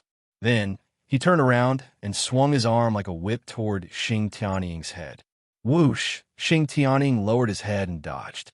Sei Ito, who had expected this, turned around and quickly pressed his arm down on Xing Tianning's wrist. Then, he raised his saber and slashed at Xing Tianning's neck. Xing Tianning, who sensed the threat to his life, narrowed his eyes. He moved his body and slammed into Sei Ito's chest. Bang! Sei Ito only felt pain in his chest. Then a huge force surged into his body, making him want to fly backward. Sei Ito gritted his teeth and held back. He half withdrew his right foot to support his body, and the 5 fingers of his left hand on Xing Tianning's wrist tightened. Holding Xing Tianning's arm as a restraint, the black saber in his right hand continued to fall without hesitation. Puff! A blood-red light instantly bloomed from Xing Tianning's body. Unfortunately for him, Xing Tianhao had relied on his many years of battle experience to turn his body the instant the blade was about to reach him. He used the copper armor on his shoulder to block the blade, and then lowered his shoulder to deflect the force. If it weren't for the fact that he didn't expect the black blade to be so unbelievably sharp, he probably wouldn't have been injured at all. Then, Xing Tianning raised one hand and grabbed Sei Ito's wrist. He tilted his head back and slammed it into Sei Ito's face. Bang! The nose bone was so weak that even if the body refinement was successful, it couldn't be strengthened much. At most, it could only make it not so easy to break, so it was no surprise that Ito Sei's body was knocked back. Xing Tianning did not let go of this opportunity. He twisted his body and raised his leg, throwing Sei Ito to the ground. Huff, however, just as he was about to hit the ground, Sei Ito's feet suddenly dropped to the ground. He straightened his back and used an iron bridge to avoid the pain of his back hitting the ground. Then he quickly kicked up with his left foot and kicked the head of Xing Tianning, who was bent over because of the fall. Bang! Xing Tianning's vitality surged. Unable to defend himself in time, he was hit in the head. He let go of Sei Ito in a daze and took 2 steps back. Sei Ito, who had regained his freedom, quickly turned around and stood on the ground again. He raised his hand and shot a crimson fire divine thunder at Xing Tianning. Bang boom! In the sound of the explosion, Xing Tianning's body was immediately thrown back until he hit the wall on the side of the stone room. Then Sei Ito stomped his foot and his body appeared in front of Xing Tianning again in an instant. He stabbed a saber at Xing Tianning's head, who was still in a daze. Clang! He didn't know if it was the threat of death that stimulated Xing Tianning to recover from his daze. At the moment when the saber was about to reach him, Xing Tianning suddenly tilted his head and dodged the fatal stab by a hair's breadth. The saber stabbed into the wall beside him. And what surprised Ito Seiji the most was that the stone wall of the stone room, which looked ordinary and long, was almost intact under the sharp blade of the divine sword, Tingyun. Only a small white spot was left on it. Obviously, the stone that made up this stone room's wall was not simple. It was no wonder that he and Xing Tianying fought so fiercely. Astral winds, vitality, and saber light were not able to destroy this ordinary wall. And taking advantage of the moment when Sei Ito was slightly distracted by the hardness of the wall, Xing Tianying immediately swung his arm and swept his saber at Sei Ito. Sei Ito, who came back to his senses, stomped his left foot and kicked the saber that was swinging at him. At the same time, he swung his saber at the neck of the sluggish Xing Tianying. Xing Tianying, who felt the tremendous force from the saber, leaned to the side and dodged the saber by a hair's breadth. Then he punched out with his left fist, sending out a crimson fist aura. The fist aura flew out and expanded to the size of an infant in an instant. It fiercely collided with a white lotus that was flying towards Sei Ito's chest. Bang! Intense vitality erupted like a hurricane, separating Sei Ito and Xing Tianying once again. This is the first time I've met a Qi practitioner as difficult to deal with as you. Xing Tianying raised his hand and wiped the blood from the corner of his mouth. He looked at Sei Ito with a grave expression. Is that so? Then I'm honored. Sei Ito, who did not take Xing Tianying's words to heart, chuckled. In the past, people either relied on powerful magic treasures or spells to tangle with me. There has never been a Qi practitioner like you, using such killing techniques to fight me to such an extent. Perhaps seeing that Sei Ito did not care, Xing Tianying could not help but add on. This can only be because I'm different. Sei Ito shrugged slightly. Indeed, you are the Qi practitioner I've met who is the least like a Qi practitioner. Xing Tianying agreed. But unfortunately, you entered the Imperial Mausoleum. If it was back then, we might have been friends. Then, Xing Tianying's face was full of regret. Thus, I've decided to use my Xing Tian clan's Gone Qi battle method to send you on your way. The elite guard carries the tiny wood and will fill the blue sea. Xing Tian dances with Gone Qi. His fierce will always remain. Since it's the same thing, there's no need to worry about it. Ito-sei narrowed his eyes and said softly when he heard the words. Xing Tian dances with Gone Qi. His fierce will always remain. Since it's the same thing, there's no need to worry about it. There's no need to worry about it. Xing Tianying's eyes went blank, and he could not help but softly repeat. This poem was Jin Tao Yuanming's classic of mountains and seas. It was around 5,000 years away from the ancient era that Xing Tianying lived in, so he had never heard of this poem, which was based on the legend of his clan brother, Xing Tianying, battling the Yellow Emperor. Well said. As a member of the Xing Tianying clan, as long as we do something, we'll never regret it, even if it's the same thing. Xing Tianying's eyes lit up, and his aura suddenly rose to an inconceivable level. Sei Ito could not help but smile bitterly at the sight of Xing Tianying like this. He thought to himself that he had said something that he should not have said. His enemy's strength had increased. Although he had not broken through to the late-stage, true immortal stage, he had improved greatly. Furthermore, his aura was flourishing, and he was far from what Xing Tianying, who had just awakened from a long slumber, could compare to. However, at this moment, a blood-colored gale suddenly appeared, and it rapidly revolved around Xing Tianying's body and the dagger axe in his hand. Is this the Gone of Gone Qi? Sei Ito's eyes narrowed as he thought to himself. Gone Qi was an ancient weapon, and it referred to defensive objects, namely shields, but it did not refer to actual shields. Gone Qi was a broad offensive weapon, namely an axe, but it also did not refer to actual axes. As such, Sei Ito was correct in thinking that the gale around Xing Tianying was the manifestation of the Gone of Gone Qi. Are you ready? The vital energy in the stone chamber surged like a sea of clouds brewing with lightning. Xing Tianying was filled with battle intent, and his eyes seemed to be burning as he stared at Sei Ito. The cyan light around Ito-sei's body was rippling, and lotuses were dancing in the air. Flying fairies, who were wearing silk clothes, embroidered trousers, and colorful ribbons, were faintly discernible. They were singing a soothing melody, and with a bland look they replied, "Come on, Let me see if the legendary Xingtian is as majestic as it is said to be. At this moment, after a series of battles, and leaving behind who knew how many people, the group of cultivators had finally completed the first half of the journey and arrived at the three-pronged path. Looking at the three paths in front of them, the cultivators present and the special ability users who had been called over had different thoughts. None of them said anything, causing the scene to suddenly become quiet. The red-haired live phone looked at the people around him and said, "Fellow Taoists, let's talk about our opinions. Three paths, three choices. Since that's the case, why don't we split up and choose according to fate?" The green-robed old man with a sinister face said, "That's right." The other cultivators who had never thought of joining the group all agreed. "Since that's what everyone thinks, then let's do it this way." Lai Feng's eyes flashed imperceptibly as he nodded. "Everyone, please make your choice." Lai Feng looked at the three paths and said, "This poor Taoist surname is Zhua, so I'll take the left path." The sinister-faced man stepped forward and said his reason as he walked toward the left path.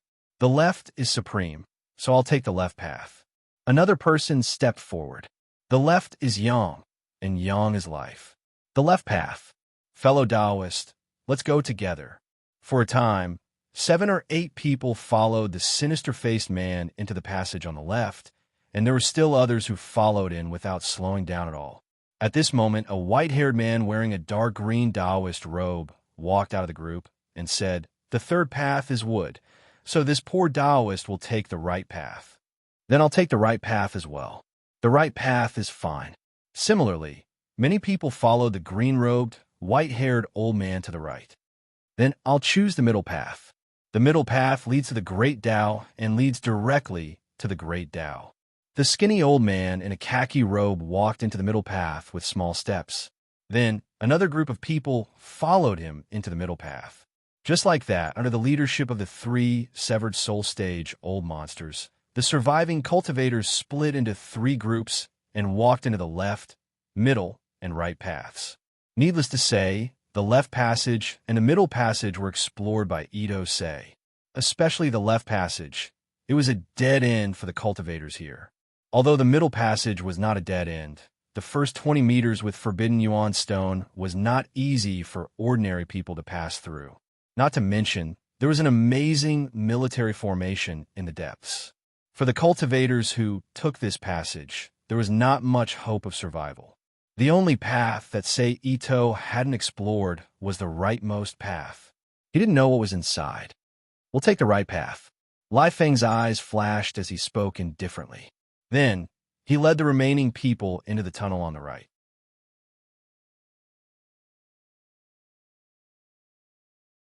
Chapter 2007.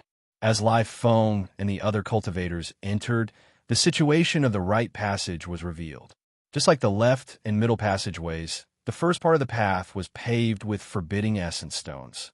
However, compared to the left passageway and the first 20 meters of the middle passageway, the right passageway was irregular. Perhaps the first 3 meters were fine, but the next 1 meter could seal one's primordial spirit and dharma power. Then, the next 1 meter or a few meters would be sealed again. Then, the cycle would repeat itself. Moreover, during this process, the heart-questioning illusory formation, killing formation, maze formation, forbidding formation, 5 elements formation, and other formations in the left and middle passageways appeared one after another, killing the cultivators who entered this passageway. Therefore, in less than 5 minutes, a large number of cultivators had died an unnatural death, becoming skeletons in the passageway.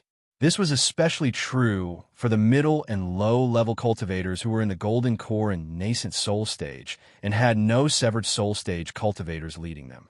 They became the main casualties in the passage, causing many to feel a chill in their hearts. Some were hesitant as to whether or not they should continue. "Don't panic, take it slow." Seeing that the people he brought were beginning to panic, Lai Feng couldn't help but shout angrily, "Fellow Taoist Lai, why don't the 2 of us work together?" At this moment, the black-robed old man who had entered the passage spoke up. "All right." Lai Feng's eyes flashed slightly as he replied loudly.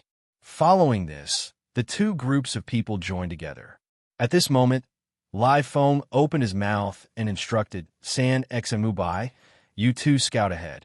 Yes, a young disciple who wore a pattern of 3 intersecting suns on his cuffs, and a fair-skinned young man who was also wearing a red robe, but whose robe was inferior to the other person's, cupped his fists and responded. Then, they walked to the front of the group. Ching Song, Ching Chun, you two go help the Scarlet Sun Sect's senior martial brother. The black-robed old man pointed at the 2 golden core cultivators in the group. Yes, the 2 of them replied. They also walked to the front of the group. Lai Feng and the black-robed old man glanced at each other and smiled lightly as they spoke. Let's go. Immediately, the entire group began to move deeper into the passage.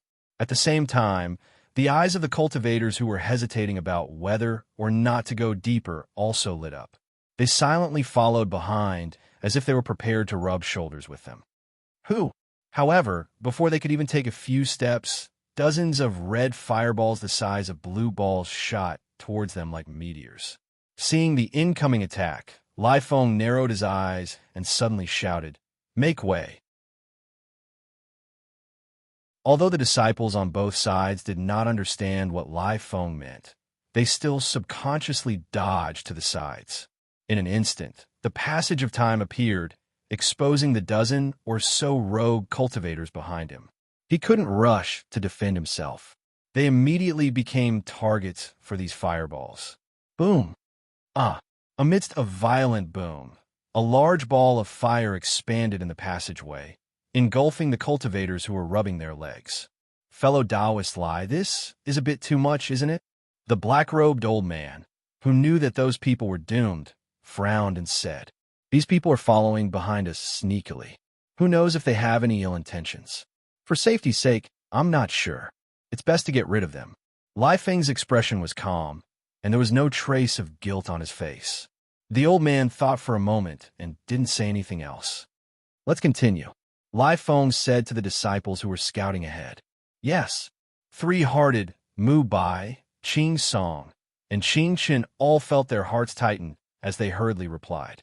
Then, they turned around and carefully moved forward to scout the situation in front of them. This time, it was a powerful arrow. Arrows that glittered with cold light shot towards the group formed by Lai Feng and the black-robed old man like rain. 3-hearted Mu Bai, Qing Song, and Qing Chun, who had completely disregarded these arrows, surged their magic power. They formed a large hand made of profound energy and blocked the arrows. However, in the next moment, the expressions on their faces all changed. Not good. These arrows have the ability to break spells. 3-hearted cried out, Puff, puff, puff, puff. In the next second, the arrows flew over and pierced Mu Bai's body without any obstruction, turning him into a spiked tail. Instead, 3-hearted Qing Song and Qing Chun relied on a red shield to protect their lives, while the other 2 used their flying swords to protect their vitals. However, they were unavoidably hit by many arrows and lost the ability to fight. As for the people behind them, they were already prepared due to the warnings of their predecessors. Thus, the casualties weren't too serious. Ha, good. Shoot. Shoot with all your might. Shoot these vicious bastards to death. At this moment, a burst of crazy laughter came from behind Lai Feng and the others. Who is it? Lai Feng was enraged when he heard this. He suddenly turned around and shot out a line of fire. Lai Feng, even if I become a ghost, Xian Chun will not let you go. Under the light of the fire heart, a man with a pitch-black body and tattered Taoist robes spoke with a sinister expression. Boom! The line of fire hit and instantly blew the so-called Xian Chun into pieces. Lai Feng coldly snorted with an ugly expression. 3 lives? You go. After that, Lai Feng pointed at a disciple in the group who had suffered some minor injuries from the spell-breaking arrow and said, Yes. 3 lives answered and quickly walked to 3-heart side. Qing Yi, Qing Feng, you 2 go replace Qing Song and Qing Chun, the black-robed old man said. Yes. The 2 disciples walked out of the group and went to the front. Then, The group began to carefully move forward. Just like that, they traveled for another hour. After experiencing the sneak attacks of the war golem soldiers, the infighting of the illusory formations, and the powerful bombardment of the spell formations, and paying the price of nearly all the disciples, Lai Feng and the black-robed old man finally walked through all the passages and arrived before a stone room. This was also a very large stone room, but it was slightly smaller than the stone room at the end of the left and middle passageways. It was about the size of 3 basketball courts and was square in shape. The floor was paved with large pieces of white marble. In the innermost part of the room, there was a green jade table and a stone chair covered in white tiger fur. On the table were beast stones, knives, brushes, beast bones, and some unknown brown beast hides. If one were to view them as the 4 treasures of the study, it would look very much like a modern office desk. A stone door that was as tall as a person was on the wall behind the stone table. It was tightly shut, waiting for people to explore it. On the left and right sides of the stone room, there were 2 beasts with the head of a leopard and the body of a dog. They were as strong as fierce flames, and their bodies were as black as ink. They were lying on the ground with their eyes closed, and they were not breathing. No one could tell whether they were living beasts or lifelike beasts. If Seito were here, he would tell them that these 2 beasts weren't real beasts, but terrifying monsters that had lived since ancient times. If they didn't want to lose their lives, it was best not to step into the hall. Unfortunately, he wasn't here. Even if he said it, it might not be effective on Lai Feng and the black-robed old man. Therefore, after Lai Feng and the black-robed old man looked at each other, they ignored the remaining disciples behind them and carefully walked into the hall. In an instant, the 2 beasts opened their eyes and stared at Lai Feng and the black-robed old man with their scarlet eyes filled with killing intent. One each, Lai Feng said loudly. Okay. The black-robed old man agreed. At this time returned to the moment when the cultivators broke through the Yuan ceiling tunnel and arrived at the intersection. At the innermost end of the middle intersection in the stone room, Seito and Xing Tianyang were confronting each other. Seito said, "Let me see if the legendary Xing Tianyang is as majestic as the legends say." The moment he finished speaking, Xing Tianyang suddenly stepped forward and swung his spear at Seito as if he was splitting a mountain. Mountain shattering. The spear moved, stirring up the air around the blade. The space around it distorted, shattering several floating white lotuses and tearing apart the illusion of flying fairies. With a boundless pressure, enveloped Seito. Seito, who was in the middle of it, moved his wrist slightly and raised his arm. White lotuses gathered on the blade of his sword and appeared at the tip of the spear. Whoosh! Amidst a violent whistling sound, the white lotuses shattered and turned into origin energy that spread out in all directions. However, at the tip of the blade, there was a palm-sized green lotus flower that stood proudly at the tip of the sword. It bloomed under Xing Tianyang's spear and blocked his attack. Seeing that his attack was ineffective, Xing Tianyang's eyes lit up and he shouted, "Good!" Then his spear circled around the black blade and the lotuses, and then he withdrew his hand. A powerful suction force instantly acted on Seito and pulled him towards Xing Tianyang. At this time, Xing Tianyang's arm paused, and he thrust his spear forward again. The extremely fast speed caused a dazzling white light to appear on the spear as it cut through the air and stabbed towards Seito. Sky Piercer puffed. As if he couldn't dodge, Seito could only watch as the spear stabbed into his body. But then, Seito's body changed and exploded into white lotuses that filled the entire stone room. Wanton dance. Xing Tianyang's expression didn't change as he madly spun the spear in his hand. Flashes of lightning wreaked havoc in the air as they blasted into the surrounding space, shattering the endless white lotuses and chanting flying fairies into pieces. But at this time, an extremely weak light suddenly appeared in the terrifying space that Xing Tianyang had created. Then, it suddenly lit up like the sun, illuminating the entire stone room. Then, A violent wave of energy bloomed throughout the stone room like a tsunami. Boom! In an instant, space trembled, and irregular black cracks spread out like glass, covering the entire stone room. Puffed. Xing Tianyang, who was in the middle of the explosion, trembled and spat out a mouthful of bright red blood.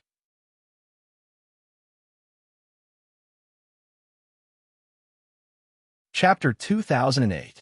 Xing Tianying used his spear as a foothold to keep his body upright. He stirred up the blood fiends to stabilize the space around him as he scanned his surroundings in search of Saito. At this moment, the space trembled slightly, and the figure of a beautiful woman suddenly appeared behind Xing Tianhao. She wielded a long sword against the backdrop of white lotuses, and she stabbed it toward the back of Xing Tianhao's neck. Xing Tianying's expression hardened as he twisted his body and swung his spear backward. Splat! In an instant, the severed body of the exquisite woman disappeared like a mirage. However, before Xing Tianyang had a chance to withdraw his power, even more flying women appeared in the air. They wielded swords and stabbed toward Xing Tianyang from all directions, supported by white lotus flowers.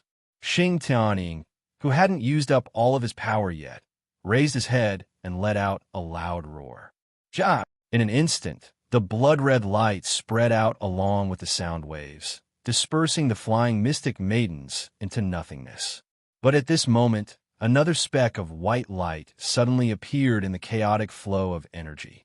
It silently transformed into a streak of light that shot straight at Xing Tianying. Xing Tianying's spiritual perception jumped, forcing him to instinctively jump to the side to dodge. However, even though his reaction speed was already very fast, his movements were still one step slower than the white light, and his body was swept by the white light. Splat! Blood splattered as a long and narrow wound appeared on Xing Tianying's chest. Xing Tianjin ignored the wound on his chest and turned his head to look at the place where the white light finally stopped. There, Ito Sei's figure finally appeared.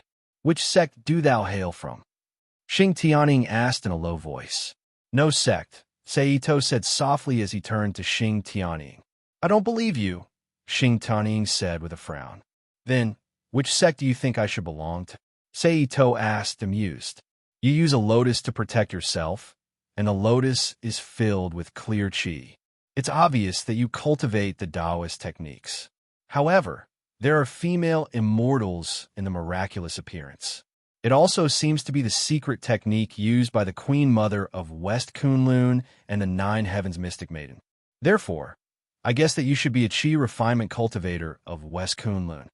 Xing Tianying thought for a moment and deduced with his knowledge. You really know how to find a place for me to hide. But I'm telling you, you're wrong. I don't belong to any sect or sect. Everything I practice is self-discovered and self-comprehended. There is no one before me and no one after me. I'm the only one in this world, Seito said proudly. Really? Xing Tianying's expression changed slightly, and his voice contained a hint of surprise. I don't need to be biased towards you, Seito said indifferently. I didn't expect you to be a Meridian Opening Grandmaster. How surprising, Xing Tianying exclaimed in admiration. But I still say the same thing. You shouldn't have barged into the place where my emperor is sleeping. Then, Xing Tianying sighed again. I've already defeated your edge. Use whatever else you have. Otherwise, I'll have to go all out and send you on your way. Seito, who had heard Xing Tianying say this many times, couldn't be bothered with such words. He shook his head slightly and said indifferently, I, a member of a Xing Tian clan, have no regrets even if I transform. Why would I be afraid of being defeated? I'll use another move now. This move was comprehended by the ancestor of the Xing Tian clan after observing the birth of heaven and earth. It's extremely powerful. Originally, I didn't want to use it because I was afraid of alarming Emperor hibernating. But since it's come to this point, I can't care about anything else. Watch carefully, Xing Tianying laughed loudly. With that, his aura shook and suddenly exploded. It suppressed and calmed the chaotic yuan qi in the stone room like a gust of wind. At the same time, it enveloped Seito in the aura. In an instant, Seito felt the space around him tighten and his heart become heavy. Then, Xing Taning slowly moved his halberd in front of him and pointed it at Seito. A piercing aura immediately erupted from Xing Taning's golden halberd, cutting through the space that had just recovered and shattering it. Then, Xing Taning raised his arms and slowly raised the golden halberd with seemingly slow but actually fast speed. During this process, the aura that had spread out instantly retracted and completely enveloped Seito. It was like a spatial technique that tightly trapped Seito. A feeling of extreme danger uncontrollably rose from the bottom of Seito's heart. Feeling the bad feeling rising from the bottom of his heart, Seito's expression changed slightly. The three treasures of essence, energy, and spirit immediately gathered together and then exploded from his body like an explosion, attacking the aura around him. Then, with a muffled bang, Seito's body finally relaxed a little. However, immediately after, Xing Taning's aura became even stronger and suppressed him again.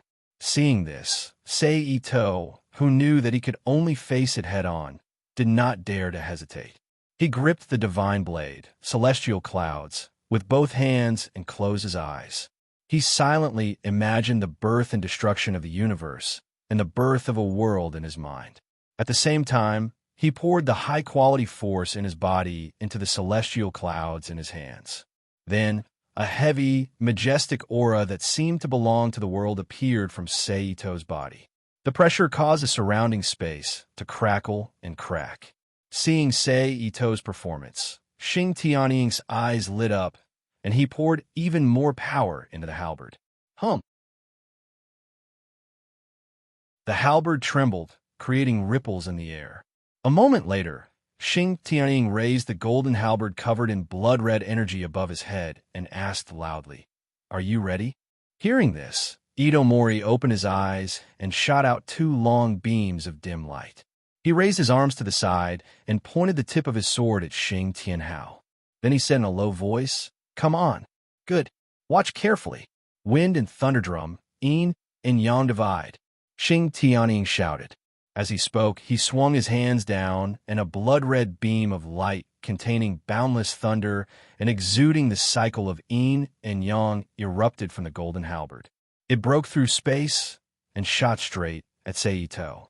At the same time, Seito also shouted in a low voice, "Reverse, all things end." As he spoke, he thrust his arm forward, and a pitch-black beam of light that seemed to be able to devour everything shot straight at Xing Taning while rapidly devouring the surrounding yuan, qi, wind, and thunder. Two beams of light, one red and one black, cut through the void and fiercely collided. At first, there was no sound, but an extremely dazzling light, so dazzling that Seito and Xing Taning had to close their eyes to protect their eyes, blossomed from the collision of the two beams of light. The light seemed ordinary, but it was very powerful. Even the brick walls of the stone room, which had not been damaged by the battle between the two, began to turn into mist and dust under the strong light. Not to mention the bodies of flesh and blood, which were not much harder than the surrounding bricks. Under the light, the skin of Ito, Sei, and Xing Tianhao immediately cracked and decayed, and a large amount of blood sprayed out. However, because of the strong recovery ability of their bodies, they immediately grew back to their original state. Then, under the radiation of the light, they cracked and died, and the cycle repeated. In just an instant, it had repeated nearly 100 times, making the two of them feel as if they were being dismembered. Fortunately, the two of them were not ordinary people, and their willpower was far from ordinary people.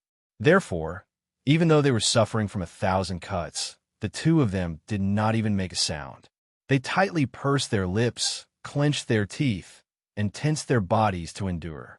Then, in the next moment, lightning burst forth and a black sphere appeared.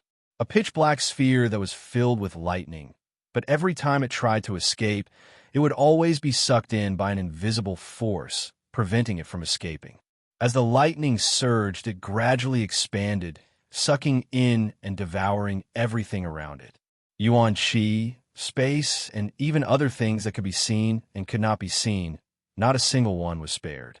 It did not take long for it to expand in front of Sei Ito and Xing Tianying, swallowing the two of them without any hesitation.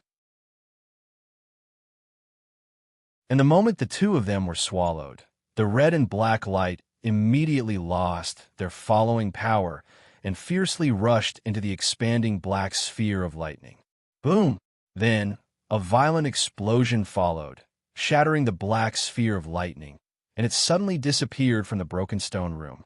Naturally, Sei Ito and Xing Tianying, who were swallowed by it, also disappeared from the broken stone room, leaving behind only a Yuan Qi storm that was like the beginning of the world, wreaking havoc in the stone room. What's going on? The cultivators in the left, middle, and right passageways all looked around suspiciously and asked. Somewhere in the universe, in an unknown place, there was spatial energy wreaking havoc. There was no time energy, no five elements, no earth, water, fire, or wind. In this unknown space, accompanied by an explosion of spatial energy, there was not a single piece of good flesh on the body, and all of the hair was burned away. From afar, it looked like a corpse that had been rotting for many days had jumped out of the void. The body moved slightly and let out a low groan. This is an ancient almighty? This is the Xing Tian clan? So strong. The body shook its head and sat up in the void as it muttered. To be able to say this, it was obvious that this body that looked like a rotting corpse was none other than Itosei, who had just fought with Xing Tian Ho and was swallowed by something that the two of them had created. Then, Sei Ito slowly opened his eyes and looked at this unfamiliar space. But where is this? Ha! In the next moment, there was a crisp sound, and a brand new crack suddenly appeared on Sei Ito's body. What a messy space. No, I have to leave here quickly. Feeling the pain caused by the crack, Ito, circulated the energy in his body, slightly recovering the injuries on his body. Then he got up and said. Then, without hesitation, he quickly used his mind to sense Earth, especially the dimensional space coordinates and space runes he had left behind on Earth. However, what surprised Sei Ito was that whether it was the dimensional space coordinates or space runes, Sei Ito could not sense a single one. How is this possible? Sei Ito was stunned.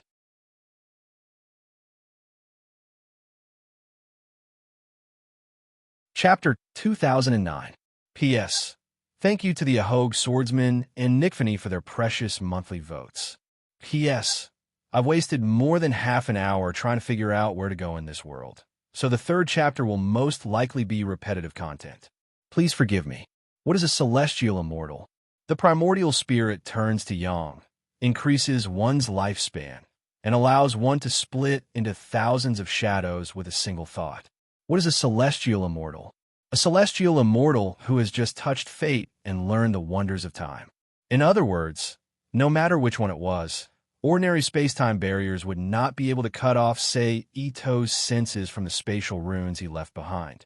Moreover, Sei Ito was a celestial immortal who comprehended the laws of space as a foundation, so it was even more difficult to stop him, unless the two were in different worlds, or if there was something in between them. Sei Ito pointed his finger forward in disbelief, using the power of space to separate himself from the chaotic spatial energy raging around him. Then, with a thought, he activated a dimensional teleportation array beneath his feet.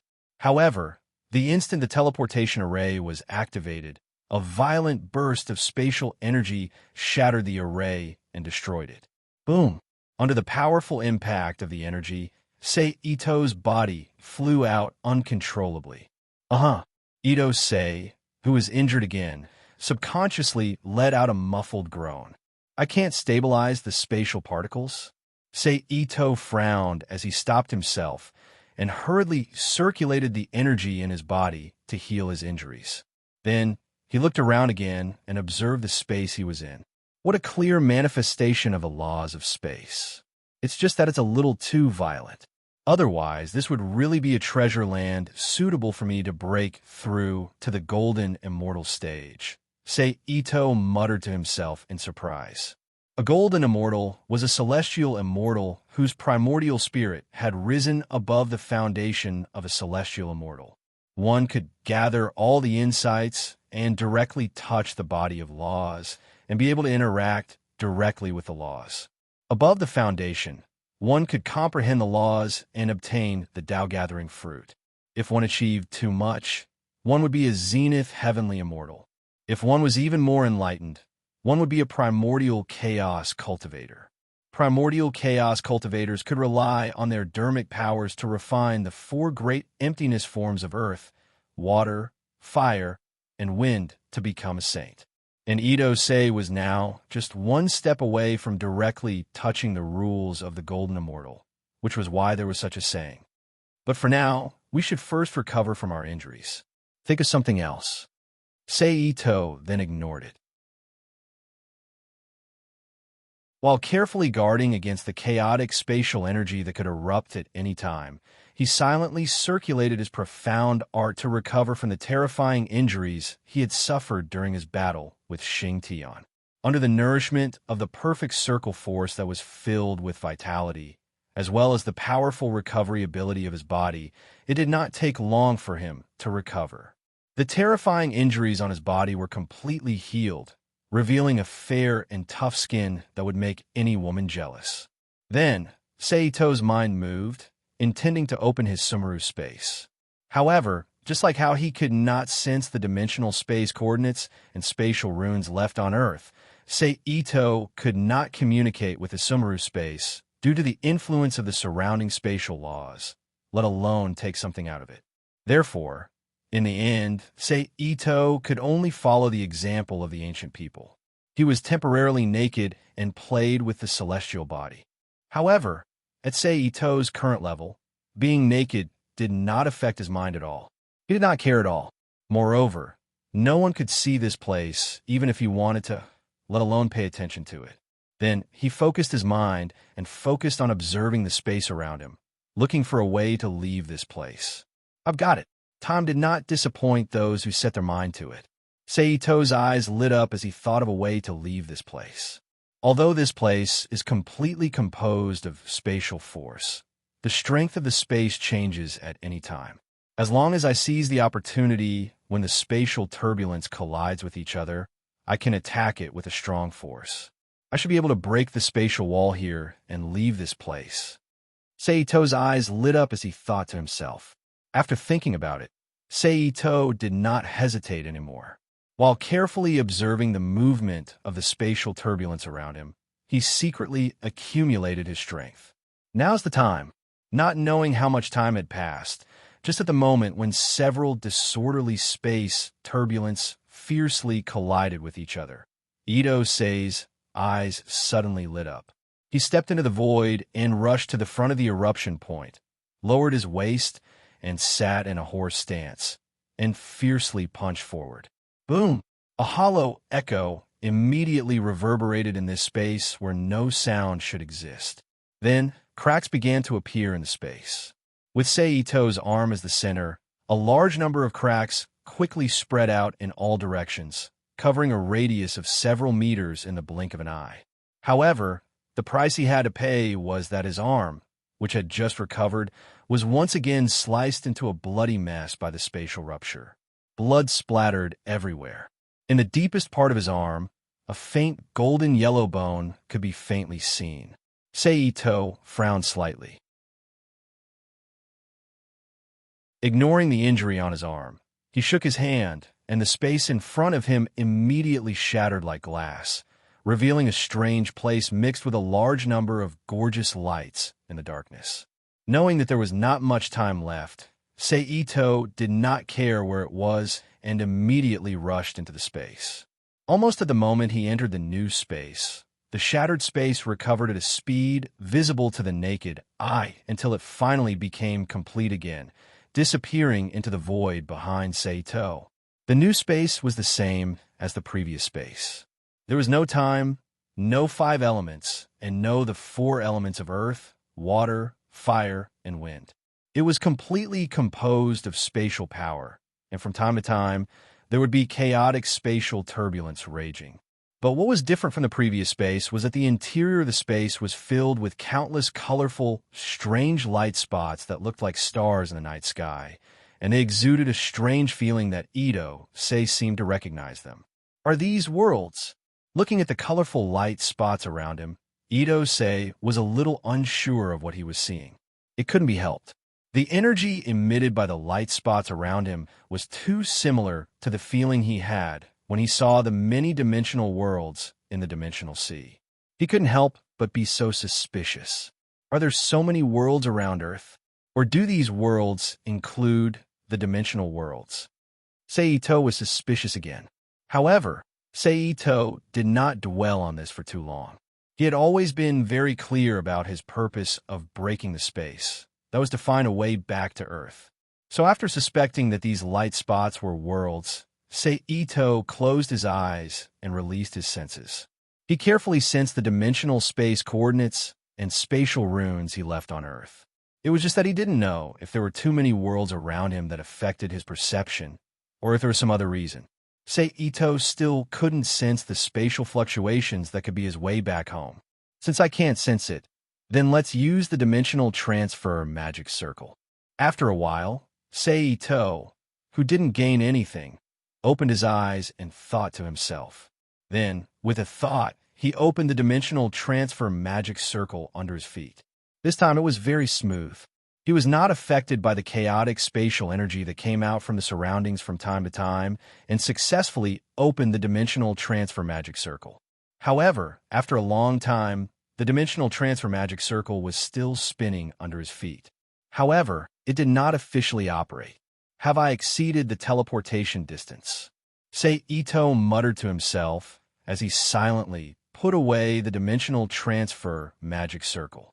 Although the dimensional transfer magic circle could be used to move between worlds, there was a limit to the distance it could teleport. Moreover, this limit was also affected by the user's strength or the maximum power of the equipment that carried the dimensional transfer magic circle. Hence, if the distance limit was exceeded, even if one had enough strength to open the dimensional transfer magic circle, they would not be able to teleport out normally. As for the dimensional transfer magic circle's normal usage, there was no such thing as an upper limit. This was all thanks to the Rubik's Cube. Every time the dimensional transfer magic circle was teleported, the Rubik's Cube would make slight modifications to the dimensional transfer magic circle.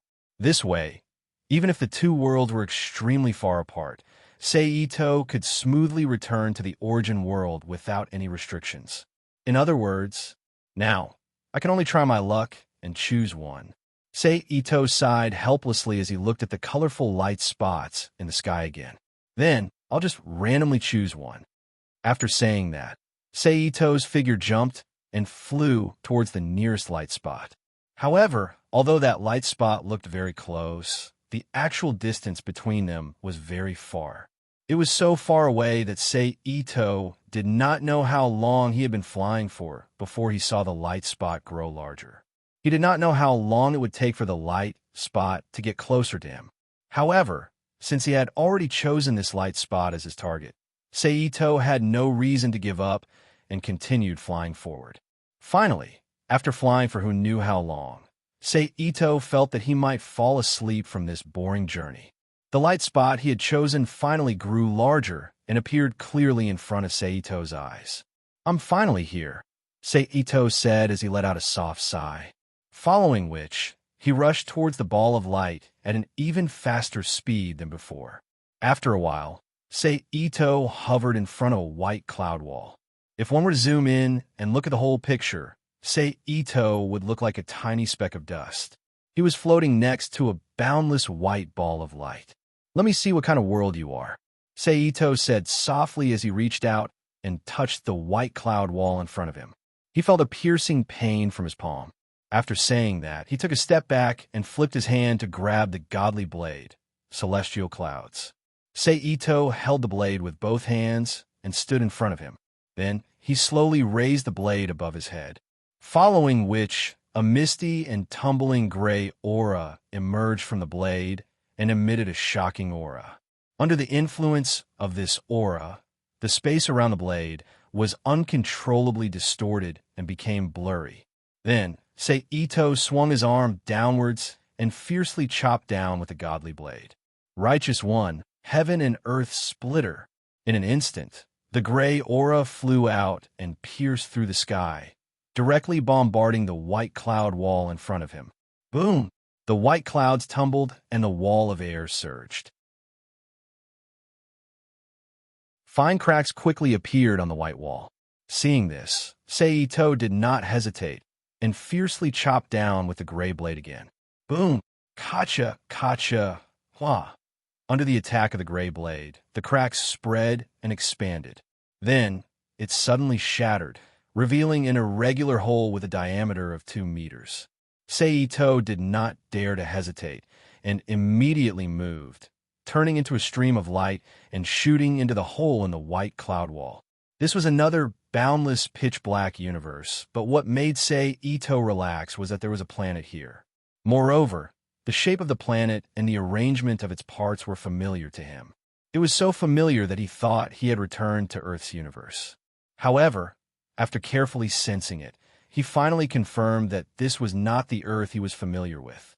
It seems that this is indeed a world, and it might even be a parallel world similar to Earth. I just don't know what the situation in this world is like. Ito thought. Then, his figure moved and quickly flew towards the familiar blue planet in the distance. With Ito's extraordinary speed, it did not take long for Ito to arrive near Earth. He broke through the planet's atmosphere and broke into the planet's interior, directly landing on the continent below. Ito vaguely remembered that the continent below seemed to be Europe. The void flickered and Ito appeared on the ground. So desolate. Looking at the endless wasteland in front of him, Ito couldn't help but be stunned. It seems that the era of this world seems to be very ancient. Then, with a slight movement, he turned around and moved in the direction where he felt he could meet people. And because he wanted to quickly know which era he was in, Ito deliberately used teleportation to increase his movement speed. Just like this, after half a day, Ito appeared in a town. Looking at the architectural style, it seems to be the Middle Ages. Looking at the architectural style of the town, surrounded by forests, Ito couldn't help but mutter. Then, his figure flashed and disappeared from the place. Hello. On the street of the town, Ito stretched out his hand and smiled at a man. He used the world's common language, English. What? The man asked with a puzzled face.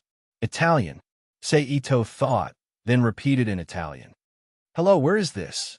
This place is... The man replied. However, before he could finish, a flame suddenly rose from the town. Ito, who faintly felt a certain presence from the fire, frowned and rushed over. Ha! Let's use this place as a sacrifice to celebrate Lord Pluto's resurrection. A long-faced man wearing a set of strange black armor said loudly with a sinister smile on his face as he punched out with his fists, creating gusts of wind with his fists. Dark Gladiator, I seem to have come to an incredible world. Looking at the man, Ito could not help but sigh softly. Who? Dark Gladiator, who suddenly heard the sigh, was shocked and quickly turned his head to look in the direction of the sound.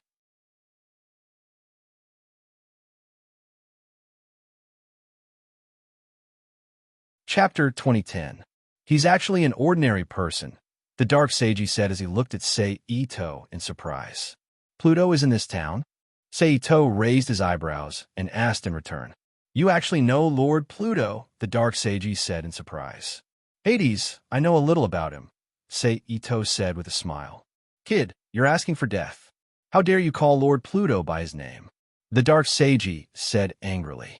At this moment, the skies suddenly darkened and a large number of fireballs suddenly appeared in the sky. They fell rapidly like falling meteors and blasted into the town. Boom, boom, boom, boom. The blazing flames immediately spread throughout the town. Divine power. Ito and the Dark Sage looked up at the sky together and said softly, Lord Pluto has already awakened. We can't waste any more time. The dark Seiji retracted his gaze and looked at Sei Ito fiercely. Kid, I'm Felicia's of the Guilty Star. When you reach the netherworld, remember that I, Felicia's, am the one who will kill you. After saying that, Felicia's turned around and threw a punch at Sei Ito. Based on the dark Seiji's strength, it was a very ordinary punch. However, to the humans outside, it was a high-speed punch that was extremely difficult to dodge. It appeared in front of Sei Ito without being seen by the naked eye. It was obvious that Felicia's did not take Sei Ito seriously at all and only thought that he was a somewhat special, ordinary person. As the one being attacked, Sei Ito smiled gently and waved his arm as if he was waving his hand on a daily basis. It was obviously a very ordinary wave of his hand, but what made Felicia's unable to believe was that Feng Luo actually blocked his punch before he could throw it. It met his punch head-on. Smack! You'll pay the price for underestimating your enemy. Sei Ito chuckled as he looked at Felicia's, who was trying his best to pull his arm back, but was still unable to pull his fist out of Feng Luo's hand. Damn it! Felix cursed and kicked Sei Ito's head again. Sei Ito didn't move, but a powerful confining force suddenly enveloped Felix's body, making him unable to move. Psychokinesis? You're a Gamer warrior. Felicius exclaimed in shock. No, Sei Ito denied. Damn it, I don't care if you are or not. Go to hell, Felicius said angrily. Then, a strange power that was filled with death and darkness, but was also compatible with a certain constellation in the sky, erupted from Felix's body, pushing away Sei Ito's psychokinesis. Go to hell. Hellscream. Felix, who had regained his freedom, did not hesitate and immediately cast his ultimate move. Instantly, Felix's fists lit up, and a blazing explosive force mixed with invisible sound waves rushed towards Sei Ito. Sei Ito's figure flashed and dodged Felix's attack by a hair's breadth. He appeared behind Felix, extended his right arm forward, and pointed a finger at Felix's neck. Immediately, Felix felt his body stiffen. His body was once again confined by a strange force, and no matter how the strange force on his body struggled, he could not break free. Become a specimen, Sei Ito said calmly. The next moment, the space around Felix's body trembled, and Felix's body suddenly shrank inwards. It did not take long for him to shrink to the size of a fist. He flew into Sei Ito's hand. Microcosm, the seventh sense, pantheon. Seems like it's worth stirring up, Sei Ito said to himself as he put away the shrunken Felix. At the same time, somewhere in the town, a skinny, handsome young man with long blonde hair that reached his back, dressed in black, and a young girl who was slightly older than the young man next to him, about 16 or 17 years old. She wore a purple-black floor-length dress, had a slender figure, and was extremely beautiful. Her long, dark purple hair naturally spread out behind her back and stood in the middle of the square. Behind the two of them, it was a long, bloody trail that had yet to dry up, extending to a body that was slumped in front of a broken wall not far away. The body was wearing white armor, but the parts that protected the vital parts were broken, and the underwear was covered in blood. The head was drooping, and there was no sign of life. It was obvious that the person was dead. Felix lost, and the opponent doesn't seem to be a Saint Seiya. The young man, who was drawing in the air, paused for a moment and said with a surprised look on his face, "Do we need to call someone over to take a look?" The woman next to him asked. "No need. I think he'll find us himself." The young man chuckled. Then, the brush in his hand moved again, and he drew in the air. "Is he here?" Not long after, the young man said softly. The young girl next to him turned her head slightly and looked to the left in front of them. There, an unfamiliar figure suddenly appeared. It was Sei Ito. Hades, Pandora.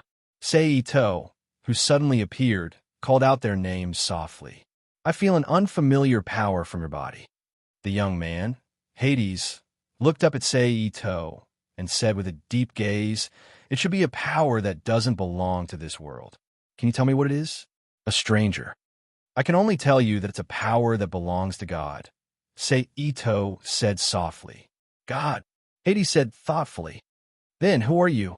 Hades asked again. You can call me E, Ito said. Then, E, your purpose here is... Hades asked again. I just came here by accident, so you can say that I don't have any purpose. Ito shrugged. Hades smiled and didn't say anything. No one knew whether he believed it or not. Seeing this, Ito did not say anything. He waved one hand, and a chair was moved from the broken house. He lowered his body and sat down. While looking at Pandora, who was known as the most beautiful woman below the gods, with great interest, he said, "That guy called Felicius just now is your subordinate, right?" The power he used is very interesting. You gave it to him, right? Can you tell me what that power is? And how do I get it? Pandora, who was being stared at by Ito, felt uncomfortable and frowned involuntarily. That power is called the small universe. It's a power that all things are born with. But why should I tell you how to channel that power? Hades first introduced the existence of the small universe, then asked with great interest, "Use it, and you can exchange it for my friendship." Ito turned to look at Hades and smiled. You want to say that if I don't teach you the cultivation method of that power, you'll be my enemy? Hades narrowed his eyes and said softly with a dangerous smile. You can understand it that way. Ito replied with a smile. Ha! Hades chuckled and did not speak again. But a dangerous aura quietly pressed towards Ito. Your current state is not pure. If you are killed by me like this, I think you should fall asleep immediately. After a moment of silence, Ito suddenly said with a calm expression. Pandora's expression changed when she heard this. She stood in front of Hades. Do you know how terrible the consequences of threatening me are? Hades' face was slightly gloomy. He narrowed his eyes and looked at Ito and said softly, It doesn't matter. I can go find those people when the time comes. Ito's gaze turned and fell on the corpse not far behind Hades, and he smiled. For a moment, there was silence in the field. Pandora, teach him the refining method of the small universe. After a while, Hades said to Pandora, who was nervous with an emotionless voice, Yes. Pandora bowed her head and saluted. The small universe is a kind of source power that exists in all things. In human language, it is the seventh sense, which is the seventh sense. Pandora explained the knowledge about the small universe one by one. But it was only about the basic content of the small universe, the sixth sense and the seventh sense. As for the eighth sense beyond the small universe and the part beyond Alea consciousness, she did not say anything at all. It was unknown whether she did not know or did not want to talk about it, or those things could only be comprehended by oneself. There was no so-called cultivation path at all. However, Ito was not too confused about this. Anyway, he did not really want to cultivate the small universe.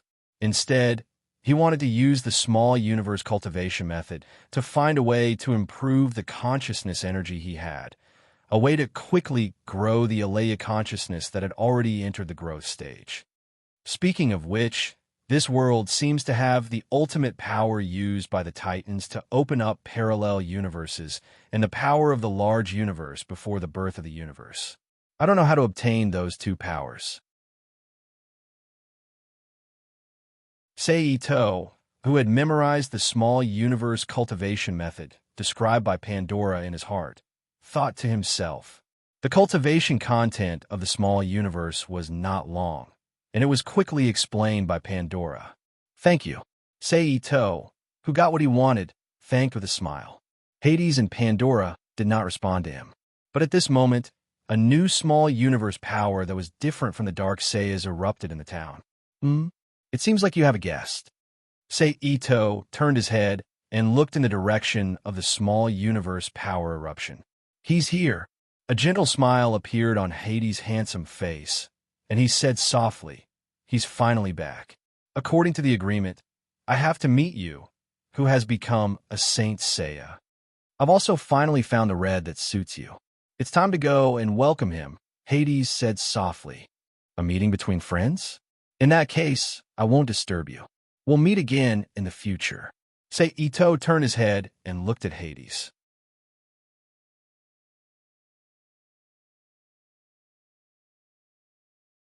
Chapter 2011. After Sei Ito finished speaking, his figure gradually disappeared from Hades and Pandora's sight. Hades ignored him and walked toward the place where the new aura of the small universe erupted. Soon, he appeared on a street. He walked past 3 underworld gladiators who suddenly appeared beside him. They were wearing armor that shone with black light. He came to the front of a young man who looked about the same age as him and was wearing a strange white armor. Seeing the sudden appearance of Hades, the young man who was about to attack stopped abruptly.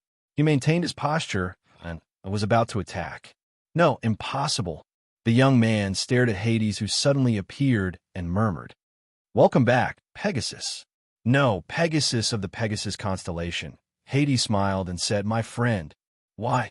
You are obviously a very gentle person. You are obviously like brothers. How can you be Hades?" The young man, who was the Saint Seiya of the Pegasus constellation, was in disbelief at first. Then he asked in a loud and emotional voice. Hades smiled and did not say anything. "You are actually Hades. How could such a ridiculous thing happen? You turned the town into this state and the tragic situation of the orphanage. How could such a ridiculous thing happen? Speak up, Aaron." The Pegasus questioned loudly. "You are still the same, Pegasus. Compared to 2 years ago, you haven't changed at all." Aaron stretched out his right hand and showed the plant bracelet on his wrist. With a pure smile on his face, he said happily, "I am so happy." Seeing this bracelet, Pegasus, who was originally emotional, was immediately stunned. Then he calmed down abruptly. "You have indeed kept your promise. You have returned here after becoming a Saint Seiya. Since then, I have also painted many paintings in order to become an outstanding artist." Hades ignored the change in Pegasus' expression and said to himself. Then he waved his right arm, and an oil painting of a young Pegasus suddenly appeared out of thin air. He continued to say, "Do you still remember this painting? We have a promise. If you come back after becoming a Saint Seiya, you will continue to finish the painting." Hades made a grabbing motion with his right hand and grabbed an oil brush out of thin air. "The red color that I couldn't mix back then, I finally found it now." In an instant, the ground beneath Hades and the Pegasus' feet changed. A large number of corpses suddenly appeared on the originally dilapidated street. Blood flowed all over the street like oil. "Wah!" The Pegasus that discovered the change under its feet exclaimed in shock. "Pegasus!" At the same time, an anxious voice came from behind the Pegasus. The voice came from a man with long black hair. It was a handsome young man in golden armor. Judging from a shield on his armor and the material of the armor, he was obviously Libra, one of the 12 gold saints of the sanctuary. As the culprit behind all this, Hades gently squatted down and dipped his paintbrush into the pool of blood under his feet as if he was dipping it in paint. Then he picked up his paintbrush and stood up again. He extended the paintbrush that was stained with blood towards the canvas. However, at this moment, Hades seemed to be annoyed. He swung the tip of his paintbrush fiercely, causing the blood on the tip of the paintbrush to splatter on the canvas. It created a large cross-shaped mark on the chest of the young Pegasus. Then, as if it had really suffered some kind of attack, the chest area of the white armor that the Pegasus was wearing suddenly burst open by itself. Even the Pegasus' face suddenly turned pale. He suddenly opened his mouth and spat out a large mouthful of blood. "Aaron, you, why?" The Pegasus that was full of disbelief raised his head and looked at his young companion Aaron in front of him. He reached out his hand to grab him, but the rapid loss of strength in his body could no longer support him to complete this action. He leaned over and fell to the ground. At the same time, the grass ring that represented the eternal friendship between him and his other companion also suddenly broke and flew out in a cool breeze. "Bastard! Pegasus!" When the Libra Saint Seiya saw this, he quickly rushed out from behind the broken wall where he was hiding and stood in front of the Pegasus. He did not assume an attacking posture. His face was full of anger as he glared at Hades, who suddenly had a cold face. Damn it! However, just as he was about to attack Hades, the new changes in Hades' body forced him to stop. In the breeze, Hades' golden hair that was originally like the sun began to turn black from the tip of his hair. In the blink of an eye, it spread to his entire head, causing all of his hair to turn completely black. Hades, who had turned black slightly, turned his head away. He looked at the Pegasus that was gradually losing its breath at his feet. Then he turned around and walked away without any reluctance. Wait. The Libra Saint Seiya's voice sounded again. Hades stopped and turned his head to look at the other party from the corner of his eyes. Why did you kill the Pegasus that was supposed to be a close friend? Answer me, Aaron. The Libra Saint Seiya was filled with anger as he questioned loudly. It goes without saying, because death is redemption. Hades looked at the Libra Saint Seiya with contempt and said indifferently, Then I don't need to be merciful. Since the Pegasus' close friend, Aaron, no longer exists, let me take revenge for the Pegasus. The Libra Saint Seiya clenched his fist and said firmly. However, before he could make a move, a gust of hot wind suddenly appeared beside him. The Libra Saint Seiya did not dare to hesitate and immediately jumped back. In the next moment, the hot wind exploded, forming a majestic black stream of air that could be seen with the naked eye. But very quickly, this stream of air dispersed, revealing a young man wearing a black armor with metal wings. I can't allow you to walk around Master Hades anymore, the man said with a cold tone. I savage Star Bird's radiant fire. Get out of the way. The Libra Saint Seiya shouted. At the same time, the power of the small universe exploded, releasing its own unique skill.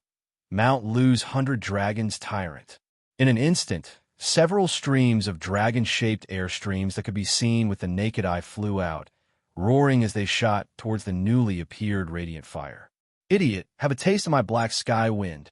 Radiant fire stood up, his arms spread out like a bird's wings, stirring up power. A pitch-black fiery ball of light appeared behind his back, pushing it towards the Libra Saint Seiya. Corona Storm. A group of dragons danced, the black ball soared in the sky. The two of them violently clashed together. Boom! An intense explosion immediately reverberated in the sky above the town. A huge irregular crater with a diameter of over 10 meters and a depth of several meters appeared on the ground of the town at the same time. In the crater, radiant fire and the Libra Saint Seiya were facing each other with a distance of 2 meters. And from the looks of the two of them, it was obvious that they were evenly matched. Oomph! With a cold snort, the two of them once again ferociously gathered the power of the small universe. However, just as the two of them were about to start fighting again, a new figure suddenly appeared beside the Libra Saint Seiya, reaching out his hand to stop the Libra Saint Seiya, who was full of fighting spirit. The person who came was the same as the Libra Saint Seiya, wearing a golden Saint Seiya made of golden materials, but the style was very different from the Libra Saint Seiya. Not only did he not have a shield or other defensive equipment, but he also had a pair of goat horns on his neck. It was obvious that the person who came was the Ares Saint Seiya. His long green hair that looked like gold danced in the wind. Why did you stop me, Shurong? The Libra Saint Seiya asked angrily. Don't be impatient, Tiger Cub. We still have things that we need to complete. Now is not the time to fight it out. The Saint Seiya named Shurong said sternly. Pegasus Constellation and Unicorn Constellation have been eliminated. The Libra Saint Seiya reminded. I know, Shurong said in a deep voice. I know, but no matter what we do now, it's useless. In front of Shurong and Tiger Cub, a large number of Underworld Seiya had gathered and surrounded Hades in the middle. I understand, Shurong. I'm sorry. Tiger Cub turned his head to the side and said in a reluctant tone, Are you trying to escape? Radiant fire provoked when he saw that Tiger Cub had lost his desire to fight. That's enough, Bird. Before Tiger Cub and Shurong could speak, Hades spoke first and interrupted. Our temporary goal has been achieved. I don't like meaningless battles. The death of our hometown, the death of our friends and family, the end of a person named Aaron. At this moment, a thick beam of light suddenly appeared under the feet of the Underworld Seiya. Then, it suddenly soared into the sky and enveloped all the underworld Saya, Hades, and Pandora. The holy war has only just begun. In the next moment, the light exploded, and an isolated cliff that was close to 100 meters tall, with a gigantic cathedral-like building at the top, suddenly appeared in the destroyed town. It emitted a strong, ominous aura. Is this the aura of a fully awakened Hades? He's indeed very powerful, as expected of the legendary overgod. Even if he doesn't have a true body in this world, he's still so powerful that it makes one's heart palpitate. If this is only the power of his spirit, and not the complete power of his divine body, I really don't know how powerful the true body of Hades in the main world is. Seito, who suddenly appeared in the ruins of the town, looked at the high cliff that stood above the ruins and said softly, "Next, should I go directly to the Holy Realm or to the Zemir Plateau?" Seito then turned to look in the direction of Greece and muttered to himself softly, Interesting. There's actually someone still alive." However, at this moment, the aura of a small universe that suddenly became active attracted Seito's attention. Then, his figure flashed and disappeared into the void again. Then, in the next moment, there was a crash. A young man about the same age as Pegasus, and judging from the broken armor on his body, he was also a bronze Saint Seiya, climbed out of the ruins.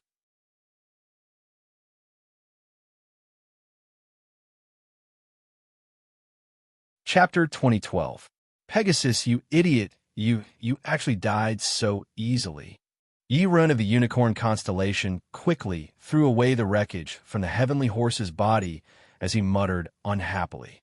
Fortunately, there were not many things on Pegasus's body, and it was quickly cleaned up. Then, Yi-Run stepped forward and hooked Pegasus's tail, and while pulling it out of the remaining debris, he shouted loudly, "Although I hate people like you very much, but if you die, Master Athena, Master Sasa will definitely cry."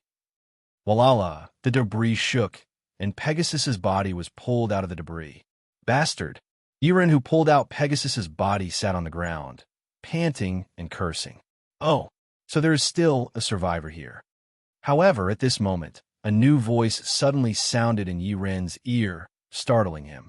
Yi-Ren's eyes narrowed, and he turned to look in the direction of the voice. A tall figure shrouded in a wind robe immediately came into view. "Cough, underworld gladiator. Take this." Yi-Ren looked angry, and without thinking, he launched an attack at the person who had come.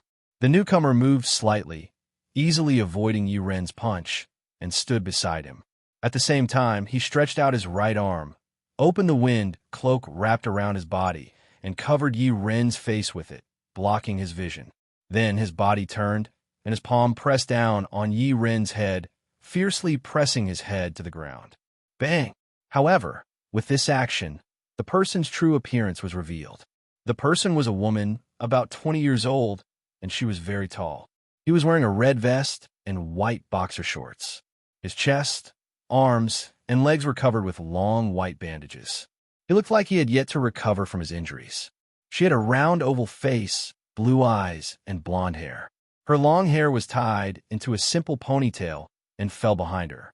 Coupled with her fair and delicate skin, it was very eye-catching. A long red scarf was wrapped around her neck, gently fluttering in the breeze. Seeing the attacker's appearance, Yi-Run was stunned, and then said with dissatisfaction, "Damn it, if you're not injured, a guy like you, idiot, lower your little universe, or you'll be discovered by the underworld gladiators." The person reminded him in a low voice. "What?" Yi-Run was shocked and lowered his little universe fluctuation. At this time, the person let go of Yi-Run and stood up. Taking a step back, she looked at Yi-Run, who was sitting on the ground, and explained, "I received the elder's order to come and pick up the Pegasus over there." "What?" Yi-Run was stunned.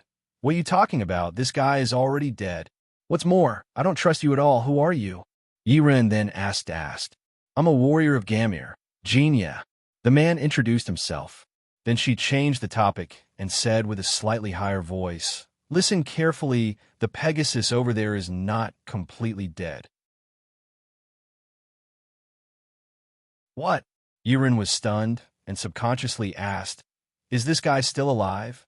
"Yes," that's what the elders said. Yiren affirmed, "Carry that guy and follow me." Then, Yiren ordered. Yiren looked at Yi-Run hesitantly, and finally carried the corpse of the Pegasus from the ground. "Let's go," Yiren said with her eyes closed. But just as she was about to move, a new voice suddenly rang out. "That place, can you bring me along?" "Who?"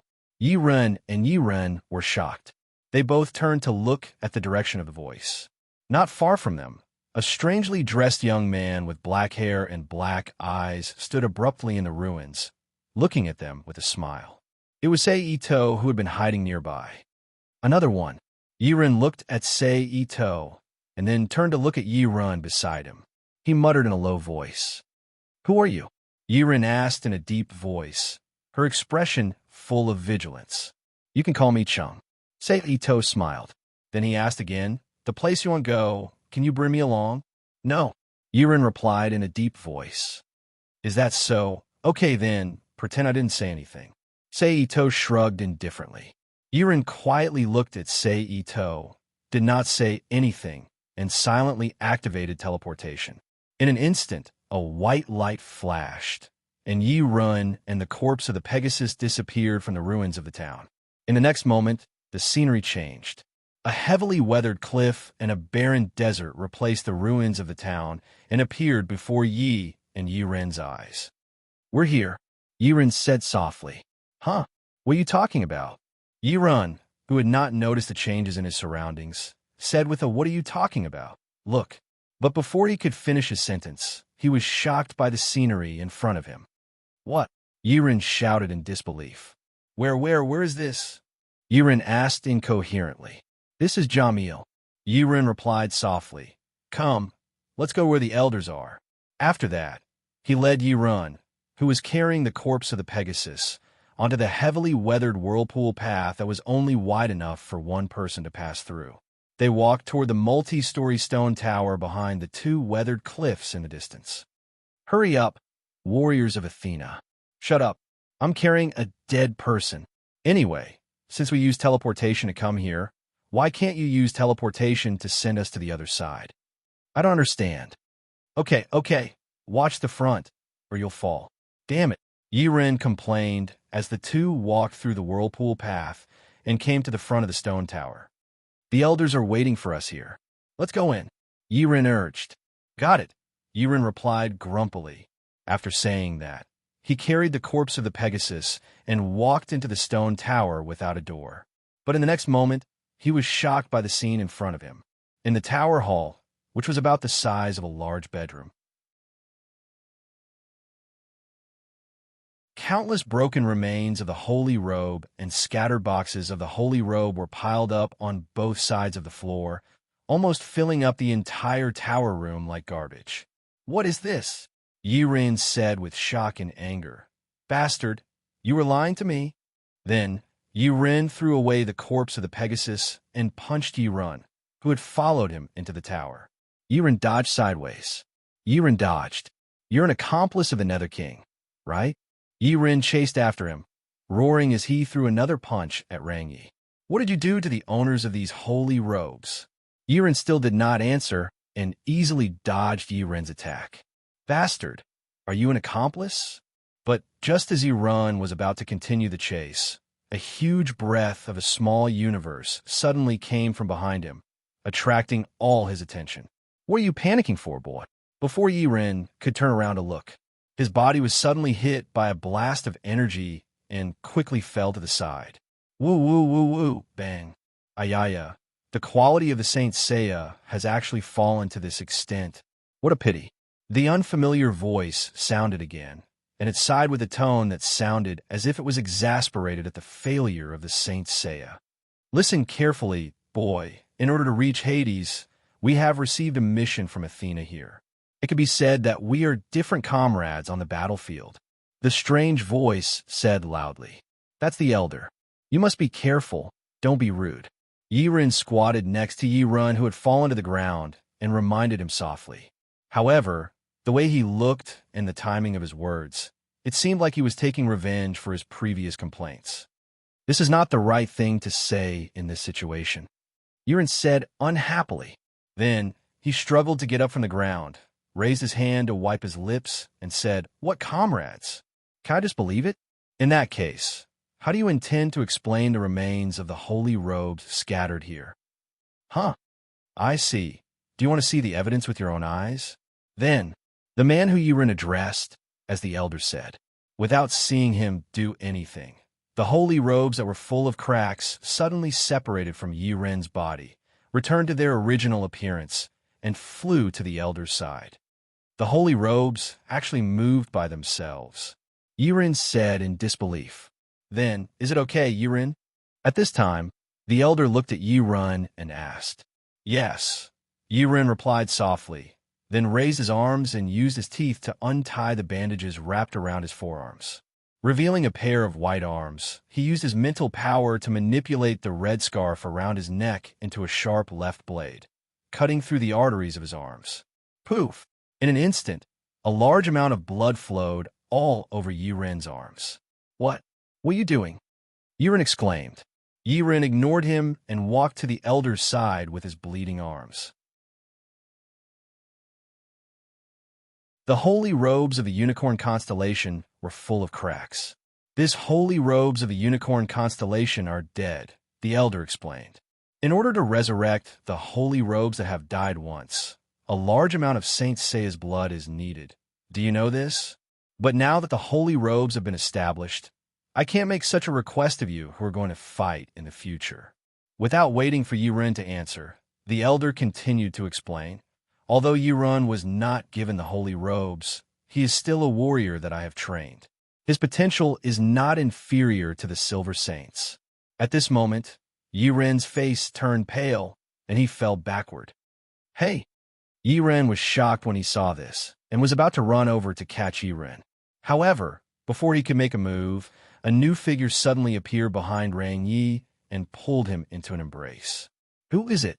The elder was shocked, and turned his head to look at the stranger who held Yuren. "It's you?" Yuren was shocked. "Why are you here?" The person who came was none other than Seito. "You actually let a girl do such a thing. Old man, your heart is hard enough." Seito's palm glowed with a green light that was full of vitality and covered Yuren's arm. He looked up at the elder and said softly, "This is our battle." The elder said in a deep voice, "I haven't asked. You can call me Chong." Seito replied. Then he looked at the holy robes of the unicorn constellation that was covered in blood and continued, "Okay, first do what you originally wanted to do. The rest will be discussed later." The elder looked at Seito and didn't say anything. He stretched out his hand and took the golden hammer and golden sword from the hands of a child who seemed to be only 10 years old, and put the golden sword on the holy robes of the unicorn constellation. This is the place where the holy robes are reborn from death. "Jamil, your holy robes that were injured to death, let him be resurrected again," the elder said. After that, he stirred up the small universe in his body and poured power into the tools in his hands. And like carving, he slammed the golden hammer on the golden sword. Clang! In a crisp sound, an invisible atomic movement began to move on the holy robes. Is this the truth of the holy robes healing? Seito narrowed his eyes and thought. Clang! Clang! After a few hits, the holy robes of the unicorn constellation suddenly burst into a magnificent light and automatically disintegrated from the elder's side and put on Yi-Run, who was not far away. Amazing. It's so light, as if even the injured body has recovered its strength. Feeling the changes brought by the new holy robes on his body, Yi-Ren's tone was full of surprise. At this time, accompanied by a low groan, Yi-Run, who was unconscious, woke up. "You're awake." Seito bowed his head and smiled. Seeing Seito's appearance, Yi-Run was shocked and instinctively reached out to push Seito away, turned over, and retreated from his arms. "Why are you here?" Yi-Run asked in a deep voice. "Naturally, I'm here to follow your footsteps." Seito smiled. "Sir, are you not going to explain your purpose of coming?" The elder asked. "Are you sure you want me to say it now? The aura of that guy over there seems to be completely gone. If you don't mind, I can explain my purpose of coming now. Seito glanced at the corpse of Pegasus on the ground and shrugged indifferently. Yi, an elder, fell silent upon hearing this. You mean Pegasus? Is Pegasus really not dead? Yiren asked anxiously. The elder and Yiren looked at each other and turned to Pegasus's side. Yes, look at this garland. The elder carefully observed Pegasus's corpse for a moment and explained to Yiren, who ran to his side. It's as bright as if it was made not long ago. I'm afraid it's something made by the young Athena. Although she may not have awakened as Athena at that time, I can feel that she unconsciously injected a small universe of strong prayer into the Pegasus constellation.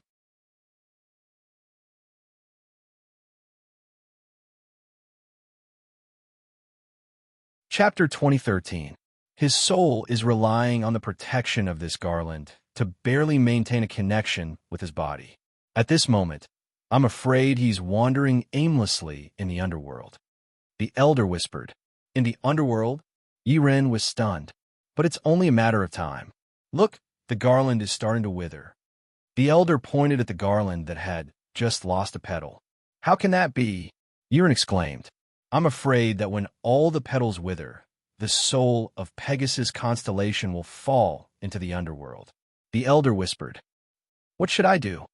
After a moment of silence, Yiren spoke in a low voice. I don't care what happens to Pegasus constellation, but if Lady Athena becomes very sad, I'm willing to give up my life. At the end, Yiren's emotions became agitated. Willing to give up your life. The elder repeated in a low voice. Yes, if it's for Lady Athena, no matter where I go. Yiren said with certainty. Well said, unicorn constellation. That's Athena's Saint Seiya. The elder praised loudly, then suddenly reached out and grabbed a long sword that was wrapped in layers of bandages from the child's arms. He continued, those who have gone to the kingdom of death, if they don't go to the kingdom of death, it's impossible to bring them back. So, The elder pulled out his sword and held it in front of Yiren. Go to hell, unicorn constellation. Yiren's face was filled with shock and shock. Although he had spoken very generously and passionately before, he still couldn't accept that he was going to die just like that. But before he could react, the elder grabbed the sword and held it in front of him. Take this sword to the underworld. It will protect you, the elder said. Yiren subconsciously reached out and took the sword. Listen carefully, unicorn constellation. Humans can't go to the underworld. No matter what, if they fall into the underworld, they will become dead. The elder said softly. Then what should we do? Yiren asked anxiously. That's why we have to rely on this sword, the elder said. This sword was infused with Athena's blood and prayers during the previous holy war. It could be said to be a holy sword. If it's only for a short period of time, it can give you a protective effect like the garland of the Pegasus constellation. Are you mentally prepared? The elder asked in the end. As long as it's for Mistress Athena, Yiren said with a serious expression. Well said. The elder smiled. Then, I'll send you to the underworld now. Tell Yi to come over too. Yes. Rangi agreed and walked to Yiren's side. Do you know what corpse gas is? The elder looked at Yiren and asked. Corpse piling gas. Yiren was puzzled. In China, the Cancer constellation's air mass is called ghost constellation or corpse piling gas. Ghost is the soul, and corpse piling gas is the phosphorus gas emitted by the corpses. In other words, corpse piling gas refers to the blue star similar to the ghost fire in the Precept. That is the cave that the dead pass through. It's the cave that connects this world and the other world. The elder explained, then turned his head and glanced at Ito, who was standing at the side with his arms crossed. Then he said softly, and that cave is my secret technique. After saying that, he pointed forward with one hand, and a powerful small universe force immediately erupted from the elder's body. Corpse piling gas, underworld wave. The blue light quickly flew and swept across Yiren and Rangye's body. Then, a spirit body that looked exactly like Yiren broke away from his body and floated uncontrollably in the air. Body can't move freely. The spirit body Yurin struggled. Ignite your small universe. Unicorn constellation. Strengthen it to the limit. The elder shouted. Hearing this, Yurin didn't dare to hesitate and quickly ignited his small universe. In an instant, a light flashed, and Yurin's spirit body disappeared from the tower. Then immediately afterward, Rangya's spirit leaf also disappeared in a light. However, just when the elder thought that it was over, Ito suddenly raised his hand and pointed, and a blue light shot toward the white light that caused Yiren's spirit body to disappear. What are you doing? The elder's face changed greatly, and he turned around and glared at Seito. Seeing that the white light disappeared, Seito withdrew his hand and looked at the elder of the Jamil family with a smile. Like them, I'm going to the underworld to have a look. The elder frowned, and he didn't understand what Seito was talking about. After all, as far as he knew, except for Hades and his underworld gladiator, no one could enter the underworld with a physical body. Not to mention, Seito was still in the same place. Therefore, he didn't believe Seito's words. Now, you can state your purpose for coming. The elder, who didn't dwell on the topic, said in a deep voice, It's very simple. I want all the inheritance of your Jamil family. Seito said calmly. The Jamil family, the legendary survivors of the sunken Mu continent. They were the descendants of the alchemists on the continent. In their hands, they mastered the repair technology of the Saint Cloth and even the manufacturing technology of the silver and bronze Saint Cloth. In addition, because the people in the family were born with psychokinesis, it was very easy for them to awaken their small universe. They were also a strong candidate for the sacred realm Saint Seiya. For example, the Ares gold Saint Seiya of the past were almost completely monopolized by the descendants of the Jamil family.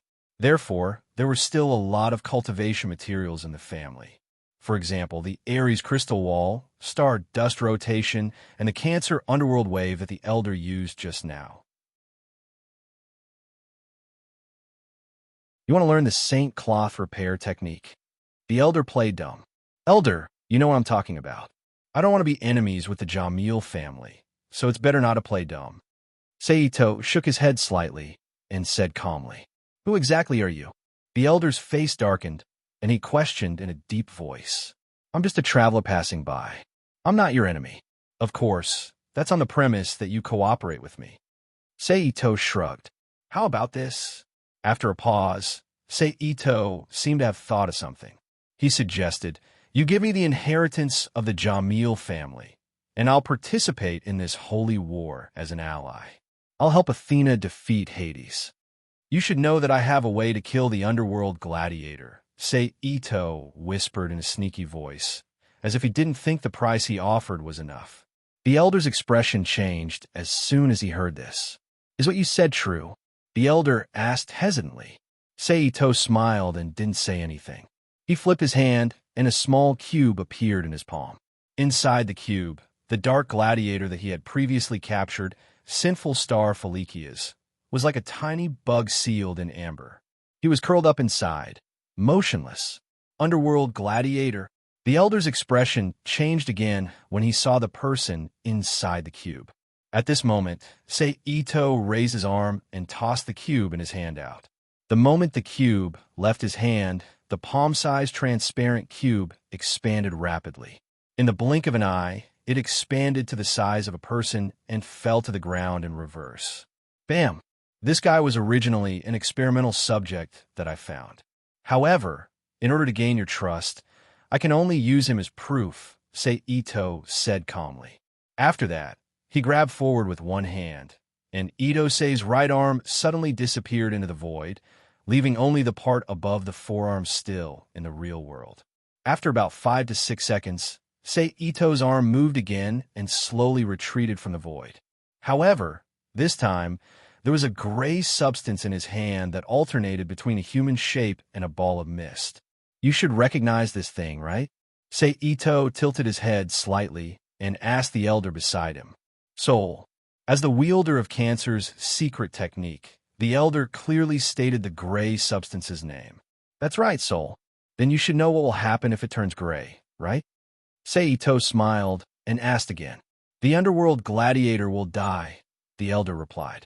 Then he looked up at Seito and said calmly, so what? As long as the underworld gladiator is still here, Hades can still choose a new soul to be the underworld gladiator. Are you talking about the demonic star? Seito casually tossed the soul in his hand back into Felicia's body. Indeed, the demonic star is a celestial body in the sky and can't be destroyed. However, it's not a problem to temporarily cut off his connection with the underworld gladiator. Didn't you send Yi and the others to the underworld to look for items that can seal the demonic star? The elder's expression changed when he heard this. He stared at Seito dangerously. Unfortunately, I happen to have such power. Seito smiled and ignored the elder's change in expression. He looked back at the elder's eyes and said softly, how about it? Do you want to make a deal with me? I can give you the technique to repair the Saint Gladiator. As for the remaining inheritance, you'll have to wait until the end of this holy war, the elder said in a deep voice after a moment of silence. No problem, Seito agreed with a smile. Although Seito did not obtain the complete inheritance, the Saint Gladiator repair technique was enough for him. With his ability, it was not impossible for him to reverse engineer the forging technique of the bronze and silver Saint Gladiator. All he needed was some time. What did you mean when you said you wanted to go to the underworld to take a look? After the deal was settled, the elder could not help but ask about the previous matter. He was really worried about Seito's last action. The light just now was a clone that I released. He'll follow Yi and the unicorn constellation into the underworld through the realm that you opened with the underworld wave with the corpse-devouring gas. He'll follow them, Seito explained with a smile.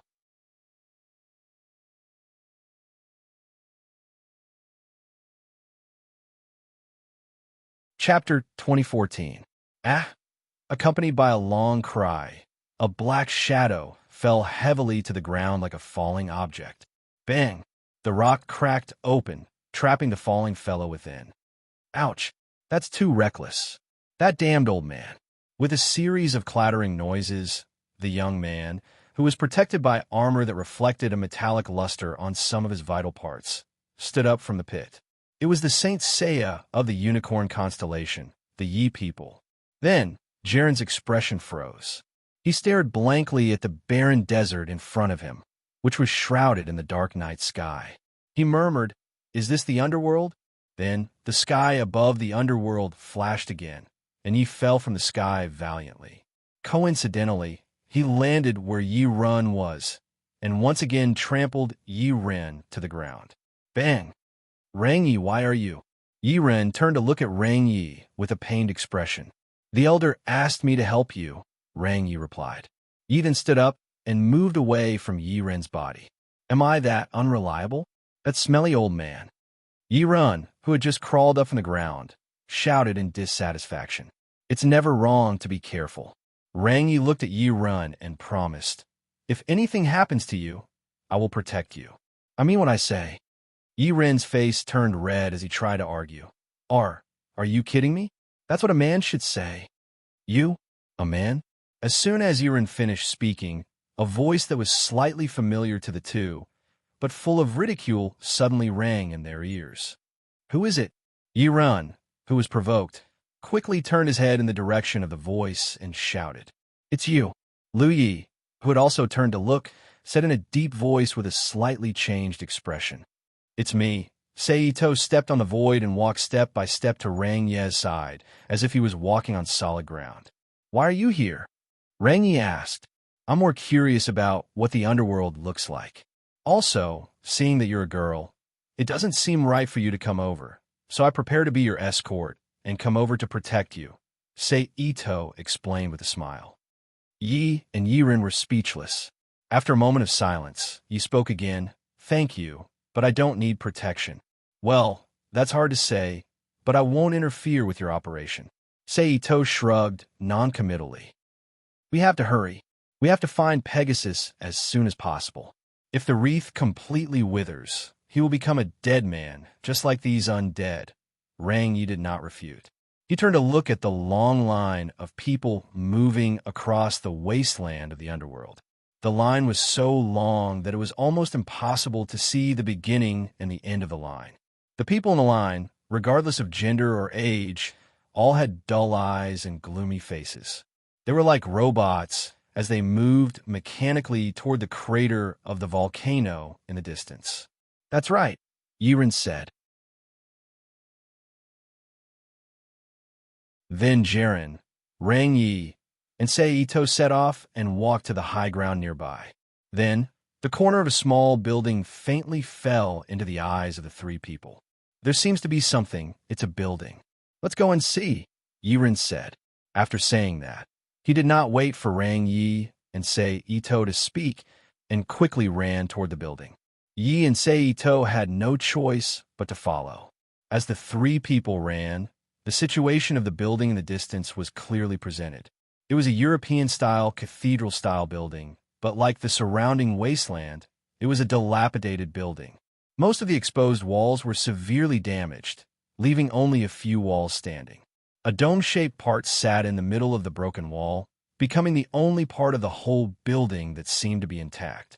The three people ran and jumped to the building, walked to the side of the intact, dome-shaped building inside, stepped on the position that seemed to be the window, and looked down at the inside of the building. In an instant, the figure of a young man with 4 limbs locked in chains and imprisoned on the wall came into the eyes of the three people. "It's Pegasus," Yiren exclaimed. "That guy is obviously a dead person. How can he still jump around like that?" Yiren, who was squatting on the ground, said with a frown, "Is he an idiot? Forget it. It's already very easy to find him so quickly. We have to save Pegasus before that Fedor comes back," Rang Yi whispered. "Oh," Yiren replied. However, at this moment, Ye's expression changed. He dodged to the side as if he was doing gymnastics.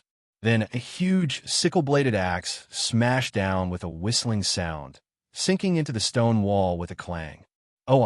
Yiren did not notice the arrival of the enemy until the sickle-bladed axe fell. His expression was a little confused, and then he fell into the house with Rang Yi. "We are discovered," Yiren said. "Yiren, why are you here?" Pegasus was surprised to see Yiren suddenly appear.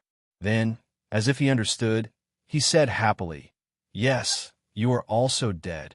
"Don't talk nonsense, I am not," Yiren retorted loudly.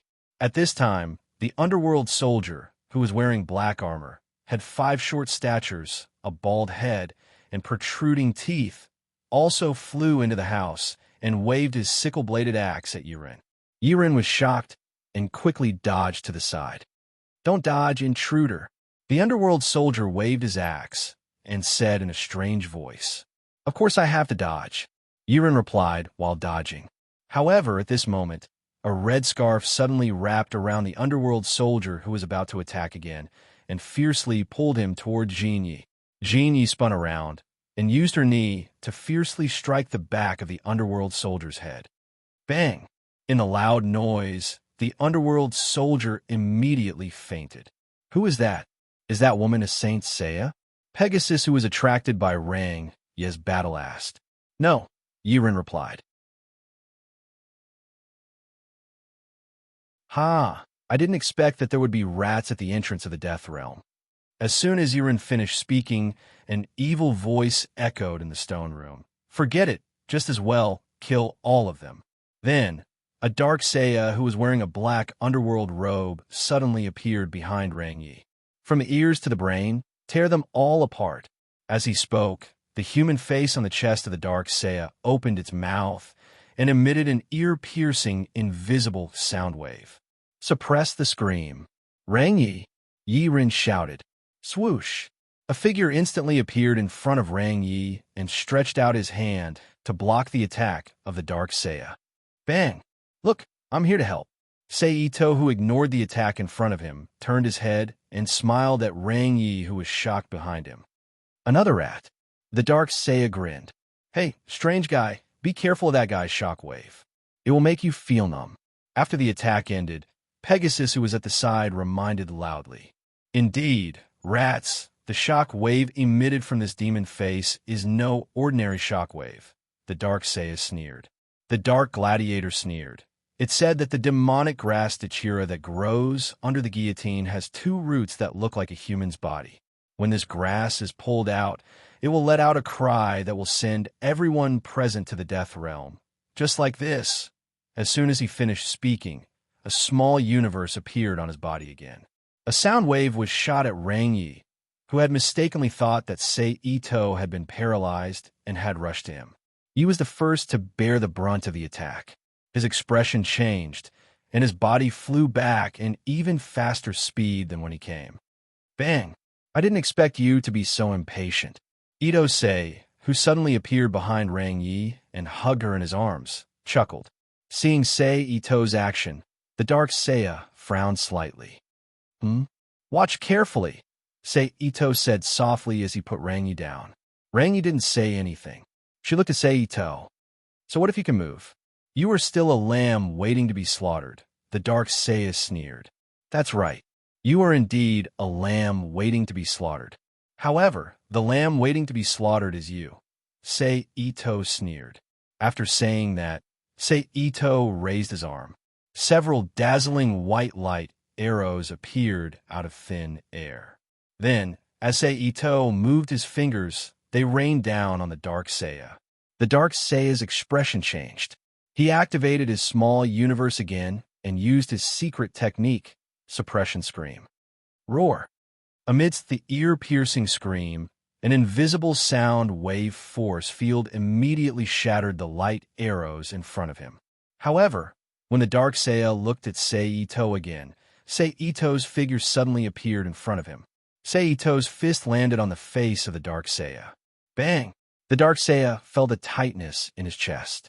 His body flew backward involuntarily. Crack! Crack! As he flew backward, a large number of fine cracks appeared on the human face in front of the dark Seiya's chest. Then, with a crisp crack, the dark Seiya completely shattered and splattered in all directions. So powerful. Yiren said, dumbfounded. Sei Ito ignored Yi Ren's exclamation. His figure flashed, and he appeared beside the dark Seiya again.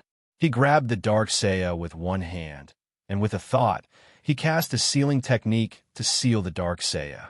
In an instant, the dark Seiya's body shrunk into a ball and fell into Sei Ito's hand.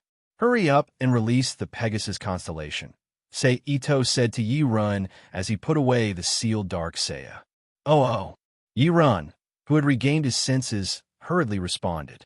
He ran to the Pegasus constellation's side and unlocked the chains on him. Are you okay? Sei Ito asked softly as he walked to Rangyi. I'm fine. Thank you for just now, Rangyi said softly. I'm a flower protector. It's what I should do, Sei Ito said with a smile as he looked at Rangyi. Rangyi looked embarrassed and turned her head away.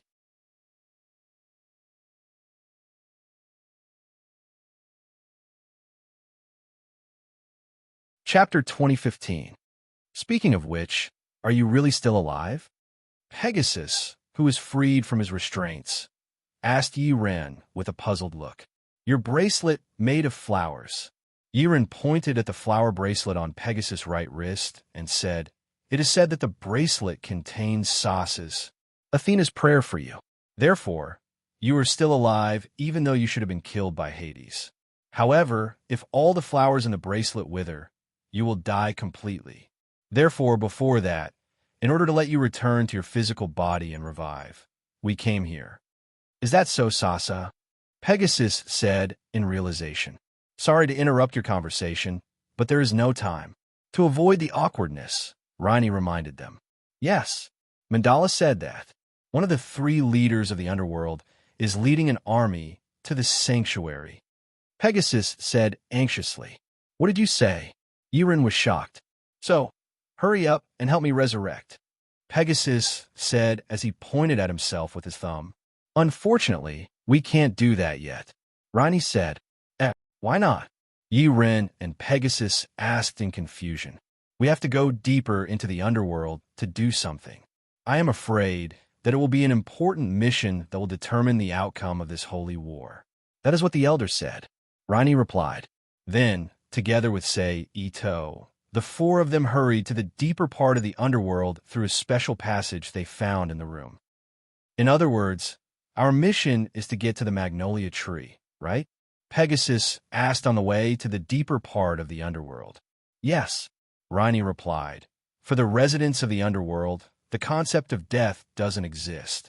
The only way to subdue those guys who can resurrect infinitely is in that place. That is what the elders said. I am afraid that this is a special passage for the Underworld King's army.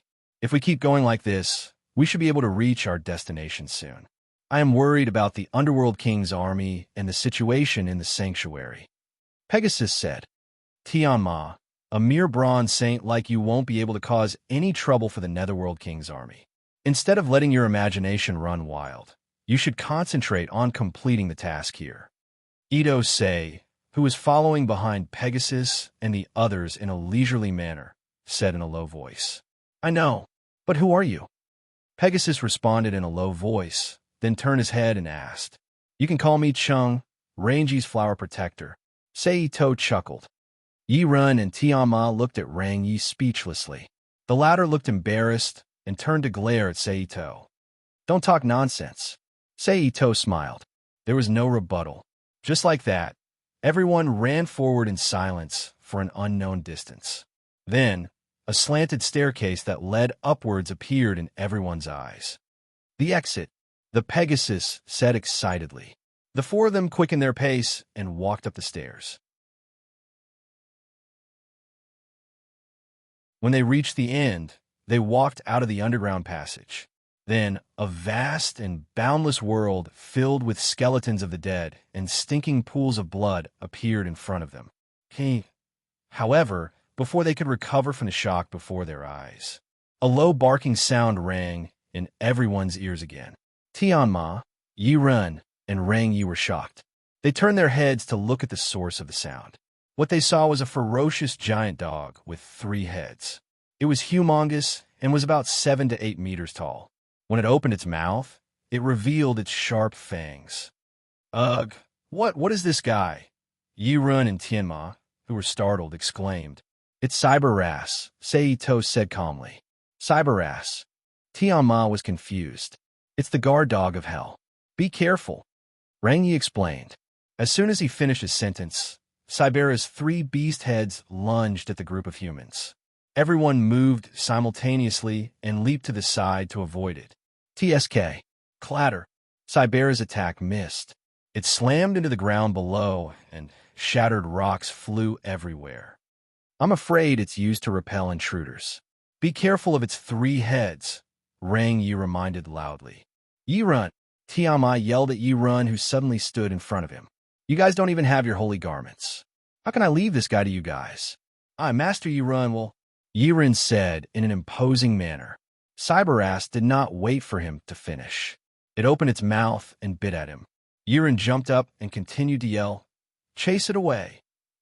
Then, Yi Run activated his little universe. He channeled his energy into his leg and kicked one of Sorcerous' heads. Unicorn dash. Bang! One of Sorcerous' heads lowered in pain. The other one bit at Yi Run ferociously. Yi Run was shocked. Unfortunately, he was in the air and could not borrow any force. He could only watch as the dog head came at him. However, at this moment, Ye's figure suddenly appeared on the dog's head. He held a slender dagger-like short blade and stabbed it into the dog's nose. Ow! In pain, the injured dog head screamed, and then the other dog head bit at Yi Zichen. Yi Zichen took the opportunity to support himself with both hands on the dog head and jumped back. Damn it! 3 heads are not easy to deal with. Yi Run said angrily as he landed on the ground with Rang Yi's help. It would be great if there was a skill that could damage all 3 heads at the same time, Rang Yi said as she landed on the ground. Yi Run's expression froze. He turned to Tianma in annoyance and said loudly, Damn it, Tianma. I'll leave it to you. All right, Tianma replied. Pegasus replied loudly. Then, he took the stance of the Pegasus Meteor Punch. Watch me send all 3 of your heads flying. Tianma Meteor Punch. In an instant, hundreds of fist shadows appeared out of nowhere and shot towards Sorcerous' 3 dog heads like meteors. Bam! Bam! Bam! Bam! Ow! The sound of punches and screams were heard at the same time. Cybera's body tilted and fell heavily on the ground. Bam! It worked, Yiren said excitedly. At this moment, Ito-sei suddenly walked over to the unconscious Cyberras. He extended his arm, and Cybera's huge body suddenly shrunk to the size of a palm and flew into his hand. There was no sign of any aura coming from him. Hey, what are you doing? Yiren asked in confusion. Sealing it, of course, you idiot. Sei Ito casually put away the shrunken Cyberras and glanced at Yiren as if he was an idiot. Yiren's expression changed, and he stopped talking. What is this place? Tianma, who was looking at the blood-red world before him, asked. People are suffering in the blood pool. I'm afraid this is the seventh hell. People who were involved in corruption, theft, and fraud when they were alive fell into this place. Renai looked around and explained.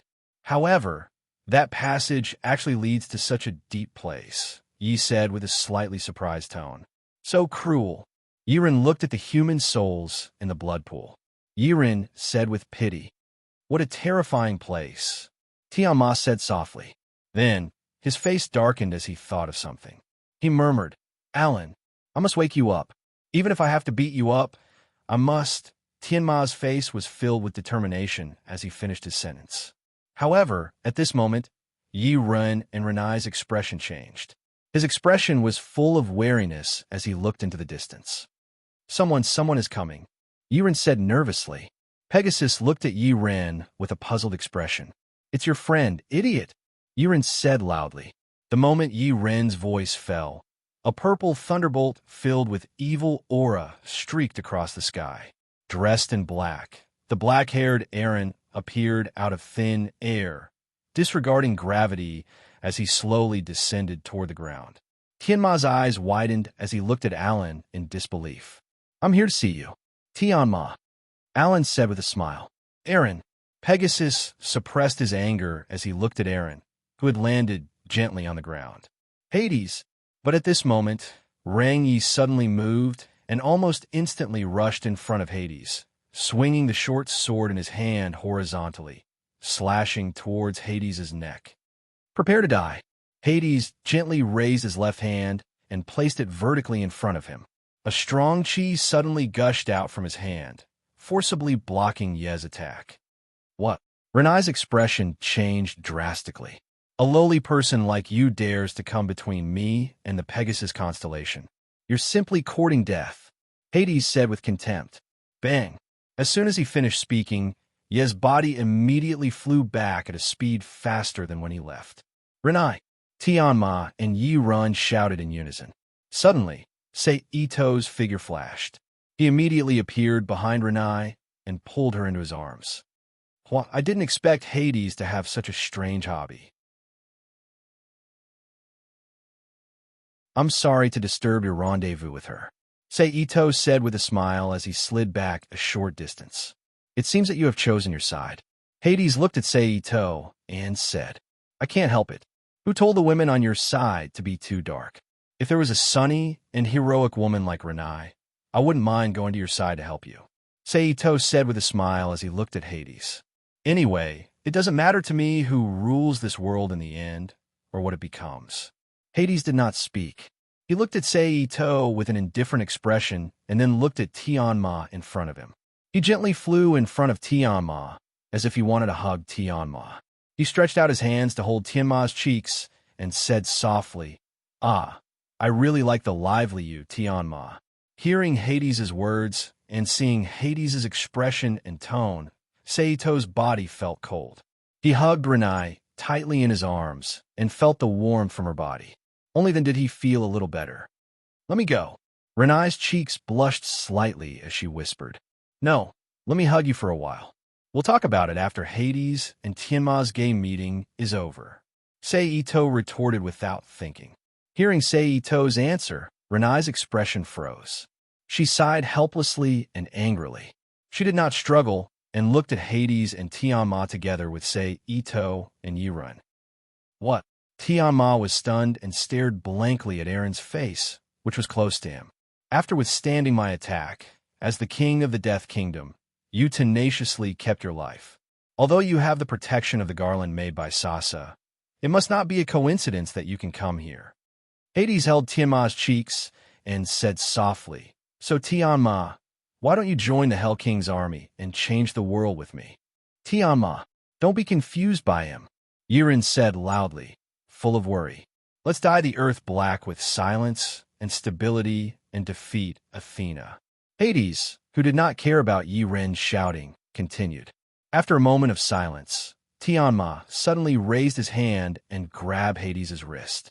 He took Hades' hand away from his cheeks, raised his head, and smiled brightly. "I don't want to."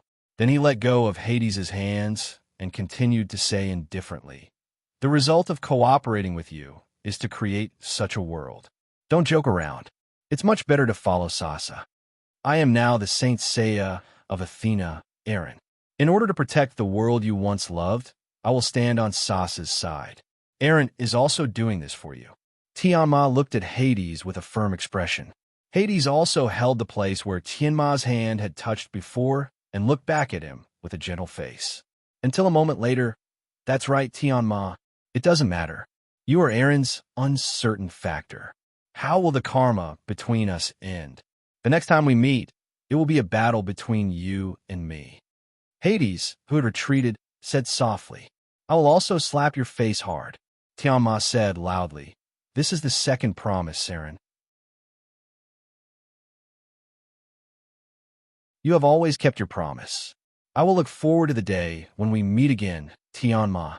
Hades said. Then a strong wind filled with an oppressive feeling blew, lifting Hades' body up into the sky. "Let's meet again in the sanctuary, Tianma. The three of us childhood friends have not been together for a long time.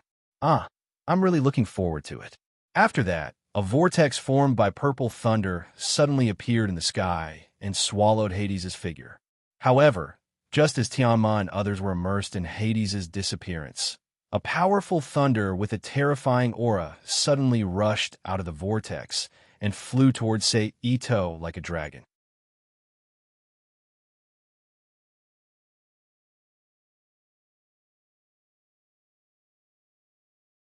Chapter 2016. P.S. Thank you to Halcyon for your precious monthly votes. P.S. Qi Jian is invincible now. Be careful. Yi-Run and Pegasus shouted. Jay turned around and hugged Ito's waist and was about to rush back with him. However, her speed was no match for the speed of the thunder in the sky. Just as she stepped on the ground, the purple thunder had already arrived in front of them. "Leave everything to me," Ito whispered in Jay's ear, and then raised his hand to meet the thunder in midair. Boom! A violent explosion immediately echoed in the seventh prison, and a large amount of smoke and dust rose, shrouding Ito and Jay's figures. "Done, Jay," Pegasus and Yi-Run shouted anxiously. "We're fine." Ito's voice came from the smoke almost as soon as they finished speaking. Then, a whirlwind appeared out of thin air, blowing away the surrounding smoke and dust, exposing Ito and Jay's figures again. Just as Ito said, he and Jay did not have any scars on their bodies, and it did not look like they had just suffered a fatal attack. "Jay, you're really a good woman, worth pursuing." Ito looked down at Jay in his arms and chuckled. Jay blushed and pushed Ito away, breaking free from his arms. Phew! Seeing that the two of them were fine, Pegasus and Yi-Run breathed a sigh of relief. "Okay, we wasted a lot of time, let's go." Jay walked to the front and said. Yi-Run and Pegasus looked at each other and quickly followed. Ito naturally did not stay in the same place and also followed. The four of them skipped into the depths of the underworld. They did not know how long they had been walking like this. The scenery in front of the four of them changed, and a river completely formed by bright red blood and a tall waterfall appeared in their sight. "This is truly incredible," Yiren exclaimed. The drop of the waterfall made of blood was very large. The distance between the top and bottom was nearly 100 meters, and the width was about 10 meters. It was sandwiched between two rocky cliffs with piles of rubble. A tall green, tree-like plant stood on one side of the river at the top of the waterfall, emitting a strong aura of life. It seems that the one standing at the top should be Mulan Zi, Rang Yi said as he walked towards the great waterfall of blood. Good. Let's go quickly. The Pegasus said anxiously. Yi Ren and Sei Ito did not hesitate and quickly followed. It didn't take long for them to reach the cliff next to the waterfall and begin climbing. However, at this moment, an extremely tyrannical will suddenly descended. It enveloped Sei Ito, Rang Yi, and Yi Ren. Sei Ito raised his eyebrows and secretly activated his primordial spirit to welcome the will. A surprised voice immediately sounded in Sei Ito's mind. Then, the aura of a small universe burst forth, and a golden ball propped up the vertically falling blood waterfall.